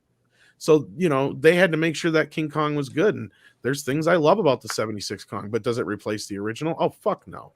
No, the original is a timeless, timeless Exactly. classic. Right. But there's great and- examples like Scarface and The Thing and other ones that have kind of replaced the originals in a lot of ways. And Right. I have to say the Peter Jackson Kong is one of my favorite. I love it. Oh yeah. Because the reason he remade that is because that's what the movie that made him want to become a filmmaker as a child. He was watching New Zealand, watching King Kong on TV, the original, and he was blown away by the stop action, and that's what. And so his heart is in it because he's trying to honor that, right? And then you can feel the love for that movie in that movie. I didn't personally care much for it. It just, I don't know, it just didn't do it for me. I think sometimes filmmakers who are super passionate about a project can, I don't know, choke. They can just get overwhelmed or try to overdo it or something. I don't know. I mean, I certainly respect your opinion that you loved it. I just didn't really care for it. But it's funny that Steven Spielberg, when he did Raiders of the Lost Ark, I remember an article in Rolling Stone where he said, basically, I viewed Raiders of the Lost Ark as a movie to kind of blow the saliva out of my mouthpiece, so to speak. And he shot it in a hurry. He beat he brought it in ahead of schedule and under budget. And he just was kind of freewheeling it and just saying, well, we're going to do this thing. And, because I think hadn't he come off of 1942 and 41, and that had been a big debacle, and he just Yeah. decided, let's do this, this little movie fast. Well, sometimes happy accidents can happen. Exactly. But on the subject of remakes and reboots, is that the term and the concept has been so badly damaged. Yes. as of now, I've often thought that, if for nothing else, if you're a true passionate artist, you would take the challenge of going back and looking at something, maybe even a B movie type deal, and look at that and see if you've got what it takes to turn that piece of crap into gold. Absolutely. That would be the thing to do. Little Shop of Horrors is a great example of that. Even though it went from movie to Broadway and then back to movie, it still shows the potential, right? Fly is another, we already brought it up too, but to dive into it, go like, okay, you have this really great, interesting concept. Let's explore it even deeper, right? Yeah. And that's where I love that idea of a remake or a reboot or whatever. And that's the thing. They've even tried.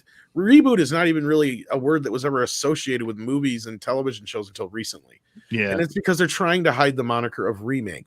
Why? Because remake has always had a bad connotation to it.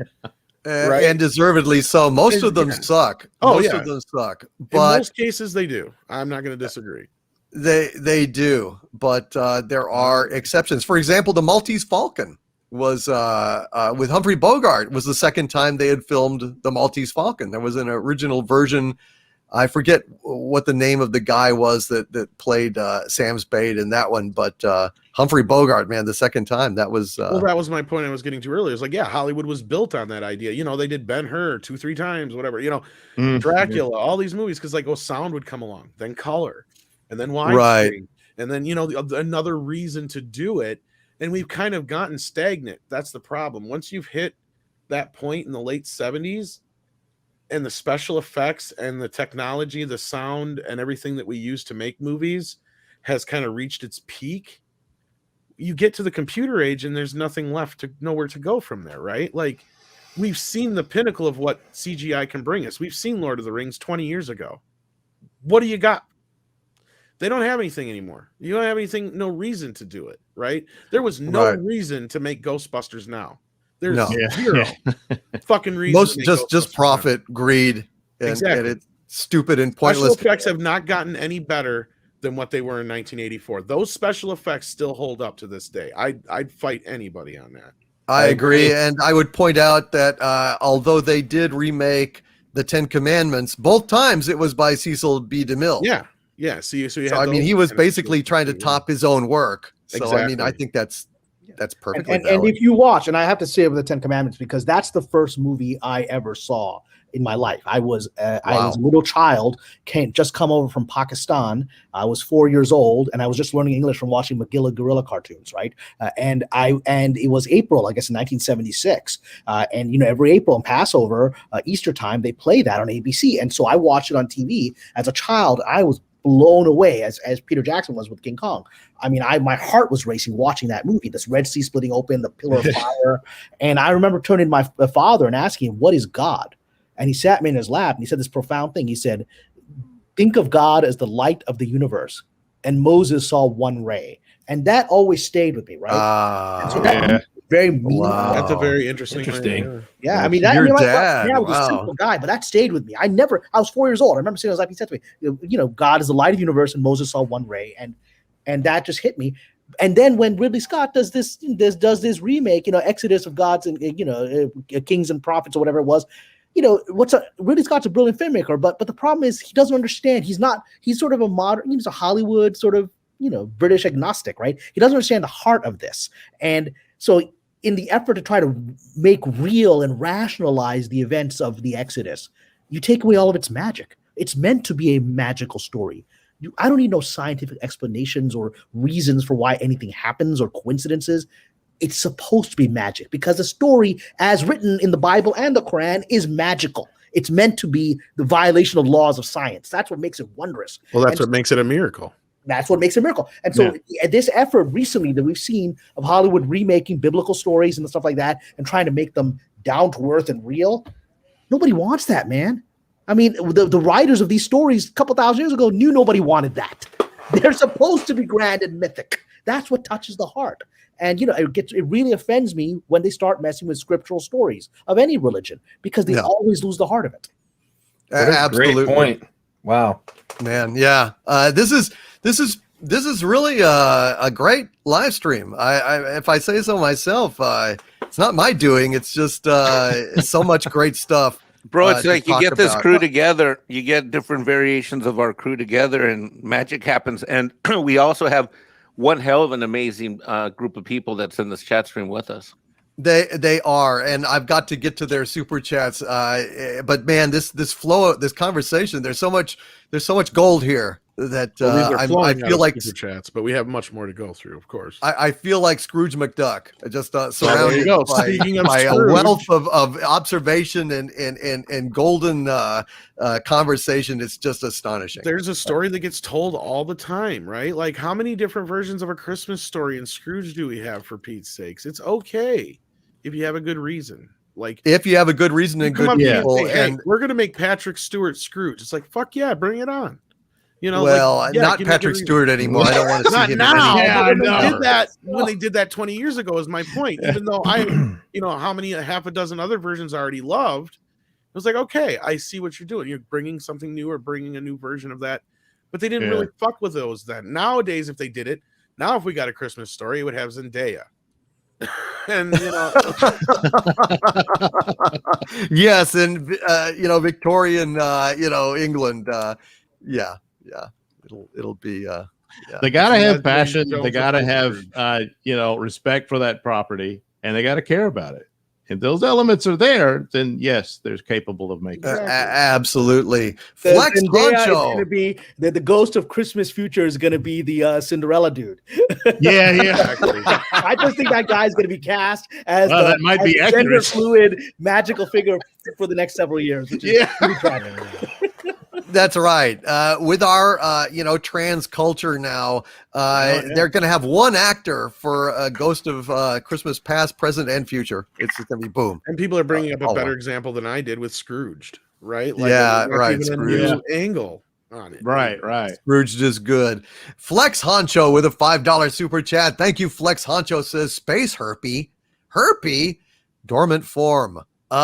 Keep away from heat and moisture. Extremely dangerous when activated. Anybody? Oh boy, unknown. Yeah, that's from Ice Pirates. I know the space herpy thing is from Ice Pirates, but I don't remember what the hell they're called in Dune. Just those. I don't think they ever call the disease anything in In Dune. Yeah, does it have a disease name or whatever the disease? I don't know. I just thought it was spice. I don't know. No. The crap that's all over Baron's. Yeah, face in the and stuff. David Lynch movie, he's got all those lesions the on mouth his face. stains. Oh yeah, Yeah. I think that's. I think the disease is called Max Factor. Yeah. Basically, makeup. You don't want to catch the factor. Or a You don't want to David catch the Madonna. factor. Kit Kat with an incredibly generous 50-pound super chat. Thank you so much, Kit Kat, who is always a great presence here in all of my live streams. And I want to thank you, Kit Kat, very much for that. And Kit Kat says, future generations will look back on our times as a historic turning point when the great shift began to independent production, independent marketing, and independent distribution of all pop culture, something which people will then see as the norm. God, I don't know, Kit. I hope you're right. I mean, that seems incredibly optimistic, Kit Kat. I would love that. The problem is, and I'll throw this out to Cameron, Tom, and the whole chat here, real fast. With independent production, how do you get the word out when there's so much product out there, so many people doing indie comics and indie movies and everything else? How do you rise above the kind of sea of deluge of product and penetrate into the marketplace? I mean, is there any way to do it, or is it just always going to be a certain amount of luck? The short version? Yeah. The short version is you're looking at it. YouTube, that kind of a thing is going to be it. And your shit has to be good. It has to be good to rise above the rest, to get attention. Because, yeah, the gatekeepers are not letting anybody in. We're way past a point where we're overdue for a new independent movement in Hollywood, and it's because they're stopping it from happening, as we were talking about earlier with Gary and stuff like that before Cameron came in and when Cameron came in and stuff. Yeah, so like that's the best short answer I can give is you're looking at it, things like YouTube, the internet, social media, anywhere you can get your friends to just kind of echo it out there and get the word out. That's the best way to do it, unfortunately, right now, because getting in the industry is not as easy as it used to be. And it never was easy. No. So now it's damn near you used to be able impossible. to just suck a dick or two, but now There was one thing you could do that was very easy, and you're in. George Carlin would say, "Hey, if it gets me a ride across America, I'll take a shot in the mouth." Oh boy, I don't know. All I can say is this: that couch is very active now, more so than ever, because they got the spotlight off of it by saying "Me Too" and we're gonna stop this stuff. So all the spotlight's off of it now, and it's getting even worse. Are you serious? Believe it. Oh yeah. You know this I knew that's camera? exactly what it was. Distract him. Yeah. I thought that shit was over. It's smoke and mirrors. It's gotten worse. It's gotten worse. Look, Hollywood has always been built on two elements. One is sexual harassment. One is prostitution. Right? Those are the two elements working together. Right? Those are the two elements that have been there in this system since the silent films, and they've only accelerated in the process since. Oh my God, that's terrible. It doesn't disappear. It just changes shape and form. It'll always be there. Which is God, why that's it's awful. probably for the best that there's going to have to be a strong independent, outlet for entertainment and whatnot, because, just let it die. At this point, as far as it comes to Hollywood, and the best hope for Hollywood in the end would be like it will just be the distributor of other people's product. Well, but the issue is this, and I actually was listening in the chat when you guys were talking about the difficulties they're having with all the medical checks we're going through, which we were talking about, Gary, right? This is the step that I think this is the straw that's going to break the camel's back, right? We've always had, the economics of this town have never made sense, and we've talked about the unions. The unions have made it very difficult to do business for years, right? And I say that as a member of a union who has a lot of issues with my union right now. But actors in particular know the issues that SAG has, right? But now they've added this layer, and it's all, to be very frank, it's all performative virtue signaling. It's all there to keep the one crazy person out of a 500-person crew feeling safe. While the crews are very down-to-earth people. They're very practical people. They're not into bullshit, right? And they have to play along with this because there might be one idiot that's going to create a problem for them.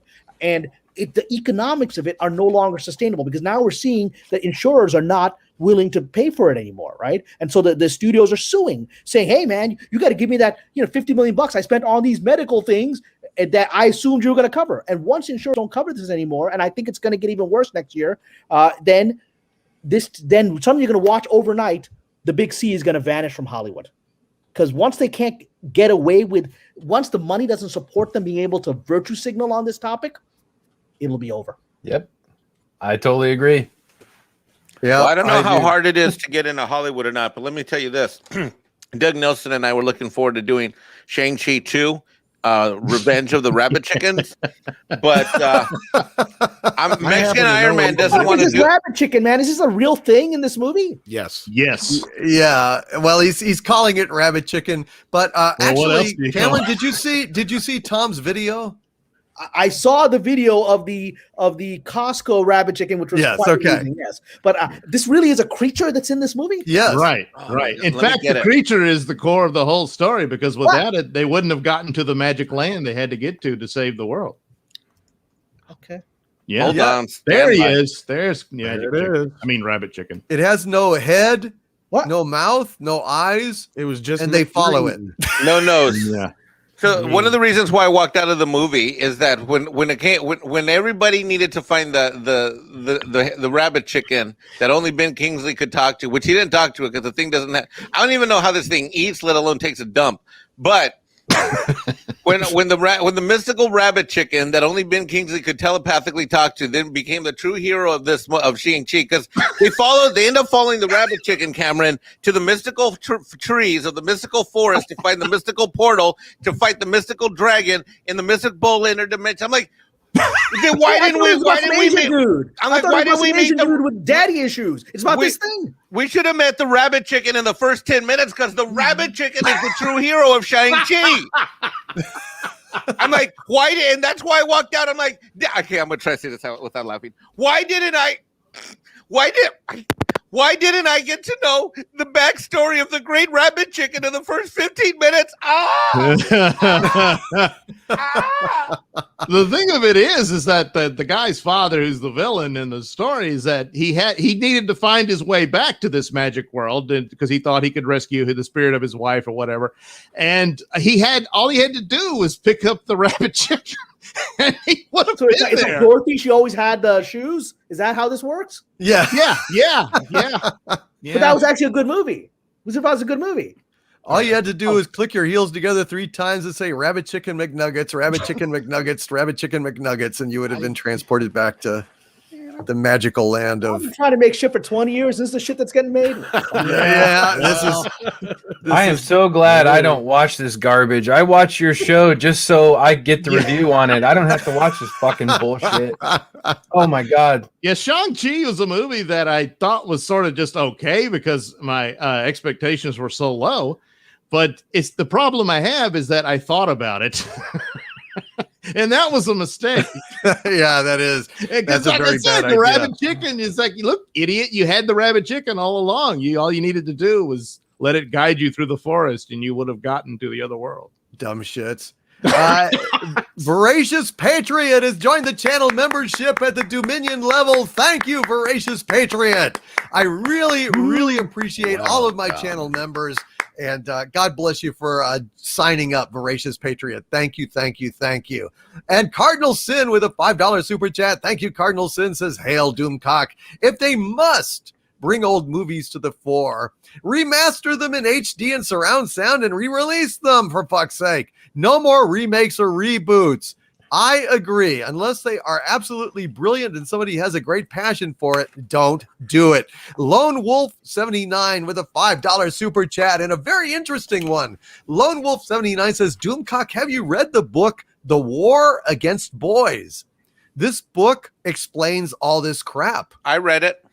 Did you? Absolutely. I have it on my nightstand. I can go run downstairs and grab a copy, bring it up on screen. I read it several months ago when I read this book. I bought it right before I left San Jose, and I read it as I drove across the country at the hotels that I stayed at.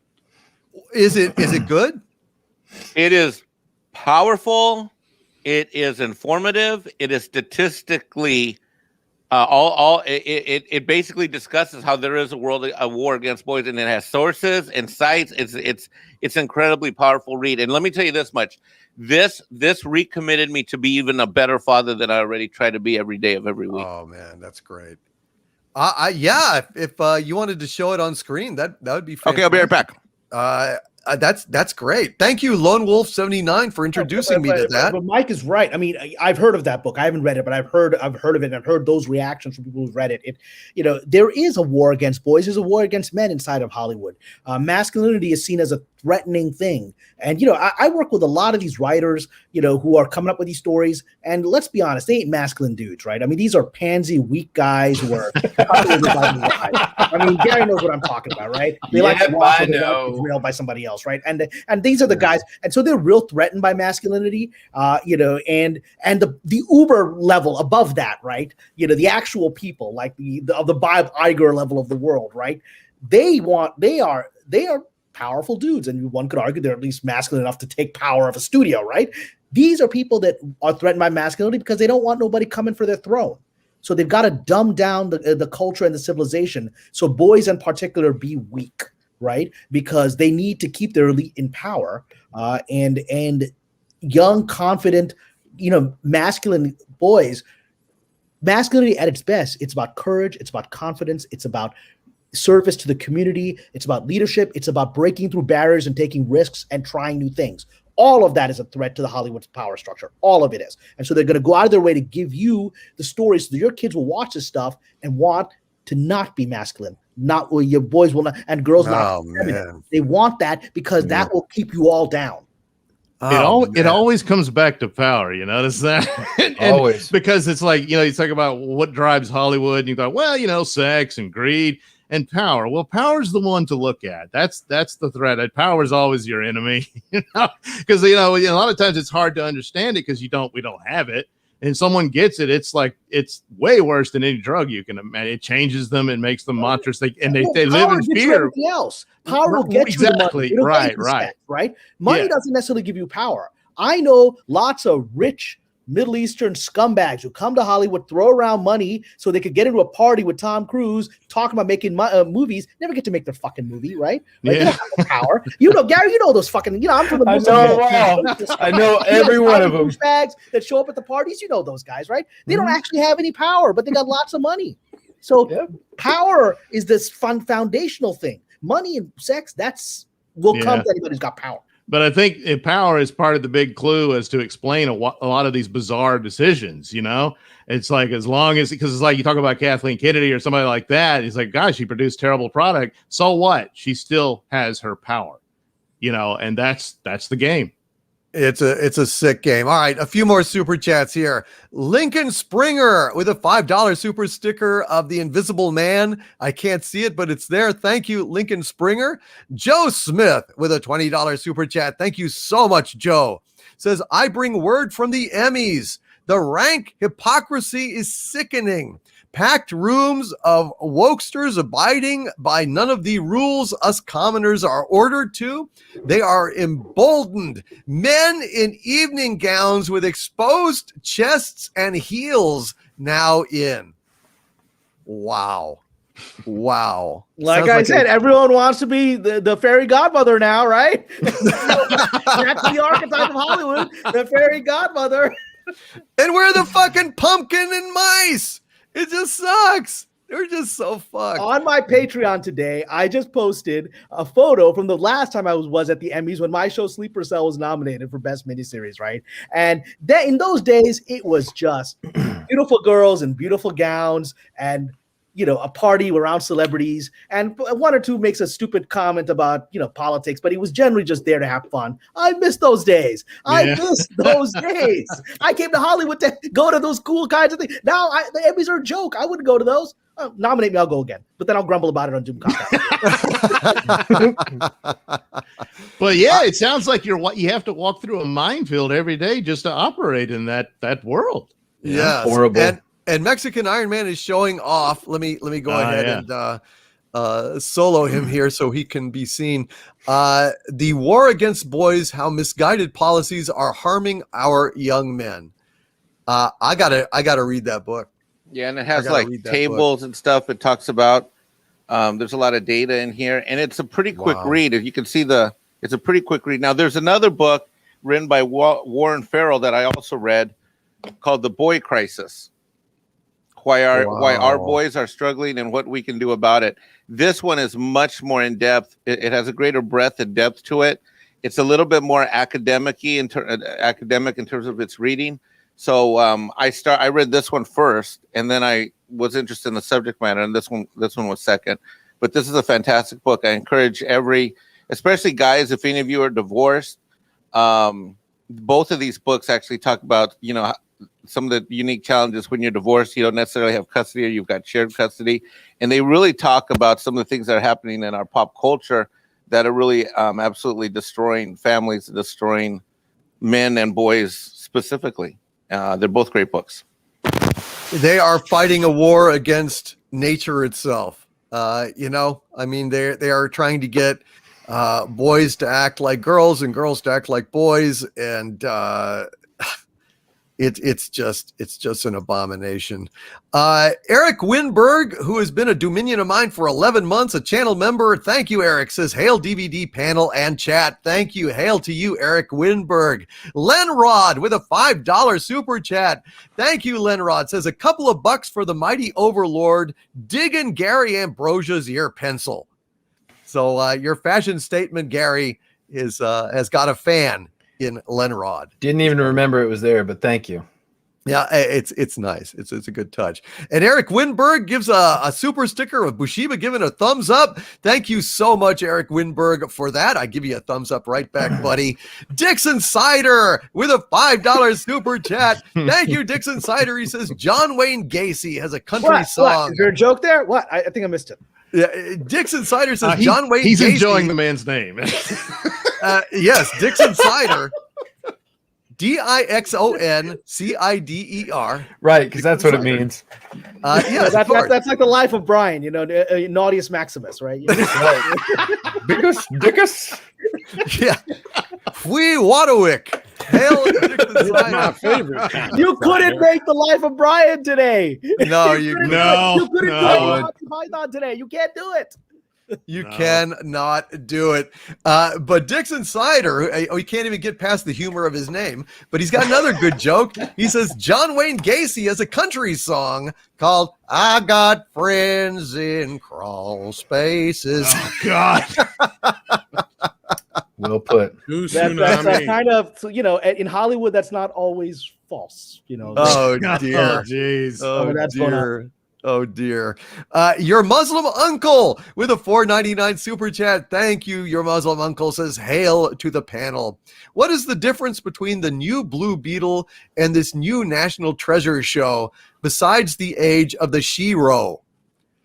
I don't know. All right, you talk about the new National Treasure show that's in development, right? So yeah. I have a little bit of insight because I know the showrunner, the creator of it, because I was actually up for a job on the show. And ultimately I didn't get it. They actually wanted to go with a Latina woman, and I'm sure she's a brilliant writer, but because I think it's a Latina woman that's in the real. But what she told me, which I'm revealing to you, is that this is good. And she actually said this to me. She said, this show is very much going to honor National Treasure. We want to make the fans of the original franchise happy. We will have cameos from the original actors. We don't want to go away from the mythology of it. So it's gonna be sort of good. So that's what she told me personally, and so that she's a showrunner, and so I'm very confident that people are going to be happy because she knows the fans have expectations and she wants to satisfy that.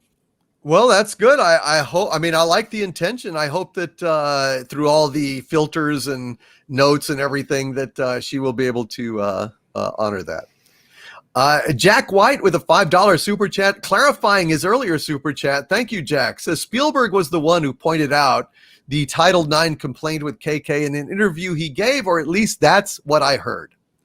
So if you can actually find anything about that, Jack, send it to me. I would be very, very grateful. I know the world would be grateful, actually. Well, I mean, I heard that part from Gary as well. I've said for the longest time that Ms. Kennedy has actual blackmail on these people.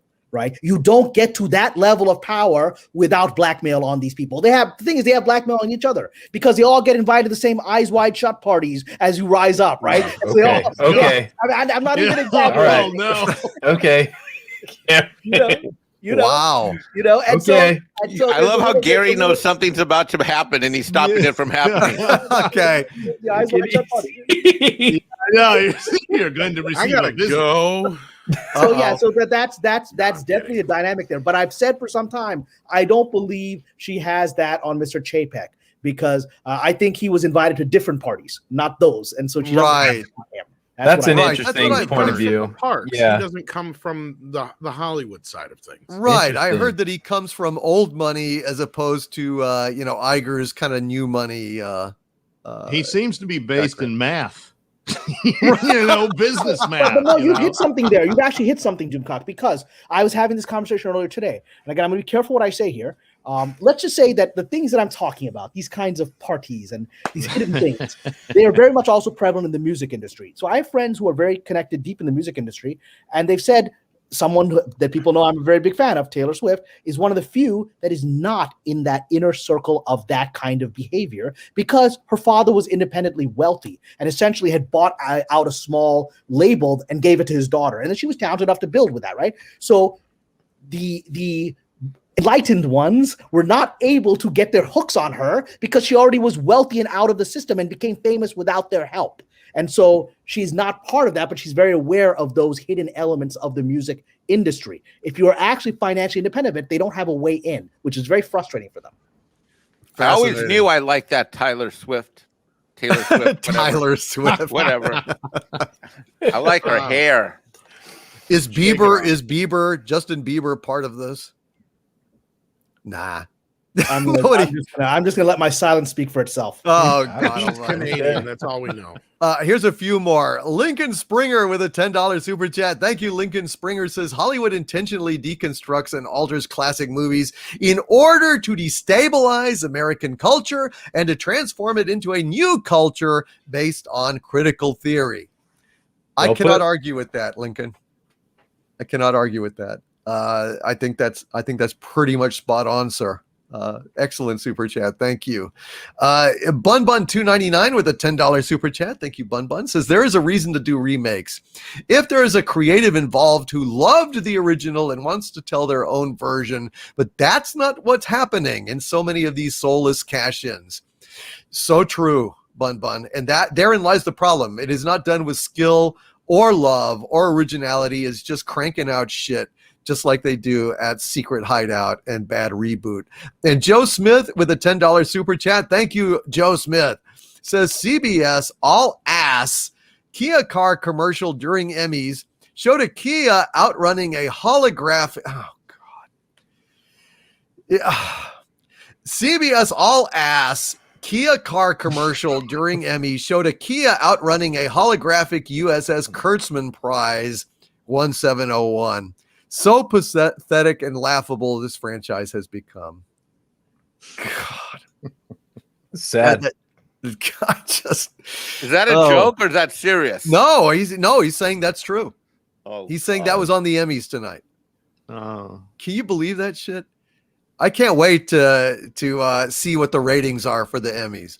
I can't wait to see it. I bet it's going to be awful.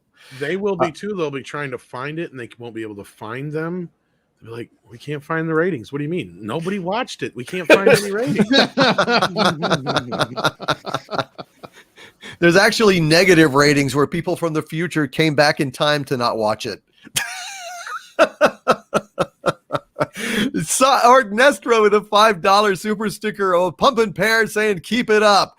Thank you, Art Nestra. We are trying. We're absolutely trying. Saul Shymek with a $5 super chat. Thank you, Saul. Says, tonight's film recommendation, Natural City. Pretty much a Korean Blade Runner film, different enough to make it interesting, made in 2003. I think I saw Natural City, actually. I think I've seen it once. I think I rented it way back in the day. Hail Saul Shymek. Natural City, folks. If you're looking for a Korean Blade Runner, Apparently, Natural City is it.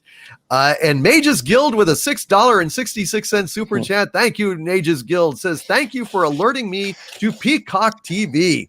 I would love to hear your thoughts of The Last Symbol as it continues. I enjoyed the premiere. I haven't actually seen The Last Symbol. Does anybody know what The Last Symbol is? No? Nope. No. I guess nobody here watches Peacock TV. I am muted. The Last Symbol is this new, I believe it's coming on Peacock. It is based on a Dan Brown book that I actually thought was a decent book. And it's a new miniseries, I guess. I don't know if it's going to be a continuing series based on that book where Langdon, the character that Tom Hanks plays, is on one of his mystery quests that's about Washington D.C. and looks at the Freemasonic origins of Washington D.C. and the architecture and stuff like that. And I thought it's a good book. I despised his book Inferno. I was deeply offended by his book Inferno. I really liked the Da Vinci Code. Inferno was profoundly offensive. It's one of the few books, as a bibliophile, I love books. So the few books I took, I read it and I threw it in the garbage. I literally went went to the dumpster behind my house and I threw it in the garbage because it's profoundly offensive. Because what we're going through in the last couple of years, the whole book was a pro, let's just say, ending reproduction and using medical viruses to promote the end of reproduction. Oh my God. It was a horrific book with a very immoral message.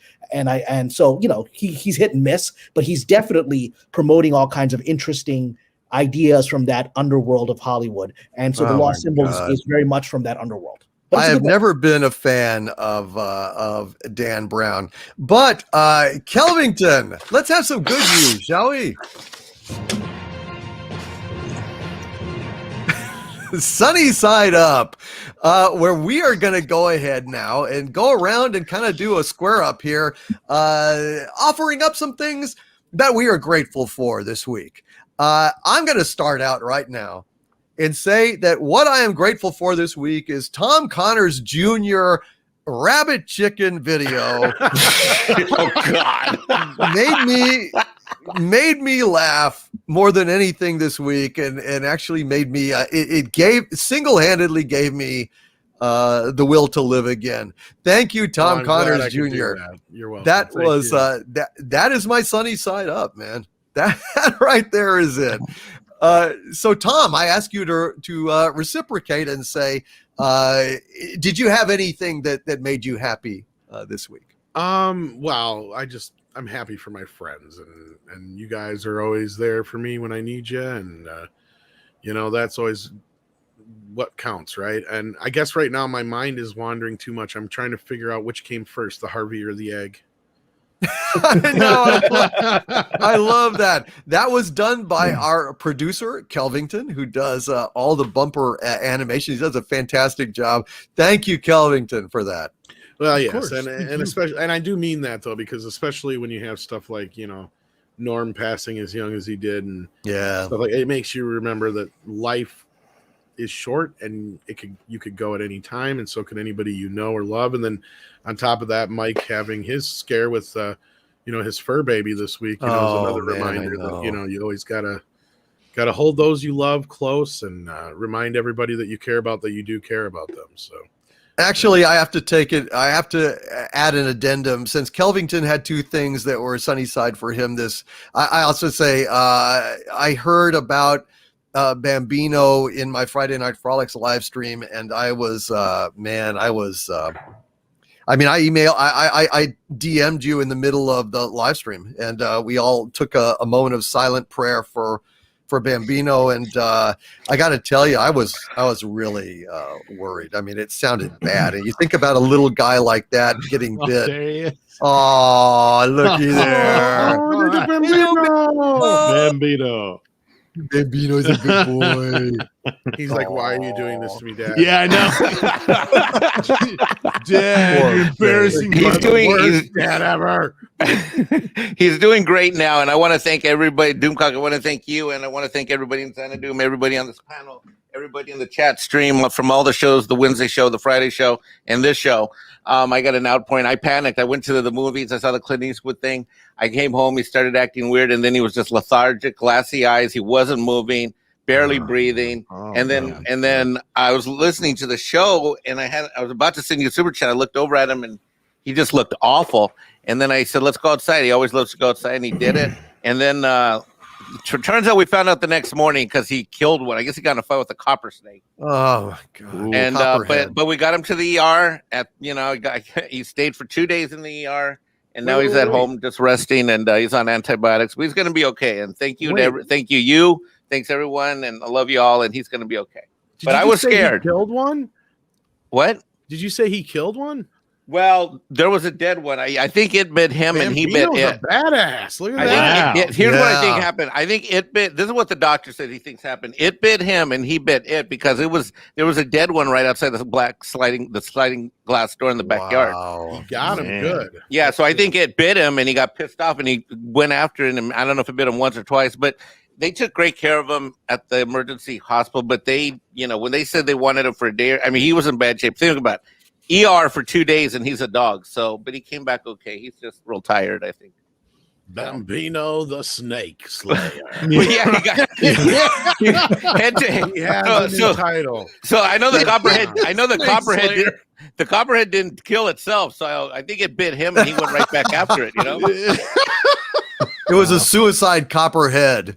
It was a suicide. No, I think it's basically a case of he fought the snake and the dog won. Yeah. He fought the snake and the dog won. That's going on the soundtrack. Amen. Amen. So Mexican Iron Man, do we even have to ask what No, that was it, man. Are you kidding? That is it. I'm thankful for that Bambino's alive. I'm thankful for you, Doomcock. I'm thankful for my panelists who are all my best friends. I'm thankful for this chat stream. I'm thankful for everybody from all the other shows, and Xanadoom is always there. We're a family, and we're to me, we're an online virtual intellectual university of fandom, but below that, the foundation is love and a family that supports each other. And thank you all. Amen. Well said. Kelvington, I know you've got some sunny side up items. I always do. There was one thing I was very happy to get. I finally got an open frame version of Jurassic Park. And what that is, it's the actual 35 millimeter version, which they shot and then they created the film from. And I'll show you, this is what a Blu-ray shot looked like when it was put into theaters. And you'll notice there's just one guardrail there and the goat is kind of centered. But in the open frame version, it's the 35 millimeter 133:1 version. And you can see much more of the film. It's much larger shots, and all the shots are like that throughout the entire movie. There's the Blu-ray version, and then here is the open frame version. So you can see how they cropped it all in. And there's even throughout the movie, you can see the boom mic hangs down and stuff because they're going to crop this down to hit, Jeff Goldblum right there. So I thought that was kind of fascinating. I've been looking for it for a long time, and it exists, and I was able to get my hands on it. The other thing I was thankful for, isn't that cool though? Man, I didn't even know that existed. I had known about it for a few years, but I couldn't, unless I was going to get a 35 millimeter movie projector, I wasn't going to be able to watch it. And then finally I found that they released it. And I was like, oh yes, I will be having this. They released that was cool. Yeah. Oh no, it's out there. Legitly released unless you go back to the old video. But yeah, they used to. It's the open mat 35. Since it's a square frame, they would just crop it off. Son of a bitch! If they weren't filming it with a spherical lens or whatever, and it doesn't look like it's color corrected either. That's because it's probably from a 35 millimeter print from back in '94. Yes, exactly. That's exactly what it comes from. Yeah. The other thing one for Lost World, let me know, man, because Lost World for some reason is the only of the early JP movies that when they transferred them in 4K, it's from the 2K interpositive for some reason. Oh, jeez. Huh. I'd appreciate it. That's interesting. I will take a look. The other thing I was thankful for this week, we got some shots of the Cleopatra asteroid this week. This asteroid has 2 moons orbiting it, and it just happens to look a lot like a dog bone for all the craziness. This is some of the shots. And the observations were made this last week, and it could shed light on how the asteroid was actually formed and how the 2 moons around it are formed. The closest it's going to get to Earth is about 124 million miles, which is 1.3 AUs for you Star Trek fans. And the group focused a lot on the shape, trying to figure out how can it be a dog bone shaped thing. It's so unique, and it's one of the most unique objects in our solar system, period. Now, I will say, however, in my world, there's only one item that is allowed to be in space and be dog bone shaped. And that's this. The Satellite of Love is the only thing you can put up that is dog bone shaped and is in our universe. It is the only thing that I will allow. So those were the two things that made me happy this week. But yeah, that was it.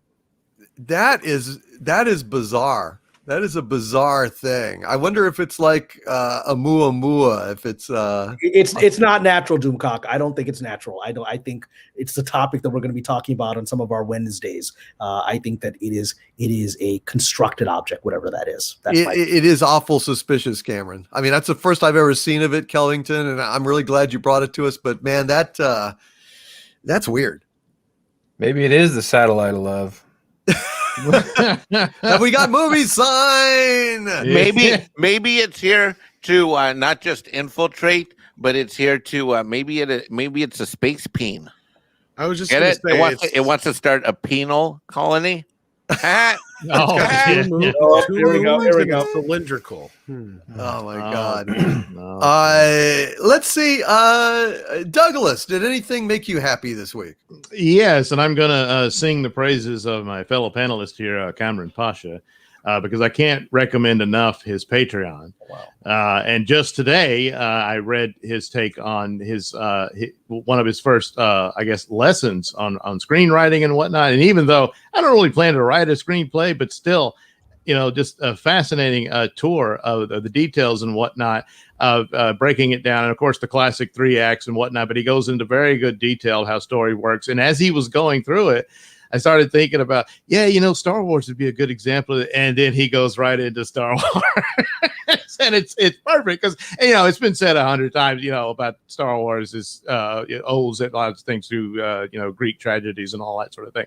But it's just, it's a great Patreon account to follow and look into. He's always got some great stuff there and a lot of stuff to learn. And of course, juicy stories about the sinister cabal known as the Club. So I'm looking forward to more tales of those characters. The content that Cameron puts up on that Patreon, you're not going to get it anywhere else, anyways. So right, yeah. So you really aren't. It's another dimension. It's more breadth and more depth, and there's no way that the stuff that we get there that he could possibly share anywhere else, anyways. And so I get sued if I put it out publicly. Frankly, I got to tell you, Cameron, I haven't told you this thing yet, but you not only are you the most active, but for the money I pay for the membership compared to what I get, it is the greatest value I have, and I have 11 Patreon memberships right now.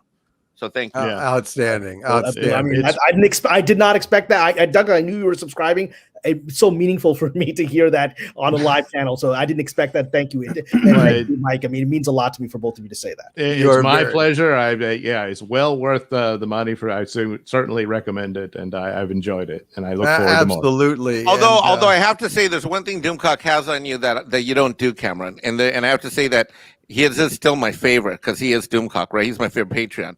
But I didn't get a signed picture of you, and I didn't get a membership card, and I should be your Ministry of Rabbit Chicken Defense or something. You and I will talk. I'm a Luddite. I don't know how to do any of that stuff. I know how to type into. I've got a picture of Doomcock downstairs on my wall. Okay, so I'm a little. Yes. Listen, people need to jump now while the iron's hot on the rabbit chicken market, because that's going to be it. And of course, I'm still going to send Mike your rabbit chicken action figure for Christmas. Yeah.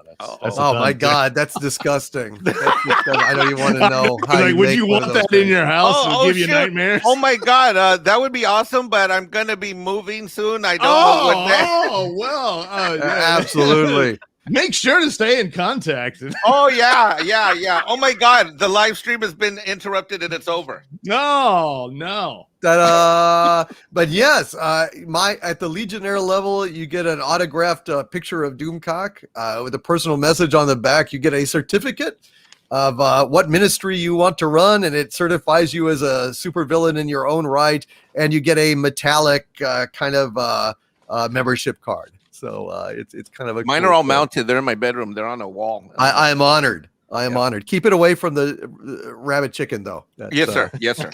That would be disgusting. Gary, anything make you happy this week? Well, yeah, last year when we were all shut up in our homes, Doom and Steve Vossung, who might be in the chat room, and I, we decided to get together and make a few things for this channel. And I just want to say, I was kind of going through all that stuff today, and I was very thankful for having that. And I know that Steve was too, but that was really quite a special memory for me. And I know that what I'm talking about right now, you guys don't know about, which hopefully you will soon. But I'm very thankful for that project. And yeah, I'm actually pretty thankful for being invited on this live stream tonight. I really had a great time. Man, I'm grateful to have you, and I'm grateful for all of your engineering marvels that you've been helping me with Section X Studios. And I can tell you guys, look, you ain't seen nothing yet. You ain't seen nothing yet. I've seen it all, and it's awesome. I've got a spider robot. I've got sections of the base you've never glimpsed. I've got reactor rooms, and I've got my own sentient AI that is going to be making an appearance soon. There have been some practical reasons that I haven't, as of yet, revealed this stuff, but it is coming. Certainly, like in the next 6 months or so, you're going to start seeing this amazing stuff that Gary Ambrosia has been helping me with, and it's going to be amazing. Thank you, Gary. You're welcome. Thank you, dude. It's remarkable stuff. When you see it, it's gonna. You guys are gonna love it. All you guys are gonna love it. You're gonna love it. Is that Cameron? What are you happy about? Did we talk to you yet? No, I don't think we did.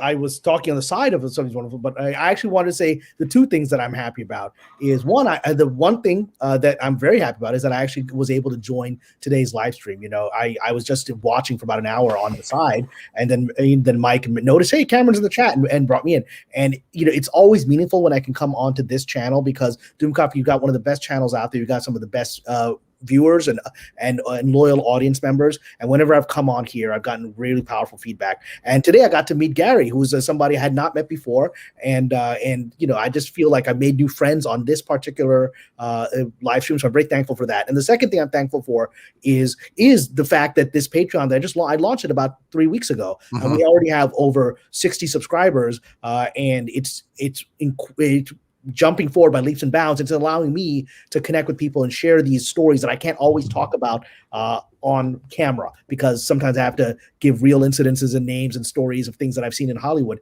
But also today I put out something from the heart, my own screenwriting method, which is what I've been doing for 20 years. And I know a lot of people subscribing are fellow writers, and they want to learn some of this stuff. So those are two things I'm very thankful for. And I couldn't believe that they were brought up here by my friends on the panel. So it's incredibly meaningful to me. So thank you so much. I am absolutely wanting to find a way in there without doxing myself. I think what I'll do is charge up a credit card with a whole bunch of money and use that, under an assumed name. But your support is always great, but I think you're undoxable. You're like Charlie from Charlie's Angels. You'll always be this voice in the box. I think the universe would end if you were doxed. Like, it would all lose all of its mystery. My name is Charlie. I would like that.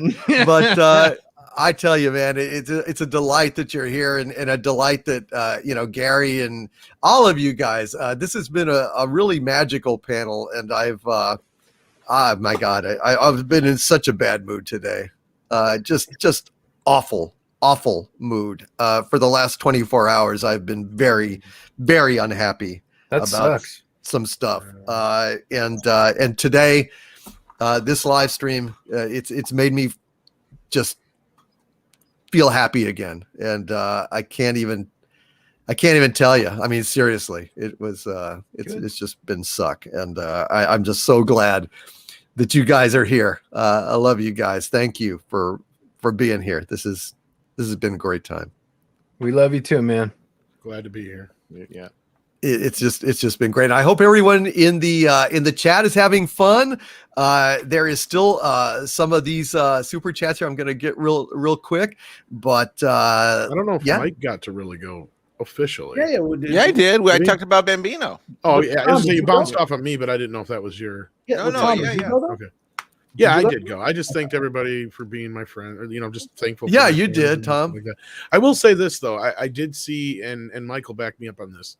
I did see Cry Macho, great fucking movie. Okay. Not life changing or anything, but it's just a great classic Clint Eastwood movie, and it's a movie you can watch with your parents, and you'd enjoy it, and it's a good film. So check it out. There you go. That made me happy. It was a good movie. All right, now that at last something that made Tom happy, that makes me happy. I love Clint Eastwood. I think actually the two greatest westerns ever made are both Clint Eastwood movies, in my opinion. I think Unforgiven? Yeah, and The Good, the Bad, and the Ugly. Those two movies are so great that they're kind of tied in my mind. It's hard to pick, although I think Unforgiven is one of the best written. That guy says. Unforgiven has so many layers. It's such a deep human movie. I mean, that moment where that young gunslinger finally just kills that guy while he's in the toilet, and then he actually has to face fact he killed somebody, right? And then he's crying, and well, he had it coming, and Clint's character says to him, "We all have it coming," right? And it's really profound, right? And there's so much depth to that movie; it stays with you. That is a fantastic movie. One of my favorite parts is when I think they're hiding behind some sand dunes or something, and they're shooting at each other. And one of these guys is shot, and he's like, "Oh my God, it's really bad." And Eastwood, he says, "I'm real thirsty." And Eastwood says, "Will you give him a drink of water? God damn it!" And then the other guys are like, "For Christ's sake!" Yeah, he's like, "Will you give him a drink of water for Christ's sake?" That was just, you don't see that kind of shit in movies. Oh, I love that movie. That's a great moment. He's a man who's lived a life. Unlike a lot of the clowns we have in Hollywood, he's one of these old school guys, right? And he's lived a life, and he's had a journey, and he's learned something about what life is about. And and he was portrayed as sort of Dirty Harry, as this thing. And he's been thinking about what it means to be human and what it means to live and to get retribution all of his life, right? And he's just thinking about these issues. So that's his soul pouring into that movie. You realize this guy's profound. Oh yeah. He's lived a real life. He's been a war veteran. He's had real jobs, unlike some of these candy asses and all the movies you have now. I mean, he's a real guy who lived an entire life before he showed up in movies. Yeah. And they weren't the most exotic movies when he first started out. I mean, he did some rough movies out in Spain, out in the middle of the desert. And they ended up being classics, but they must have been hell to make, Oh man, I know, but they're amazing. I love the very last scene where, Gene Hackman is little Bill is lying on the ground, shot. And he says, "I didn't deserve this. I was building a house," and he says, "Deserves got nothing to do with it." He says, "I'll see you in hell, William Money," and he says, "Yeah, man." That was so powerfully well shot with all of it. Especially putting him in silhouette to where he's almost like the supernatural, angel of death coming in. Well, I just also love how the character when he's brought in is almost like he is that character from back in the day, that man with no name, right? Like, okay, this is what happened. He got a family, he settled down, and now this past is coming back to haunt him. Yeah. And again, I always bring that up with The Last Jedi. The Last Jedi could have been a great movie. All they had to do is follow Unforgiven. Yeah, right? Absolutely right. Yeah, absolutely right. And I talk about this, Tom, in the article I just put out on Patreon today. I talk about story structure and why the original Star Wars is perfect story structure. And then I just mentioned how The Last Jedi doesn't work because it doesn't follow any of those rules. And as a result, it can't work because it's not a story that the human soul can recognize as a story. Right. But I got to tell you, Unforgiven is like every movie's best part. Like every scene in it is a scene that in another movie would be, oh, do you remember that part? But they're all strung together. I mean, as spectacular as those other scenes are, the scene in the jailhouse where the writer is, where he's going, unhand that says. woman, said the duck. What? Duke of Death, duck guy says. I love that part. And then the barn. And he says, "Now you got to do is pull the trigger, mister." And the writer can't do it. He says, "See, it's not that easy." He said, "What if we give it to him?" And he says, "Give it to him." Oh man! Gene man! Hackman is so awesome. Speaking of awesome, you know what else is awesome? Super chats. Super chats. Let's read some. Oh man, see, Kelvington knows to look out for me, because if you get me started talking about Unforgiven or we'll be here all night till the next good, week. the bad, or the ugly. Oh my God, the good, the bad, and the ugly is. Oh, am I alone? Does everybody love? No, I love it. It's not one of my. It's in my top probably 10 of his. Oh my God! Unforgiven is probably my favorite all-time Clint Eastwood movie. Like, I have to say, although, but I look at the good, the bad, and the ugly, and just the way it's styled, and the music, and the unforgettable moments. Angel Eyes, that opening where Angel Eyes comes to that little farm, and that piece of music that they play, Quentin Tarantino took that music and used it in Kill Bill Part 2 in the opening. Yeah. That dun, dun, dun, dun, dun, dun, dun, dun, dun. score. I mean, geez, man. All right, shit. I was getting too excited. I know. We all love Clint films, man. I got to pull back because let's read some of these super chats before I just start. I mean, there's no. You see, that's the thing about great film. That's what they're trying to kill. Is that the great films lift your soul. They remind you of the glory of life, for God's sakes. I mentioned Unforgiven. I talk about those few scenes. Everyone's face lights up. Yeah. Everyone's face here that is on camera lights up, and they get so excited. Well, and that's the thing is, like, Cry Macho is, and I mean, I've seen a few people in the chat say, "Oh, it's not that great." Well, it's definitely not one of Clint's best, even probably 20 films. But you know what? It's 10 times better than a lot of the crap we've gotten lately. And I know that's not a really high bar, but it is a decent film. It's well made. It's well written. It's got well-rounded characters. It's not overly woke. And I know that shouldn't be a reason why we praise a film, but it helps. And Mike, I mean, you saw it too. I mean, it's a beautiful movie. I'm going to put it is a great, beautiful movie. It's not a rack'em sock'em. It's not a lot of violence. It's not a lot of gunslinging. It's just a great movie. And Clint Eastwood did more.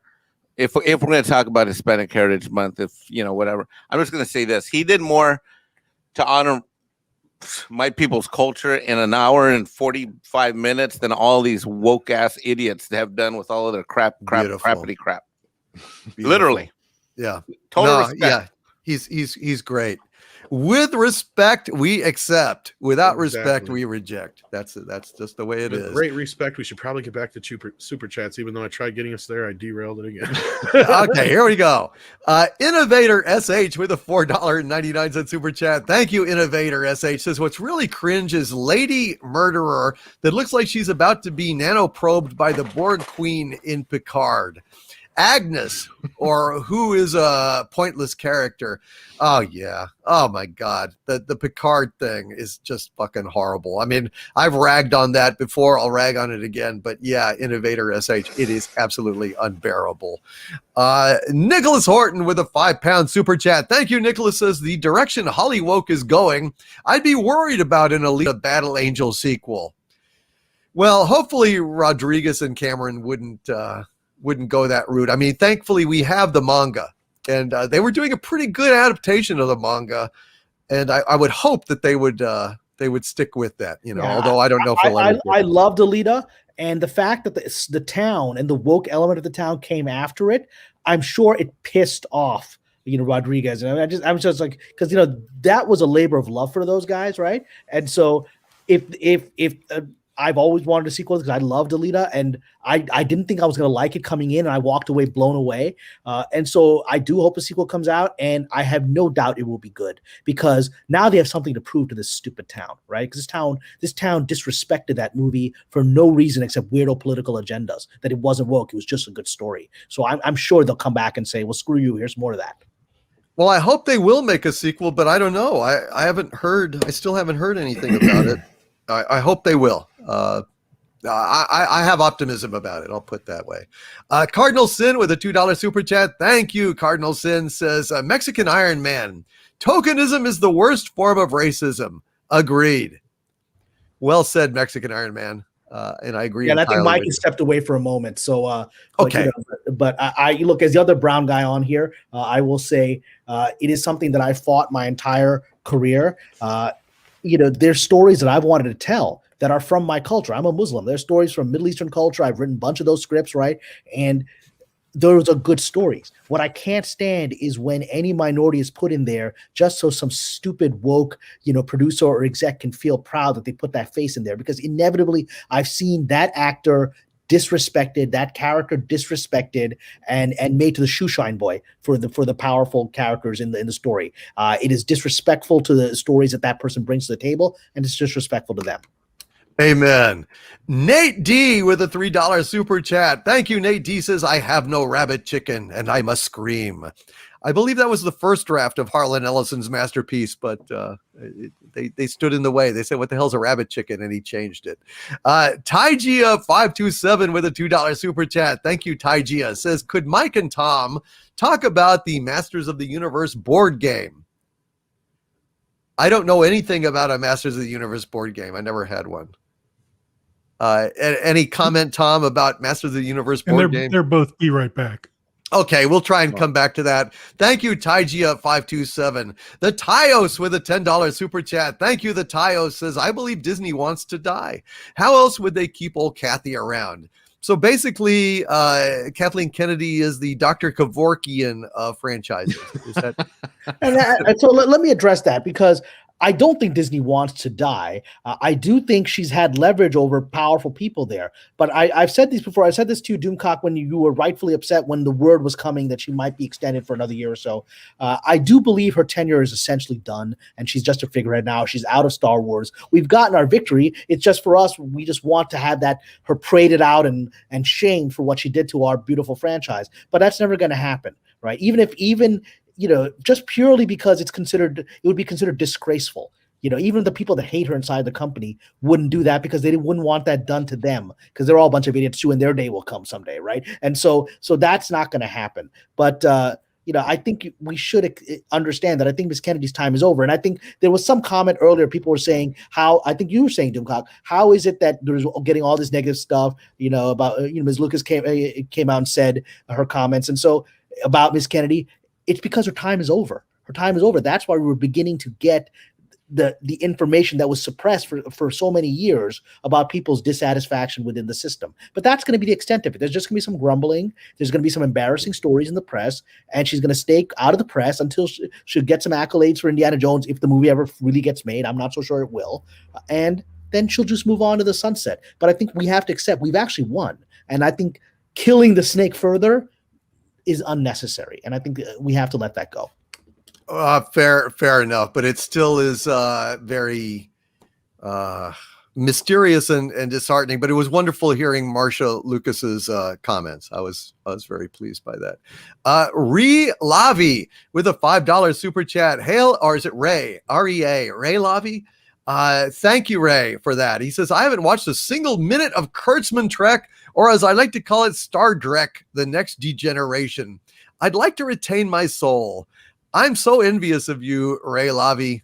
I'm so envious of you.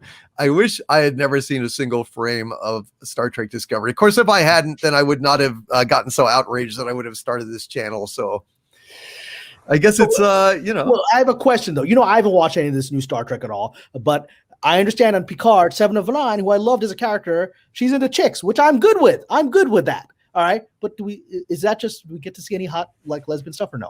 No, you don't see any. No. What's the point of that? Her lesbian love interest is Raffi, who's a broken down alcoholic junkie, who is living in a trailer down by Vasquez Rocks. Banned by the river, right? Cameron, I am absolutely 100% serious that they and put she her. blames Picard for it too. Yes, they put her living in a trailer by Vasquez Rocks. Why would that be? To degrade Vasquez Rocks, because so much of the original Star Trek series on exteriors in the Deadly Year, it was in Arena, it was in the Alternative Factor, it was in the one, the one pattern. No, it was the one with the Capellans with Julie Newmar was in it. They shot that at the Vasquez Rocks. So much of it was shot on the original series, and so they had to basically degrade it by including it like that. And we get no hot 7 of 9 lesbian scenes. None. No, in fact, the whole lesbian business is like in the last 2 seconds of the season. They just show them holding hands and didn't even mention it. There's no story or nothing. There's no romance between them. It was just, look, we've got lesbians. What a fucking tease. That's it. And it's just bullshit. Awful. It's just awful. Okay, I'll get back to this. Sorry. When you have so much fun, it's just difficult to focus. Rad Roadbot with a $10 super chat. Thank you, Rad Robot, says, hail all. Have you ever read or listened to The Adventures of Tom Stranger, Interdimensional Insurance Agent? It's a shining beacon in this dark sea of wokeness, narrated by Adam Baldwin from Firefly. No, I've never heard of The Adventures of Tom Stranger, Interdimensional Insurance Agent. Have any of you guys? No, it sounds like a Douglas Adams type. It does. Vehicle, so gonna have to check it out. I will check it out. Rad Roadbot. Thank you, sir. Xenobit with a $5 super chat. Thank you. Xenobit says, Mexican Iron Man, you don't like rabbit chicken, but do you like Super Turbo Atomic Ninja Rabbit? I guess he's Mexican Iron Man has stepped away. Oh, okay. That's okay. I'll answer for him, sure. I guess I will say, no, I don't like it. Okay, then we got both sides. Both we just covered all the bases. We covered all the bases.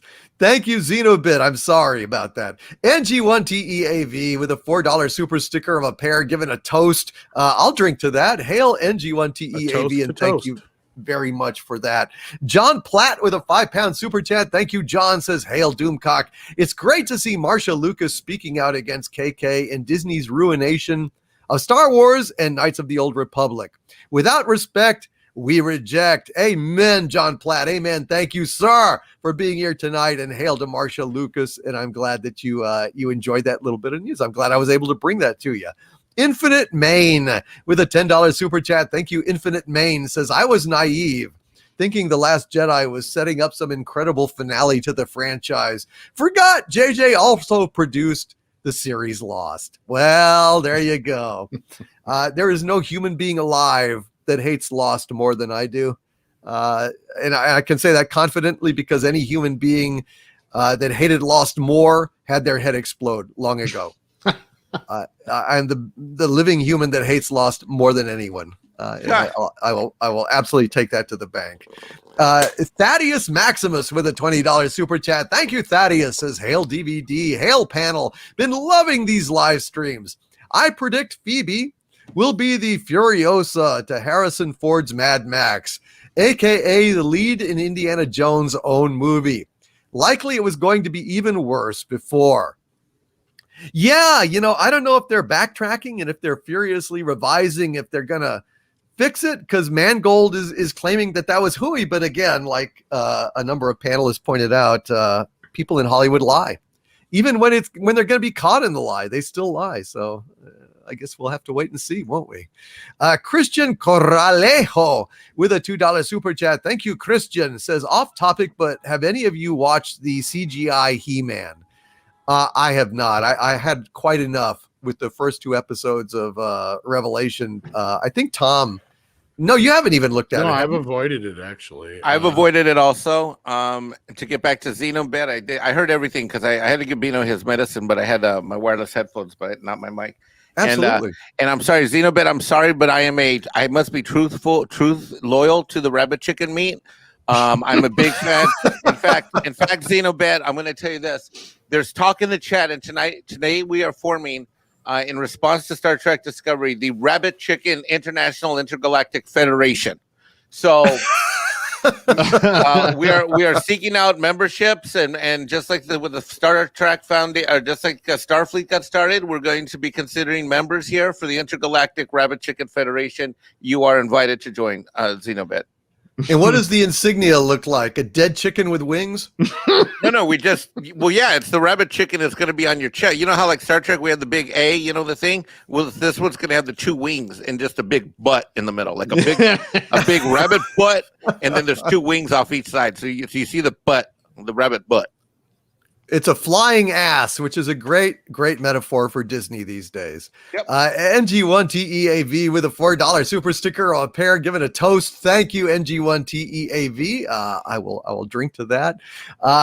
Jack White with a $5 super chat. Thank you, Jack. Says, Mexican Iron Man, you need to show your son Yu Yu Hakusho 1 and My Hero Academia and Gundam Now. Okay, the last 2. Hold on, I'm going to cut and paste that and put it here on my list because I keep an anime list. I actually plan on watching a lot of anime with him this holiday season because after October 15th, I won't have a ton of time. So thank you for your recommendations. I'm literally copy pasting them here and adding them to the list. Thank you. Love you guys. Thank you, sir. Oh, and real quick on the He-Man Masters of the Universe board game that was announced, I think, back in April or May. I don't know if it's out yet. I haven't seen it. I can't help but take a look at it. So I probably will buy it and take a look at it, but probably not till Christmas time. Outstanding. And let's see. Let's get back to it. We're actually closing in on the super chats here. Thank gosh. Corion Witch in Residence with a $5 Canadian super chat. Thank you, Corion. Says, all right, Tom, you win the internet today. Well done, sir. Well done. I try every day. If I can manage once in a while, I'll take it. You are absolutely awesome. Douchebag, it totally surprised me with that. I was laughing over the little jingle at the end, which kind of drowned it out. I was so sorry. That's all good. I couldn't help it, man. Shit. Douchebag Kylo with a $1.99 super chat says, hail Overlord DVD and hail Cameron Pasha, my pal. You got a fan in Douchebag Kylo. Yeah, I remember he used to follow me on Twitter. We interacted and he was great. So what can I say? Twitter's gone for me now, but I'm still interacting with people here and on Patreon. And I actually want to add this one thing. I wanted to thank one of the wrenches, Anti-Derivative Jill, who told me about an episode of Deep Space Nine that I apparently missed. Season 4 episode that has a very quite interesting, passionate, lesbian subplot. Rejoin. With Jetsia Dax, which yes. I've now found quite a few interesting stills from on the internet. And I'm going to have to go back and watch that. How have you not seen that episode? Wow. I guess I've seen that episode. Oh, I'm going to sell myself out here. I kind of. I've seen that episode probably 9 or 11 times. Yeah. It's going to be a lot of rewind. Let's just say I've seen part of that episode probably 50 times. But yeah. What was the episode of Next Generation where Beverly Crusher and Troy were in leotards exercising together? Y'all remember that? Yeah, I remember the scene. I don't know what I'll have to go back and remember that. Anything else that happened in that episode? Exactly. I can't remember the name of it, but I think they were spread out on the floor, like their legs spread with their feet pressed against each other as they were stretching and talking. Okay. And yes, I knew Cameron would be excited by this. As Cameron and I are so similar. It is eerie. Okay. You mean you're No. It's for someone like me who knows you both incredibly well, more than people probably know. It's terrifying and exhilarating at the same time. We are so similar. We are both interested in the same kinds of spiritual directions, and yet we are also both grounded in the earthly delights of women. We are tantric masters who understand spirituality through mastery of the material realm, particularly certain aspects of the material realm. Emphasis on the aspects. When I was in high school, we called that the horn dogs. Ain't nothing but a horn dog. That's us, unfortunately. Now that scene was all about extolling the virtues of physical fitness. Yes, I think you're probably right, but Yes. holy crap! I assume there's nothing titillating like that in this fake Star Trek we see nowadays. No. Oh no. No. That I mean, episode that's is Star called Trek has The always Christ. been about that. I mean, I know. you go back and watch that Kirk stuff. The ladies on there were incredible. Oh yeah. This is I mean, they were gorgeous. Well, we got to fight the male gaze. You understand? So yeah, right. Apparently, Let's Star go- Trek has now absorbed brain. What is brain? They took it to brain. What is brain? And it was said by a really hot girl. She was really hot when she said that. Brain. You know what? We should start a meme where every fucking woke wanker out there on Twitter or something, let's clip a clip from Spock's brain with the chick saying, "You're not Morg, you're not I Morg," all puzzled. And that basically is the woke wankers. They are just neither Morg nor I Morg. They're just. I mean that's one of the greatest bad episodes of television ever made, and the line you can't forget those lines. I mean, he's like, it's when he's like fixing Scott's box. He's like, a child could do it, Jim. A child could do it. yeah. And then the middle of it, the fucking thing wears off. He can't remember how to fix his brain. And Spock wakes up and goes, "Well, let me tell you, you should attach that dead right to this." What the fuck, man? He's like, "You should attach this dead right to my brain." What's happening here? He says the neck bones connected to the collarbone, doctor. I mean, remember that is the first episode that I think aired after they made that whole fan thing. We've got to bring Star Trek back, right? Star Trek was canceled. They're like, everyone's waiting. Star Trek is back. They watch it. What the fuck is this? We did this huge thing to bring Star Trek back, and then Spock's brain is the episode they show. You like that, Trekkies? Joke on it. God bless them. I love them. Yeah, well, it's still leaps and bounds better than anything you'll get on Kurtzman Trek. Hey, I love the episode. The Spock's brain were really hot. They were really hot. Exactly. Yeah, they saved the show. Amen. But you know what really makes me sick about that episode? Gary Ambrosia, you'll appreciate this. On the episode of Spock's brain, you remember when McCoy cooks up this remote to control Spock's brain? Yes. To control Spock's body when he doesn't have the brain. They cannibalized the cage communicator. Yeah. For that prop. Yeah. They cannibalized that beautiful primitive communicator on Captain Pike's desk. And just painted it over crudely and slashed some buttons on it, and that was the remote for Spock's body. That's the art department, man. Whatever crap they have laying around, especially a sci-fi show, put some reflective sticker on it, paint it up, and just get it out of my face. That's what they say. Amen. And hail to the Kelvington. What a great producer. Let's get a close up on that because there's quite a few lovely ladies in that scene. Yeah. Yes. Look at these three lovely ladies that don't have brains. I love it. And There's yes, the angels. Look at that like metrosexual dude in the back, man. He's like that dude. He's just standing there. He's totally I'm just jazzed about being on the show. That's Officer Chad. Yeah, Chad. He's waiting to sell them some granola pops to vend them. And Shatner's so into this moment. Look how Shatner's so into this. Yeah. He's got these three hot chicks and she's selling it. He's got that like, thing around his stomach, that like Jeopardy button around his stomach. I can you know show what you what a real man is. actually, what he's saying to them is, "Now you work for me. My name is Charlie." That's what he's saying. Charlie's Angels, Roddenberry's reboot of the timeless classic. Thank you, Kelvington, as always, sir. That's great. That's get more stuff. Get the brain. What is brain? We got to use those. Brain. What is brain? It's absolutely fantastic. Crazy Eye Jedi has been a Dominion of mine for 22 months. Says Team Candy Corn. Love the stuff. Yeah, but not the turkey with stuffing shit. I can't believe that was real. I thought Kelvington made that up, but apparently I guess it's real. Albatross with a $5 super chat says, I unironically like candy corn, but I ain't eating that. I hear you, Albatross. I hear you. Corion Witch in Residence says, with a $5 super chat, thank you, my friend. I can confirm what is being said here. I'm building a network to identify them. I have one target already. Wow. Hail Corion Witch in Residence. Shit. This guy, he's serious. And the Iron Mexican with a $2 super chat says, you have crossed me for the last time, Mexican Iron Man. Oh, no. Boy, the Iron Mexican has an issue with Mexican Iron Man. Oh no! But I come bearing peace and love and fandom knowledge of all fandoms and shit, dude. I'll bring you a 20-pack of rabbit chicken freaking nuggets. What do you want?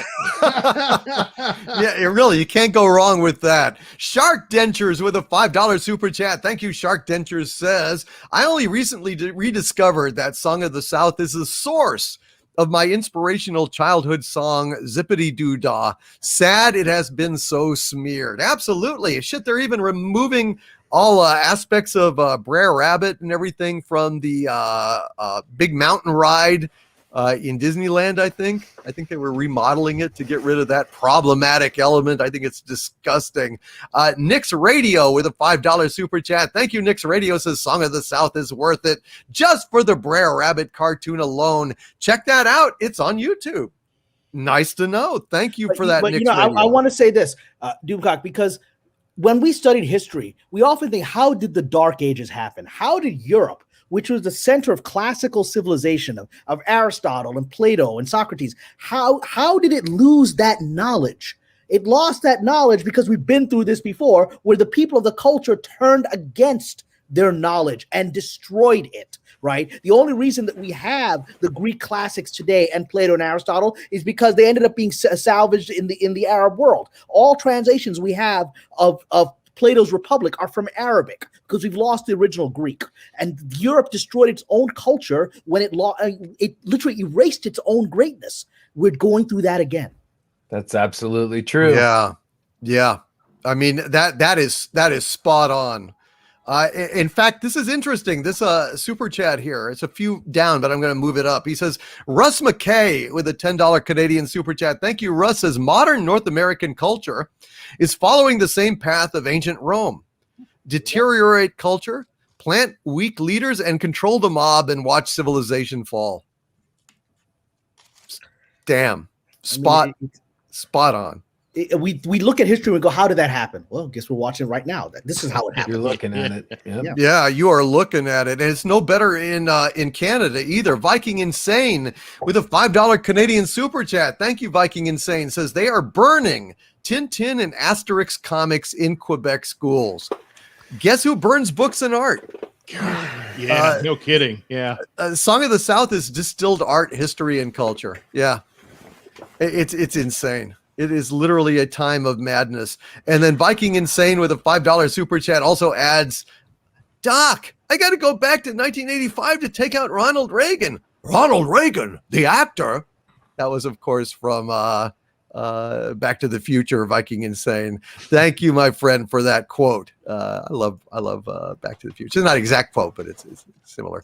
Bello Triggerfish with a $5 super chat. Thank you, Bello Triggerfish is changing the past in order to shape the future. Evil. Amen. Amen, Bello. You have nailed that on the head. Silent Watcher with a $5 super chat. Thank you, Silent Watcher says, you don't know what's best for you.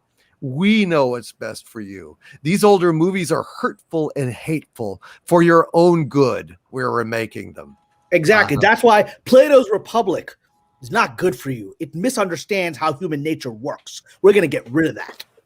And 1984 is spilling the beans on what we're doing, so we need to get rid of that.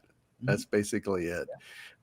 Kit Kat with a £5 super chat. Thank you. Kit Kat says Ayn Rand's Atlas Shrugged also becomes more and more relevant. I've never read that. I probably need to, but I never have read Atlas Shrugged.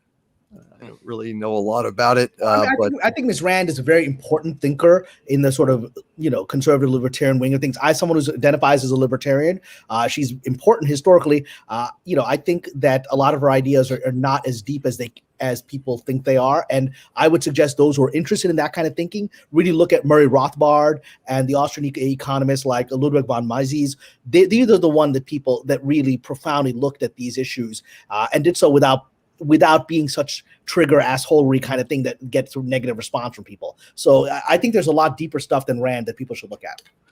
I don't really know a lot about her, but I'll take your word for it. I will check it out though at some point. I will. Lance with a $5 super chat. Thank you, Lance. Says, honestly, if you love a given IP, get physical copies now. Games, movies, all of it. Mexican Iron Man is Bambino okay, and gives hugs. Oh, thank you. Yeah, he's I had to take a break for 15 minutes. He's got his antibiotics. He's knocked out cold, sleeping right now, right here underneath the desk. What a sweetheart. I am so very glad that he's okay. That's really wonderful news. Cardinal Sin with a $5 super chat. Thank you, Gil. Says, actually, most important Hollywood movies are stored in an excavated salt mine in Missouri where silver nitrate is safe, the right humidity and temperature. Wow.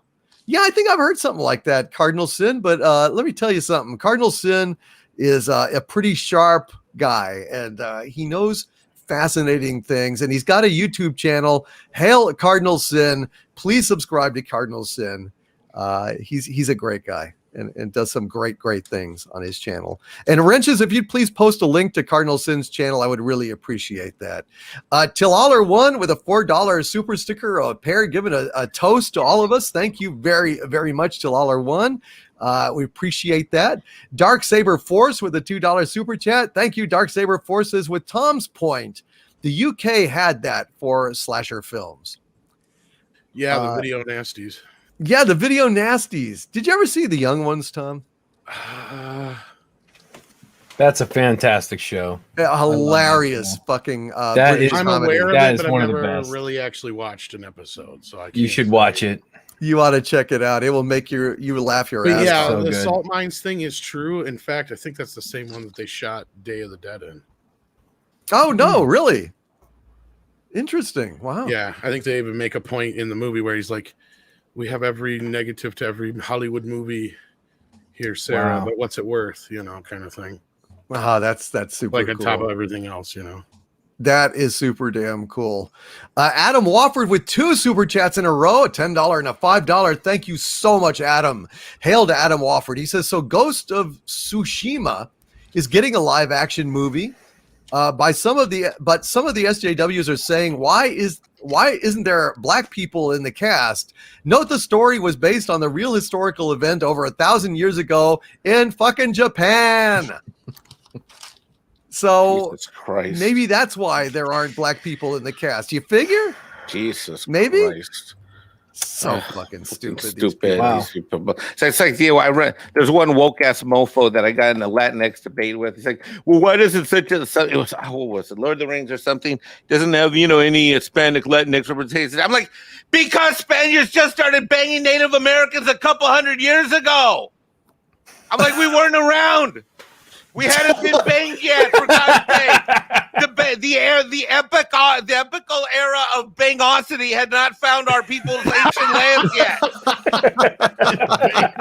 It was in the time before the time of the bangosity in the old Latin times. And they're like not Roman, like Native American. The Spaniards bang the Native American. It's like tacos. You get the tortilla, you get your carne asada, boom, you got a taco. You take your Spaniard, you take your Native American, boom, you get a Mexican. What? It just happened the other day. From a historical time period, my people are not even we are barely infants. But your people go back to the Mayans and the Olmecs, man. Not the Mexican people. We just got made it the other day. We're like milk and strawberry quick. They just made us the other day. Oh. In other words, Mexican Iron Man, that Taco Bell had yet to be rung. Yes. No, Lord. oh. There you go. What can I say? We offer entertainment and historical knowledge on this channel. I'll tell you, sir. We do. You get it. You get it. Mel Gibson should have reached out to you before he did Apocalypto, man. No, Apocalypto was great. I love Apocalypto, but Apocalypto Apocalypto. doesn't have any Mexicans. It's a native Mayan tale. My people hadn't been. Yeah, the closest my people get in Apocalypto, since you asked Cameron, is when he's at the beach and he's looking at the ships and he's like, "Huh, I wonder if they're gonna bang me, my wife, or some of our sisters in the tribe." That is as close as you get to Mexican in that movie. I think with a pop culture breakdown live stream, everyone who attends the whole thing ought to get a diploma, because we're laying down some great historical knowledge. Well, I want Mike's perspective. God willing, I make my show on the Moors and Moorish Spain. I want Mike's insight on that. There weren't Mexicans there either, but I'll show up. Yeah. Well, actually, getting into the whole Moors thing, you just need to clip a little bit from True Romance, and you will get the true story. Just watch The 13th Warrior. If you want to, whatever. The 13th Warrior, best movie Hollywood's ever made with an Arab character. Very cool. I do want to see that. I have not seen that. Warrior? I want to see it. No, I haven't seen it. It's one of the greatest movies ever made. Are you serious? Antonio Banderas. I mean, it's a cult classic. I just saw it 2 weeks ago again. This time with the screenwriters. Well, one of them is Bill Wisher, who wrote Terminator 2. It's an incredible movie. It's really a fascinating movie that nobody watched when it came out, and it developed a massive cult following since then. It's one of my favorite movies. It's one of the most quotable movies. There's so many fucking lines in there that when I met the screenwriters of it, I just started quoting the movie, and they couldn't believe it. I knew it line for line. Wow. Okay. I guess is that like on Netflix? I think I've seen it on Netflix. It's based on a Michael Crichton book called Eaters of the Dead, which is a fictionalization of a true story, which is Ibn Fadlan, an Arab diplomat, was sent from Baghdad in the 9th century to the Vikings. And he's the actual day-to-day life of the Vikings we know nothing about, except for Ibn Fadlan's written account of how they lived their lives. And it's incredible. And in this movie, he basically goes to Vikings, and you see how the origin of Beowulf happens, right? He's basically traveling with these Viking warriors, and they're attacked by essentially proto-humans who are still living out there in the woods. And it's this incredible adventure story of how this Arab works together with the Vikings to save the people from these essentially Neanderthals that still exist out in the mountains. It's really remarkable.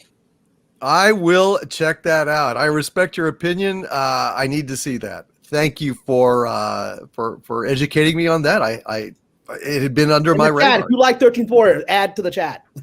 Absolutely. Adam Wofford with $5 super chat says, us Dark Tower fans have not got a good version of the books, let alone a remake. Dark Tower isn't hard to do. Just cast the character right.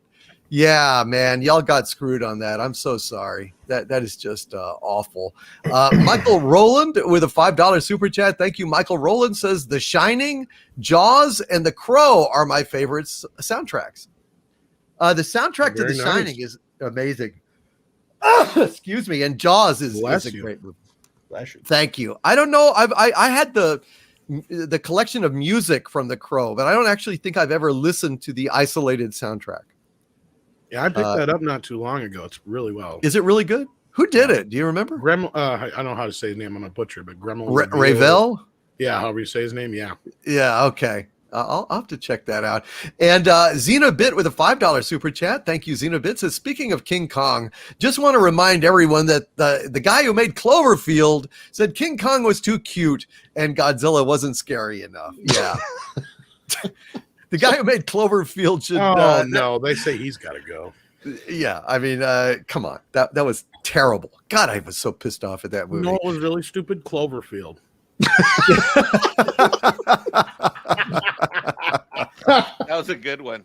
Although there were some attractive women in Cloverfield. There were some nice looking. No, it's a fucking dumbass movie. Anybody who says it's good, I'm like, what do you mean? You get the fuck out of town. So what do? You go back into town because you might get some pussy from this chick. You don't know if she's even still alive. And you killed your best friend in the process. Good job. It was a desperation move. There's no doubt about it. Idiotic, terrible. Everything I hate about kaiju movies was in Cloverfield. The shaky camera, the effect shot at night, and showing like the foot of the monster. You don't have wide shots and long shots. And you can't get a sense of scale. God, I hated that movie. I also hated Pacific Rim for the same reasons. Just show me the monsters. I like Pacific Rim.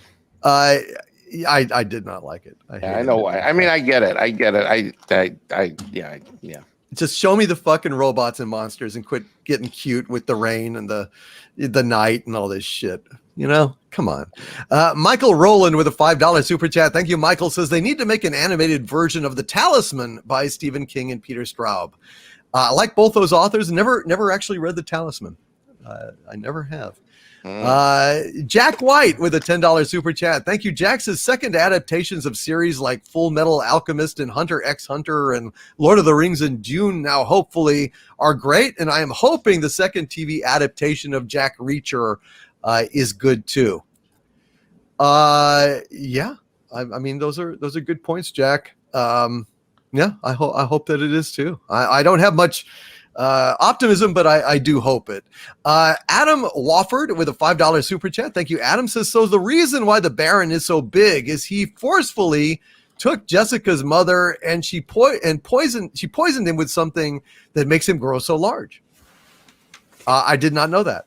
I've read Dune years and years and years ago when I was young. And I saw, of course, the David Lynch movie many, many times. But I did not know that. Thank you. Xenobit with a weird question here, a $2 super chat, and a weird question. He says, Doomcock, have you ever been diagnosed with ligma? I have no idea what ligma is, so I guess no. Doesn't sound good. What is ligma? Ligma? I don't know. I guess not, Xenobit, since I don't know what it is. I would probably know if I'd been diagnosed with it. I'd be paranoid about it and taking stuff for it. Dayox666 with a $4.99 super chat, echoing Cameron Pasha. Dayox666 has introduced me to a lot of anime and Asian cinema. This guy is a wealth of knowledge. And actually, Golgo 13's anime intro, is that the name? I forget the last name of it. Anime primer. What is it? 101. That's Golgo right. 13 Anime 101. Right. You should have Dayox 666 on your show, Golgo 13, because he knows a lot. He says, just watch the Three Kingdoms show and The Curse of the Golden Flower. It has everything and it's better than the Rabbit Chicken movie and saves you a ticket. Yes. Well, truth be told, everything's better than the Rabbit Chicken movie right now. But everything tastes better with Rabbit Chicken. That's the weird part. That's the strange part. Hey, what's up, Doc? Oliver Klosov with a $2 super chat says, top of the morning from Jacksonville. Hail Oliver Klosov and hail to Jacksonville. Hey, I'll be in Jackson. Whoever that is in Jacksonville, hit me up on Twitter. I'm going to be in Jacksonville for the 49ers game next month. Hit me up. We'll meet up for drinks. Hey, Oliver Klosov, do that. Mexican Iron Man wants to meet you for drinks. Outstanding. Bello Triggerfish with a $5 super chat. Thank you, Bello. Says, men and masculinity are, of course, a target, but let's not be fooled. Femininity is just as under attack. Absolutely. You cannot be a female attractive person, at least not in Hollywood, although they will put you on the casting couch. Yeah, no, or is that only... Both are an attack because... let's just be honest here. The traditional family is under attack, right? The traditional things that we value, which is beautiful women and strong men, are under attack because both of those are the basis of civilization and the things that each sex actually values about itself, right? Its idealization of itself and how the other sex idealizes it. And those are how we get a functioning civilization, by attacking the basics of our sense of ourselves on a sex level. I don't use the word gender because I don't know what the word means anymore. The word has no meaning. When you have 100 genders, it means nothing. So I'm just using the word sex because that's the only word that has any meaningful meaning. And that's being attacked by Hollywood on purpose. Again, not to deny themselves, because you see the most beautiful women on earth are here in Hollywood, right? And that elites want them all for themselves on the casting couch, right? They just don't want them on the screen for you, right? They don't want you to even have the idea or the archetype of beauty anymore.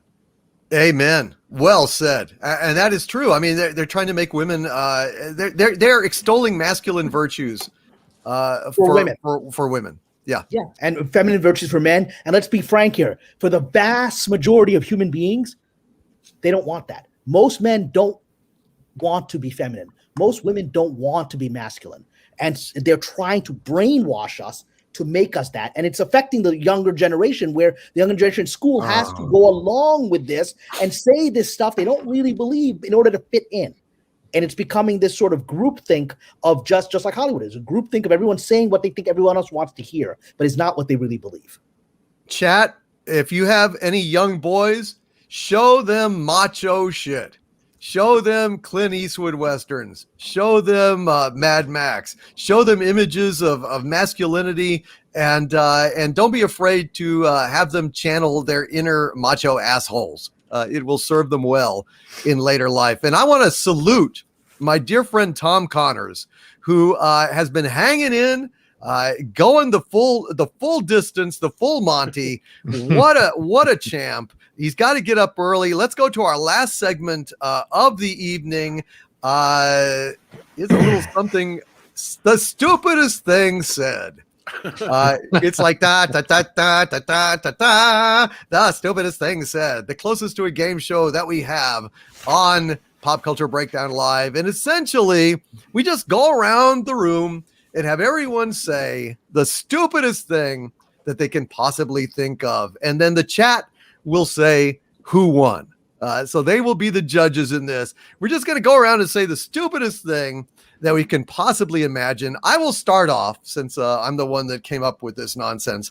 And my entry for this is, you know what I really want to see? I think Kathleen Kennedy needs to direct, because that's where her calling was. Oh, Jesus. Okay. That is my entry for the stupidest thing. Let's go to Gary M. No, because he's not prepared for this.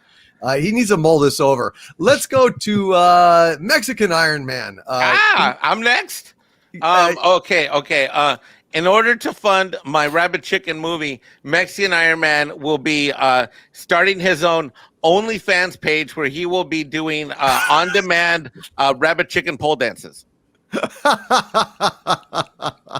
Oh dear, that's pretty disturbing.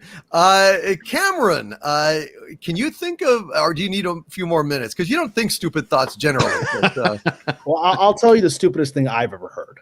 And okay, I'll repeat it, which is The Last Jedi is a bold film. It's bold storytelling. No. Bold. Wow. Oh, that's pretty painful. Let's go to Douglas Nelson. Douglas. Chris Chibnall is probably the greatest showrunner of Doctor Who ever. Oh my God. Yeah, and maybe even the best showrunner of all time. With double. With perhaps stiff competition from Alex Kurtzman. Oh, you bastard. Oh, it's killing me. All right. Yeah.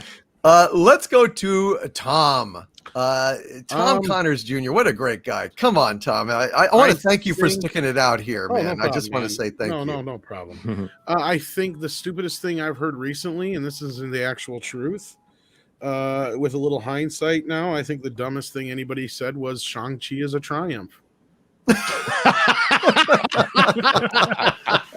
That's been the only headline on Deadline for the last 2 weeks. Yeah. Shang-Chi is a triumph. Shang-Chi dropped 67% in a triumphant second weekend. That's the only headlines we're seeing. It's barely going to crawl past 400 million when it's all said and done.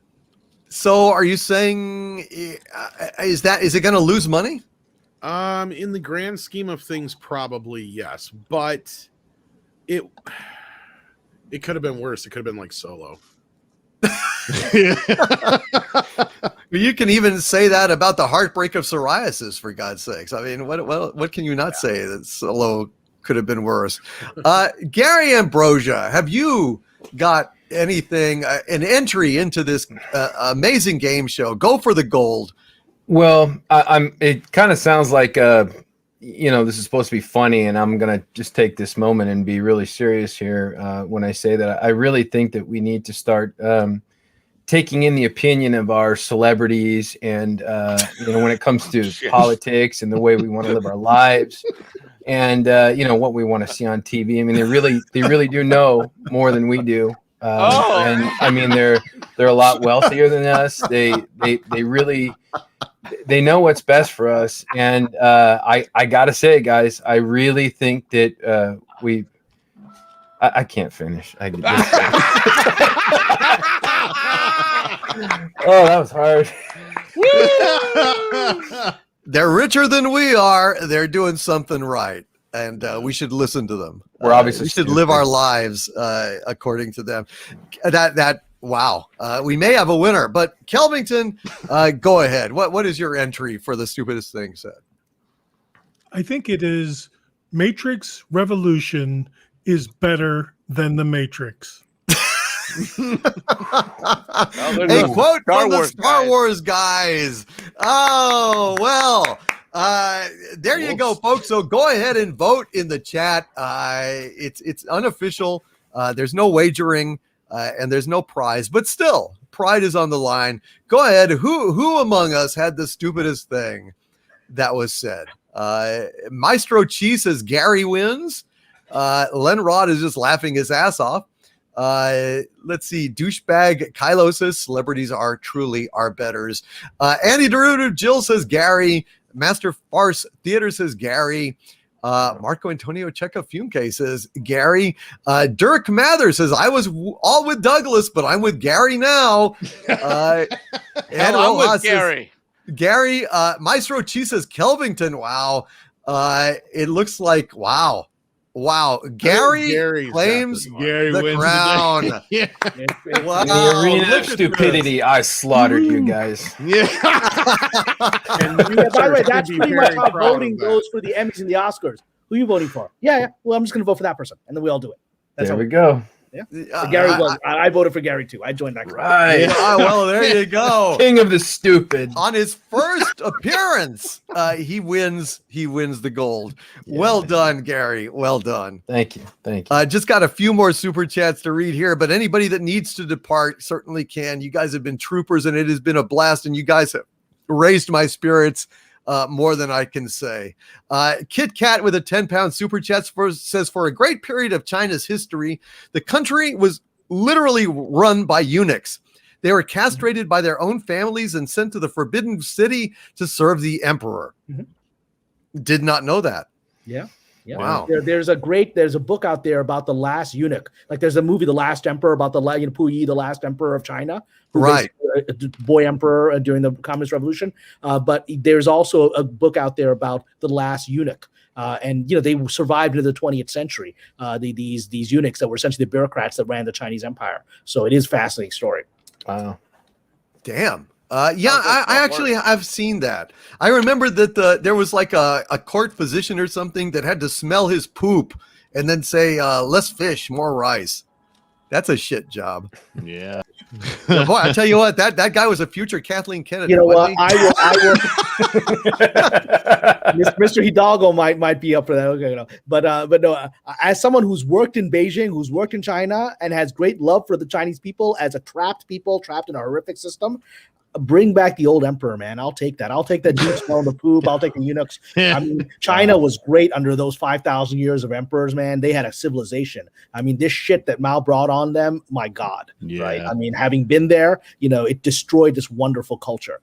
And so I'll take ancient China in a heartbeat. Amen. Wow. It's funny how many people's cultural revolutions turn into just pure tyranny. Yeah. Yeah.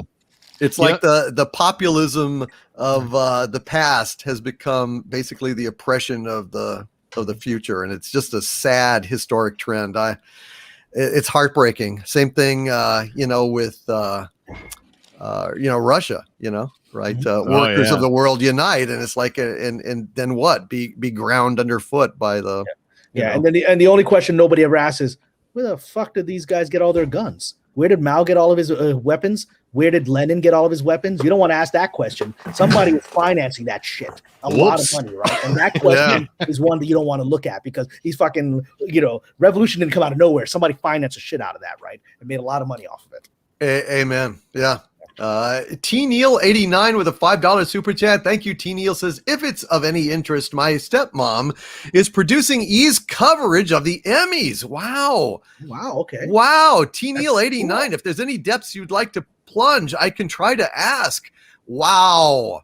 T Neil 89, please drop me a line at dictorvandoomcock@gmail.com.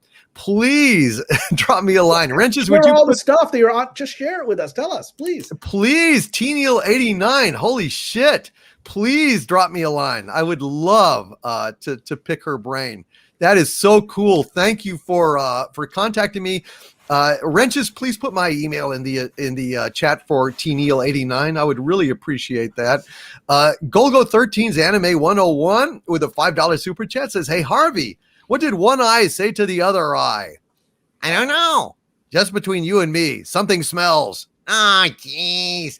Literal dad joke from my dad today. Well done, Mr. Golgo 13's Anime 101. That's a pretty awful corny joke.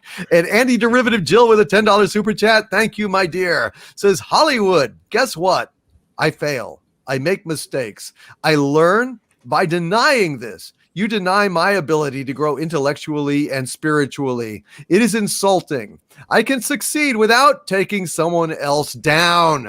This from a strong woman. This from one of my wrenches. Andy Derivative Jill, thank you so much for stepping up and testifying there. That is beautiful. She's a nice woman, and she guided me to that Deep Space Nine episode that's gonna be watched a lot now. Okay. Yeah, wear that one out. I know that Cameron Pashaw's VHS tape is going to be just ground down to dust.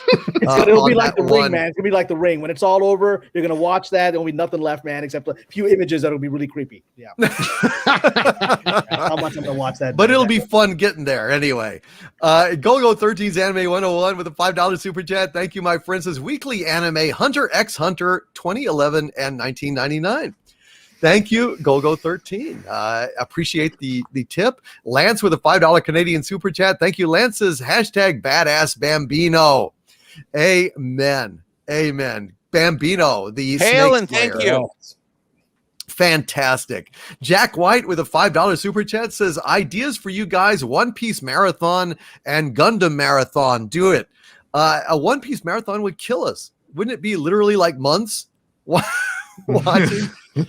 That would be a live stream for the ages, and we would die making it.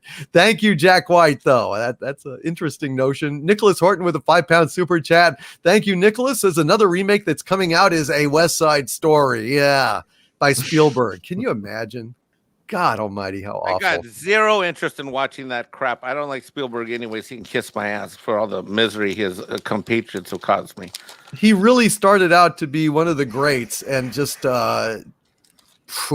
Yeah, he can kiss my ass. His remake was already done well. It was done by Rita Moreno. There's no actress that they can find in any way, shape, or form, let alone a script that's going to surpass what the original already was. Why? Because the original had an innovative context within the time in which it was released. Yes.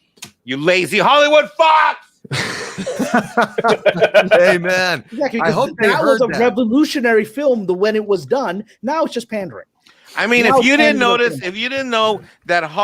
is what I'm going to tell everybody that still thinks they're a Spielberg fan. You know what? Guess what? He's now as woke as all of them. Why? Because even he's remaking something that was already better done. Look at the cocky arrogance of this dipshit. He thinks he's the great king, the great Steven Spielberg can come and he's going to make it something better. Because this mofo already talked out a Hispanic musical. That was bad. That was pretty good a couple months ago. But that's thank you, because that's what I felt as well. I felt like this is pure ego. There's no reason to do this. There's no reason to do this except ego. Yeah. Yeah. And this is him saying, look at me. I am gonna be the king of the Latinx 2 shit. Cocky arrogant fuck. Steven Spielberg, get away from my people, you greedy fuck. and aren't they gonna do some kind of race swapping in that too? I don't know. That's what I heard. There's something going to be. You know what? I'll do my own West Side Story remake. We're gonna live with the rabbit chickens. We're gonna live with the rabbit chickens. We're gonna live with the. Sorry. Rabbit chicken. I just tasted one rabbit chicken. That's You're gonna have to do this to the Sound of Music next time. We don't have time for it tonight, but the Sound of Music, you're gonna have to set Rabbit Chicken to Maria, and all those wonderful songs. The hills are alive with the sound of rabbit chicken. Yeah. I'm gonna use your notes from the Patreon thing today, and I'm gonna start writing the screenplay.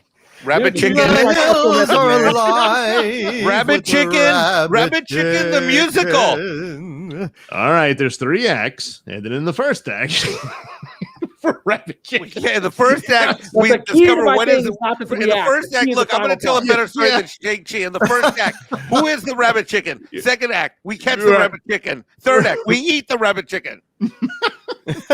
Oh, all right. There is no dish I know that compares with fucking rabbit chicken. Good. That's what Campbell's shit is. Pew Pew Monger is a Dominion of mine for 3 months. Says, hail Doomy, hail Norm, hail Kojak, hail Eastwood.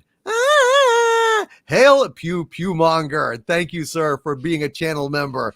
Darren O'Connell has been an arch villain of mine for 2 months. God bless you, Darren. I hope I'll see you Thursday for our arch villain live stream. He says, hail Doomcock and panel.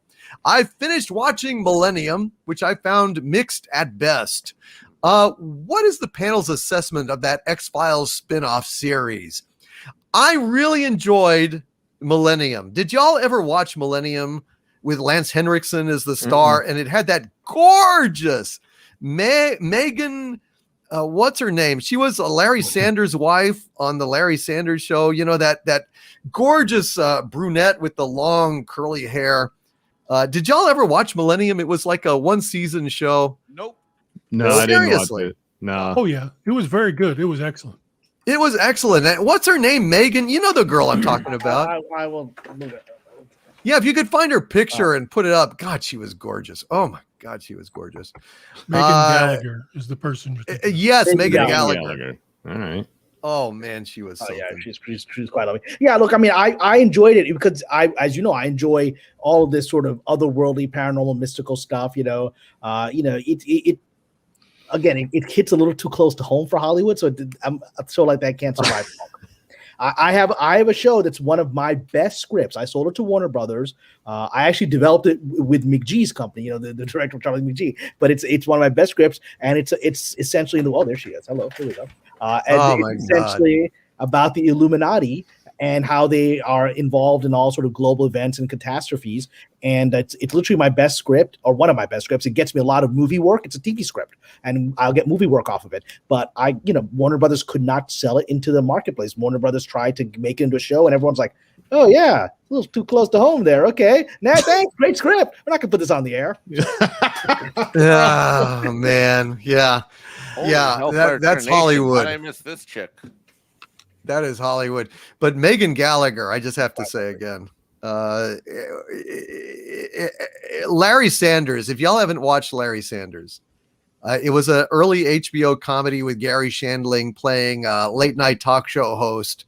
Had Rip Torn as his producer Artie, and it had Hank Kingsley was played by oh God, what's his name? Jeffrey Tambor. And it's one of the funniest shows I've ever seen in my life. If you guys haven't seen it, you got some joyous stuff to look forward to. Check it out. It probably should be on HBO Max. I mean, it was an HBO show. I would imagine it's somewhere buried down there. I never worked with Chris Carter, who created the X-Files, but I worked with Glenn Morgan, who was an EP on Millennium, because he was one of our EPs on Bionic Woman. And I have to say, he was an absolute genius, working with somebody who had been a writer on X-Files and then one of the EPs of Millennium. I mean, that was just like, holy shit, I couldn't believe I was in a room with this guy. And his brother, Darren Morgan, wrote that incredibly famous episode of X-Files where, do you remember the episode with the guy that knew how people were going to die? That won the that won the very first Emmy, and he won the first Emmy for X-Files for writing.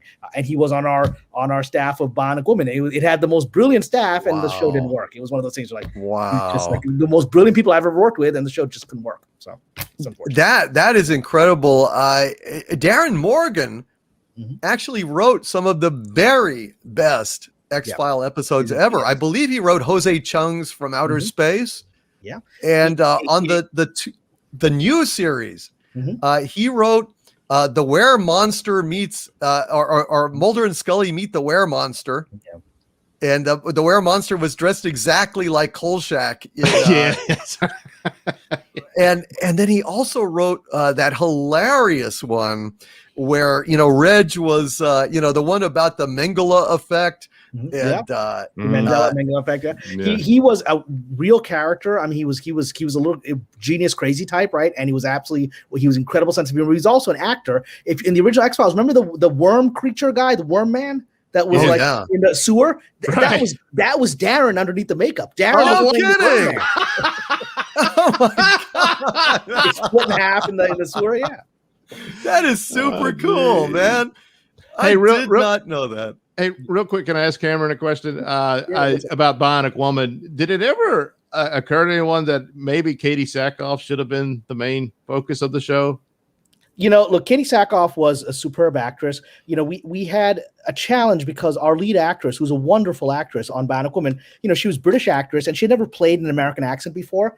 And so suddenly she was being asked to do an American accent to play Jamie Summers. And she would often just be not present because she's so focused on getting her accent right. And so we actually had to do one episode where we literally made Jamie Summers pretend to be British as a part of a spy mission. And then she was finally free to be herself, right?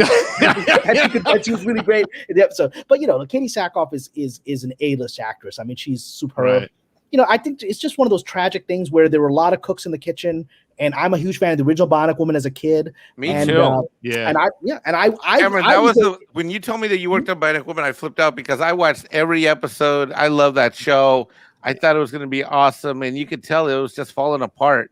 No, it was just there was too many cooks in the kitchen, and the network didn't know what it wanted. There was a lot of things that went wrong, and the fact that every single person who worked on the show was a genius, like people like Glenn and Darren Morgan. But you have all these voices, and it just didn't work, and it was tragic. And I was the annoying guy in the room that kept saying, "We should get Lindsay Wagner on the show. We should give her like a role. We should bring Lindsay Wagner back." But it never happened. Nah, they won't listen to you. They should have though. They should have. It is what it is. But a prophet is not without honor, save in his own country, as the saying goes. Well, it's true. Let's see. Thank you, Darren O'Connell, for sending us down that rabbit hole. Bello Triggerfish with a $10 super chat. Thank you. Bello says, great panel you got there. Doomcock, sadly, I have to bow out, and sorry for not being able to join the next Archvillain live stream. It clashes with Echo Base Network's time slot, and I heart them night. Good night, Bello Triggerfish. Thank you for being here tonight. Nicholas Horton with a £5 super chat. Thank you, Nicholas. Says, Tom and Mike, have you heard about the Masters of the Universe board game? If you have, it's also getting a She-Ra expansion. Okay, I think we talked about that, didn't we?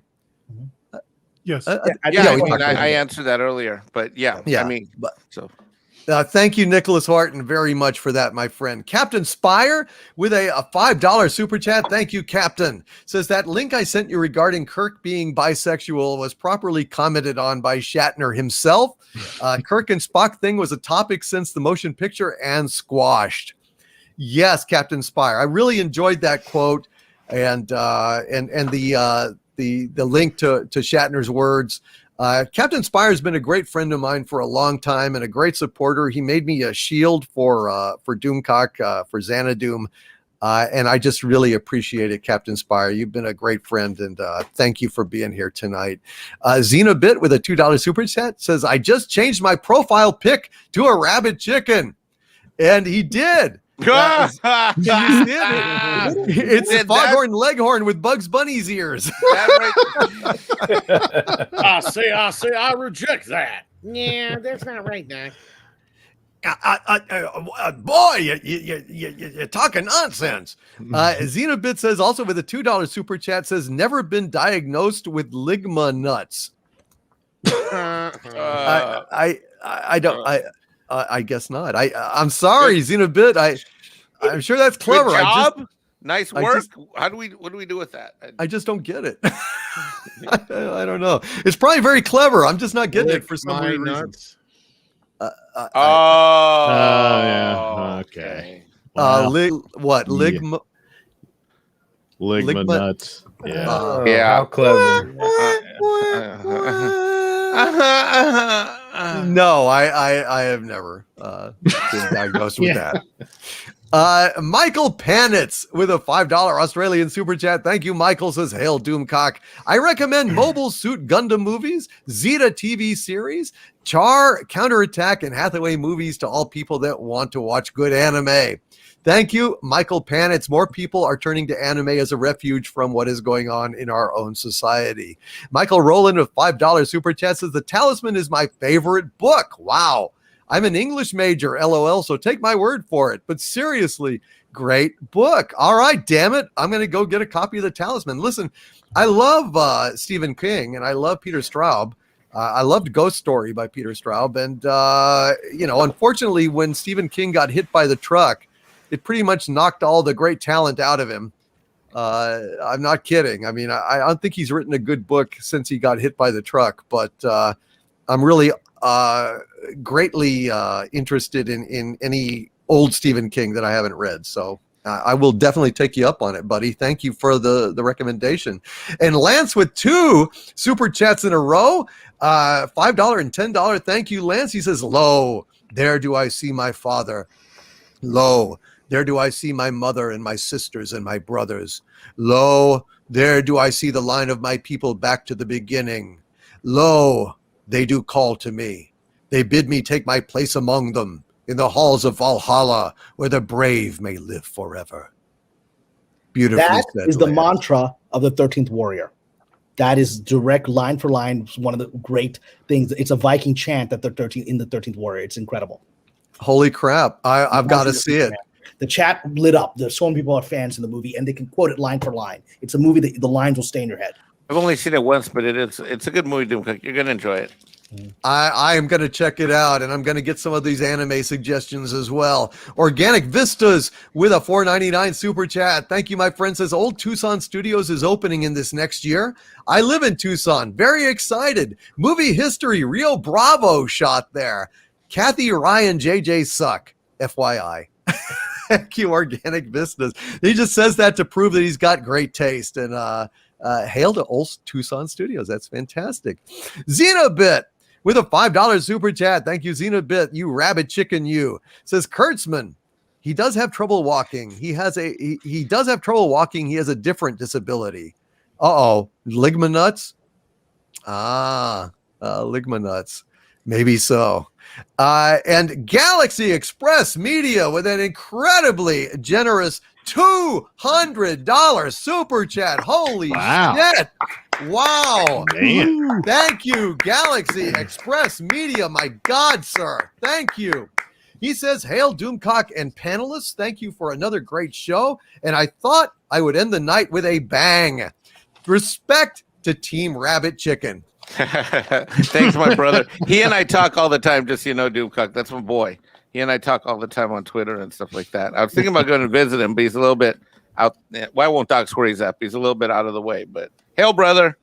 I want to thank you, Galaxy Express Media. What a great guy. Right now, he is under the weather. He is afflicted with, no. Yeah, I know. He started getting sick at the end of last week. I've been talking to him every day on Twitter. And he says, thankfully, that his symptoms are mild and he's kicking its ass. So God bless you, Galaxy Express Media. Please, my friend, get better soon. Okay. Lots of zinc and vitamin C. Try to get some sunlight if you can. It'll help you. Absolutely. Thank you, Galaxy Express Media. And Oliver Klossov with a $5 super chat. Thank you, Oliver. Says original Charlie's Angels, Farrah Fawcett, Jacqueline Smith or Kate Jackson. The debate continues. For me, Farrah Fawcett. Anyone have out of those three, who was your favorite? We'll just go around the table. Gary Ambrosia. Give me the options again. Farrah Fawcett, Jacqueline Smith, or Kate. Kate. I gotta go with Jacqueline Smith. I don't trust blondes. I love brunettes. I gotta go with Jacqueline Smith. Fair enough. Mexican Iron Man. What do you say? Farrah Fawcett, despite my track record, I have a thing for blondes, always have, and you know what? I'm used to crazy, so let's do this.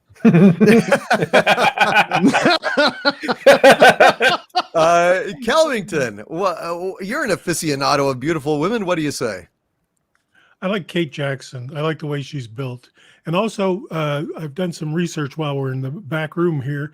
Ligma is a made-up disease and an internet hoax claimed to have killed popular Fortnite video gamer streamer Ninja. When people are not in on the joke and ask, what is Ligma? Pranksters reply with the crass pun, lig my nuts, or lig my balls, or other such slang terms for nuts. So now we know. The more we know. I fell into the trap. Well done, Xenobit. You got me. Dicks on her, yes. You got me. Boy, we learned so much on this stream. We really do. Douglas Nelson, your pick of the Charlie's. It was always Jacqueline Smith for me. Wow, you guys. Yeah. Even after seeing that Farrah Fawcett poster with the I know, but the hard, I mean, Tom, any out of those three, anybody? Probably Jacqueline. Jacqueline Smith, damn. Cameron Pashaw, you are a connoisseur. What do you say?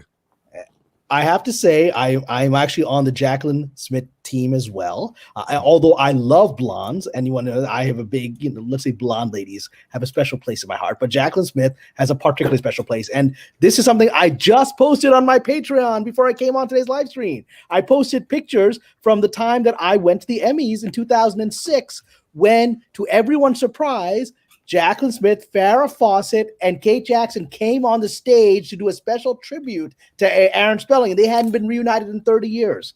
And Aaron Spelling had just passed away, and I was there with my quite lovely date. We were sitting there, and when they were announced, they came on the stage, I was like, oh my God. I mean, literally people gasped because this was like a moment of history, and no one saw it coming, and they looked absolutely stunning. And if you go to YouTube, you'll see their speech, and I saw that live, and it's on my Patreon, and it's very interesting that would be brought up today because I just posted that because I remembered that's one of the greatest moments of my time in Hollywood, being at the Emmys and seeing those three lovely ladies on stage, just, short feet away from me. And it just blew me away.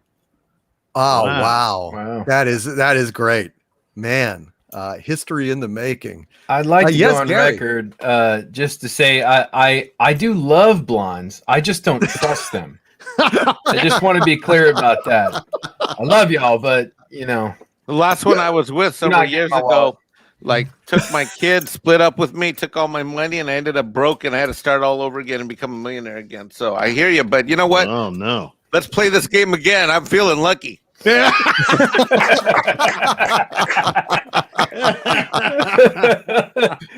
take another spin of that wheel. He is not deterred. Well done. And T-Neil89 with a $2 super chat says, just sent you an email, sire. Hope I can be of aid. So we are wired in to stepmom producer of the Emmys. I cannot wait to find out what I find out. And I will let you guys know. And E. Clay Thomason with a $6 super chat, the last super chat of the evening, says, has anyone here seen Another Life on Netflix? I thought it was awful, but some say it's great. What am I missing? I never saw it. Isn't that one of the Katie Sackhoff shows? I saw it. What was it like? It was marginal. Bad? It's marginal. Oh, it was marginal. It's just real marginal. And then it got a little woke. Yeah. Son of a gun. Well, no, I love Katie Sackhoff. There's not much she can do to turn me off. Yeah, but she's not writing the scripts, right? She's just, right. Incredible. Give her the script. She's got to read it. Yeah, she's generally helping. She's blonde. And actually, go ahead. Kelvington, you've met her. Yes. Oh, yeah. I've met her a couple of times. She's really sweet, and she's had some bad luck with men, I think, but she's a really sweet person. Well, she had a broken leg when I met her, and I got to carry her up a flight of stairs. Yeah. So I was very happy about that. Oh, wow. No. What?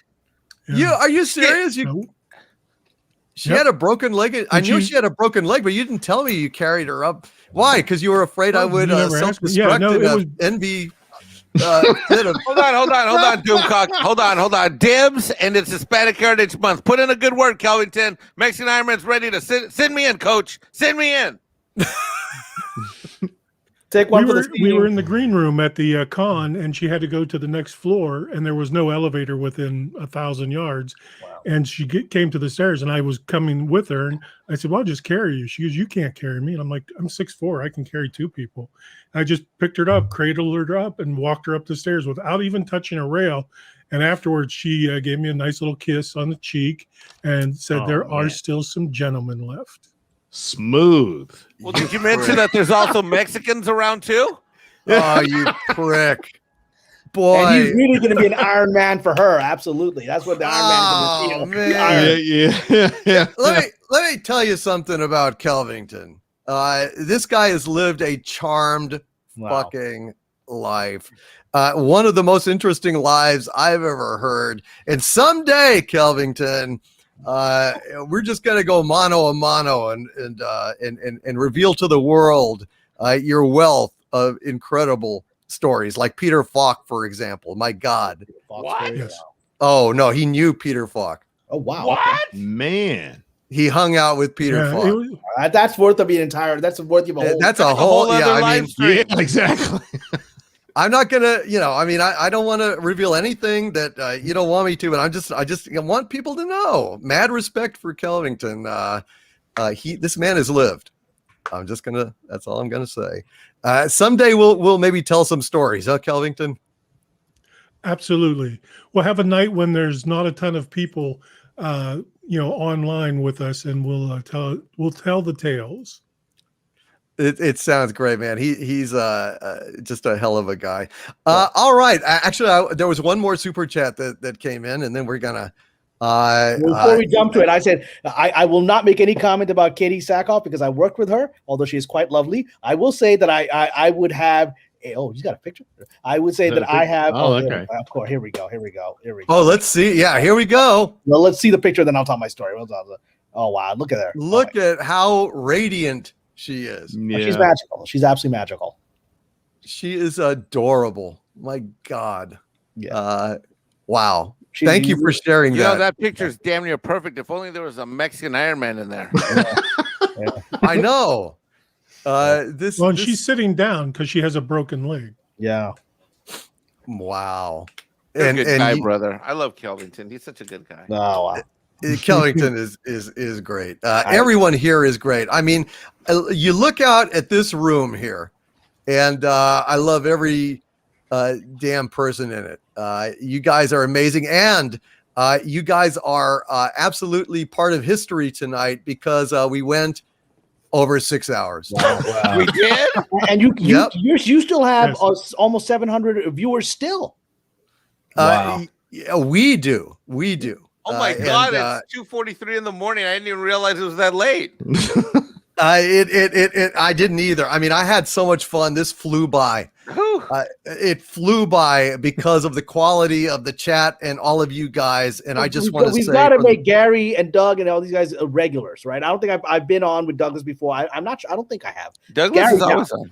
Yeah. I think we missed each other before. I think you were on. No, we were Paulie's channel. I got to talk to you on that one. Okay. So, but Gary, please become a regular here. You know, I love a fellow person with Hollywood journey who can affirm that I'm not crazy.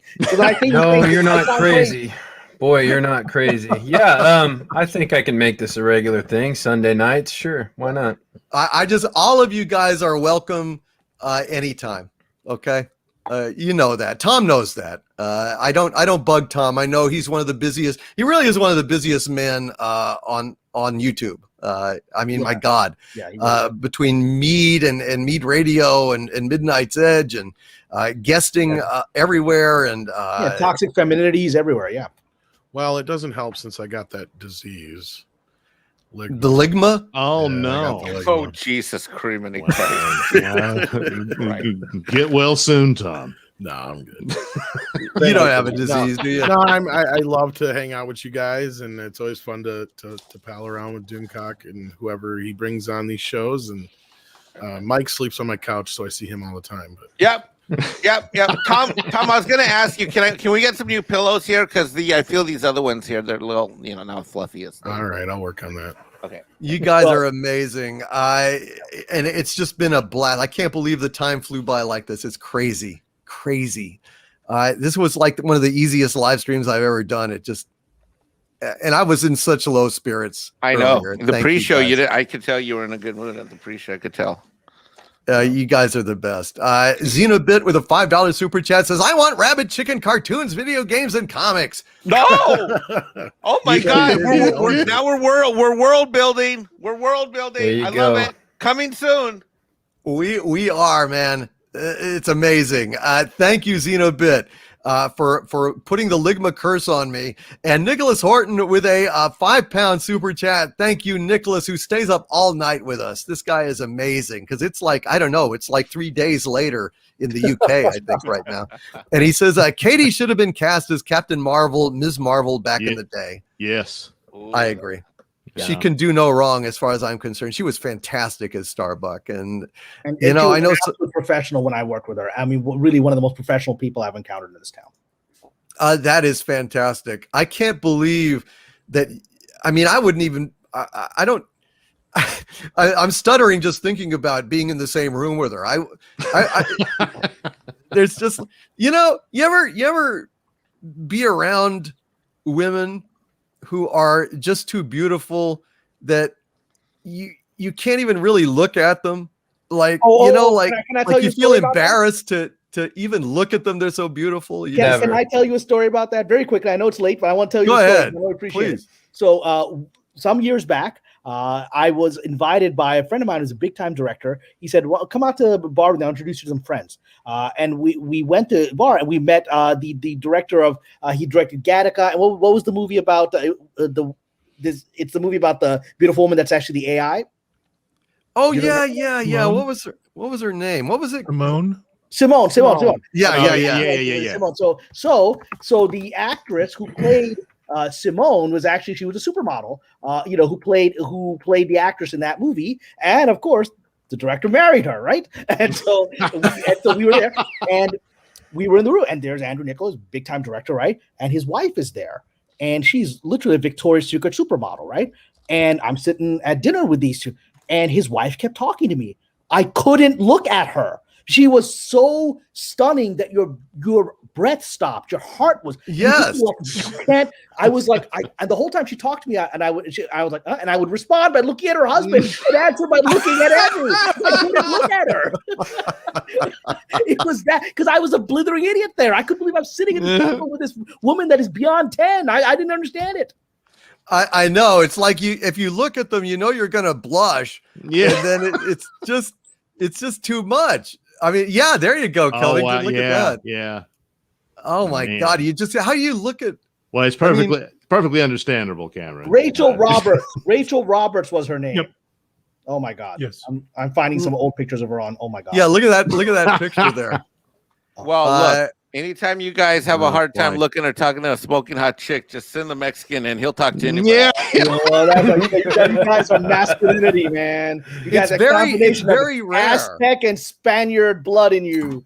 Mm-hmm. But I got to tell you, if I was in the room with Christina Hendricks during Mad Men era, Joan the secretary, she looks like a real life Jessica Rabbit. A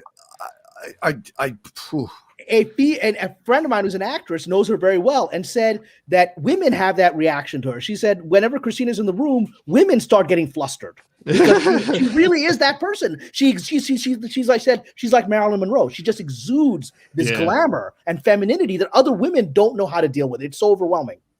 It is. And speaking of overwhelming, this stream has been just a dream come true. I want to thank you guys so much for being here and sticking it out with us this whole time. It has been a blast.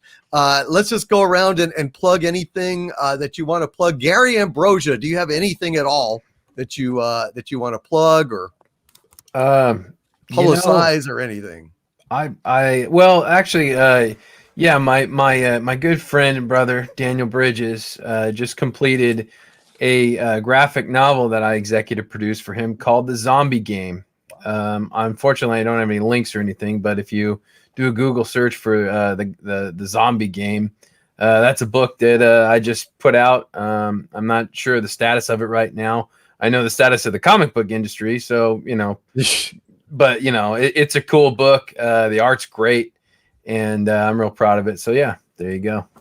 Thank you, Gary. Absolutely. Actually, if you want to ever shoot me a link to, where people can buy that, I'll definitely put it out. Okay, I'll definitely do that. Thanks. Absolutely.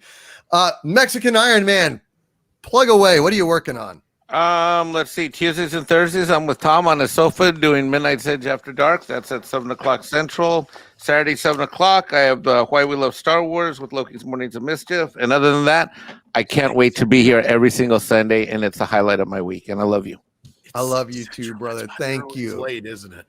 It is, man. Tom, we got to get you to bed. Plug away. No. I said it's 6 Central. That's why Mike's always late. He thinks it's 7 Central. Well, it doesn't matter. I'm always on the sofa anyways. You just wake me up. Mike, I just shake you and you're like. Well, anyway, Tom, go ahead and plug away. What would you like to just plug? the normal stuff. Midnight's Edge After Dark. Mead Radio, as mentioned before. We got Midnight's Edge Espanol. We got Morning Show in the morning. Midnight's Edge After Dark every Tuesday and Thursday at 6 p.m. Central, like Mike said. And just glad to hang out with you guys. It's always fun. Had a blast, Tom. Thank you for the highlight of the night. I think was your rabbit chicken video. Do you like rabbits? That's really good. Well done. Kelvington, have you anything you would like to plug? Well, I always throw up kelvington.com where you can see all the videos we make and all the fun stuff I've done over the years, Trek Through Time and King Kong, the non-human cut, which Doomcock nicely appears in, and just stuff like that. There's nothing to buy up there. It's just all fun. Click on an ad. If you send me an email, I will never see it. I tell you right away that I will never see an email that you send through that site, period. But I get a lot of people sending me emails, or so I'm told.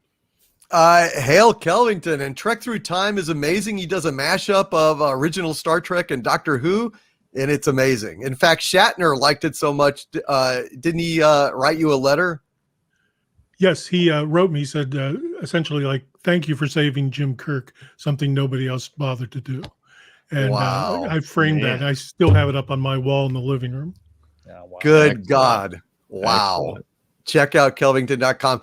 Tom, I talked about putting you to bed, and in the chat here, 6 says, I'd like to get Tom to bed. Oh, hello. Wow. Hello. Oh. Hello. Yeah. Okay. I'm assuming 6 is, like Trisha Helfer 6. Yeah, that's why it's Trisha Helfer. It's Cylon. It's actually Trisha Helfer herself doing this. Oh my God. 6 Wow. 6 is a wonderful, wonderful person indeed. So I don't know about this. I'm getting 6 jealous, character. Tom. She's not going to come take my place on the sofa, is she? Uh-oh. Tom.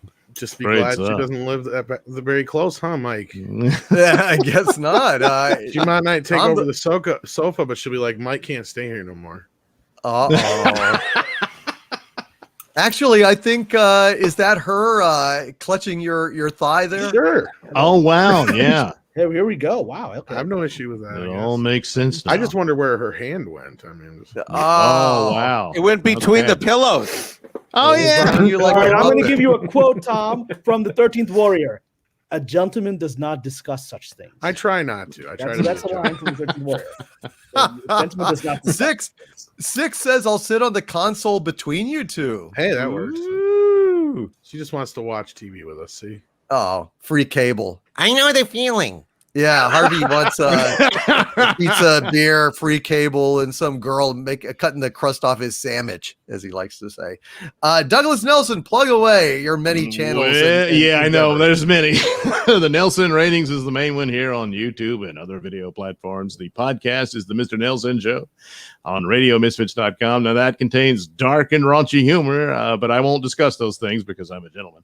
And my comic books based on Night Night audio plays, you can get those at indieplanet.com. 2 issues available with a Superman parody on the way called Sun King. So you can find me there. Oh, and my artwork, you can usually find that on Instagram. You can follow me there at Mr. Nelson. I used to put them on Twitter, but it's not a happy place. So it could be dangerous to post things there. So it is. And I will tell you that Douglas Nelson is one of the great hidden secrets of fandom. I mean, this guy, his voice work is incredible. His writing is fantastic. His artwork is just blows my mind. This is one of the most talented guys out there, and not a lot of not enough people know about him. So check out his stuff. Well, really thank you. Oh, and by the way, I'll try to cook you up something for your Wednesday show, another piercing the veil image. Oh, thank you very much. You're awesome, dude. And Cameron, plug your Discord again. I mean, your Patreon, excuse me. Well, before I do that, I want to actually say Douglas Nelson had made several nice. He just sent me on Instagram some incredible images he created of me as a superhero, which I just love. Yeah. And I'm going to send you an Instagram because I'd actually like to buy those out from you and see if I can put them on merch because they're really cool. So we'll talk about that. He's a really talented artist, and it was blown away. It just came out of nowhere. So and yes, I will plug my Patreon, which I'm very, very proud of. I'll put a link to it. It's just Patreon/Cameron Pasha. And like I said, I've been putting out screenwriting tips. I've been putting out adventures in Hollywood, a lot of stories that I can't necessarily say on camera, and I've got some more stories coming. So I hope you'll all join me. We've already had over 60 subscribers in just a few days, and so it really helps me get independent of this system because the more you guys support me, the more I can literally say when I don't like the gig, I'm like, yeah, fuck you, I don't need the money, right? And it means a lot to me that you guys are out there supporting me. So please continue to support this channel, everyone on here, but also support me, which means a lot to me. So thank you so much. Absolutely. And I will keep exploring ways to get the word out and help you any way I can, Cameron. Thank you for being here tonight, man. Thank you. Thank you for letting me come in. I sort of bumbled in halfway into this, so thank you. No, man, it was a pleasure, and it's just been a joy. I want to thank everybody in the chat who stuck it out. I want to thank all of my incredible wrenches. Oh, my God.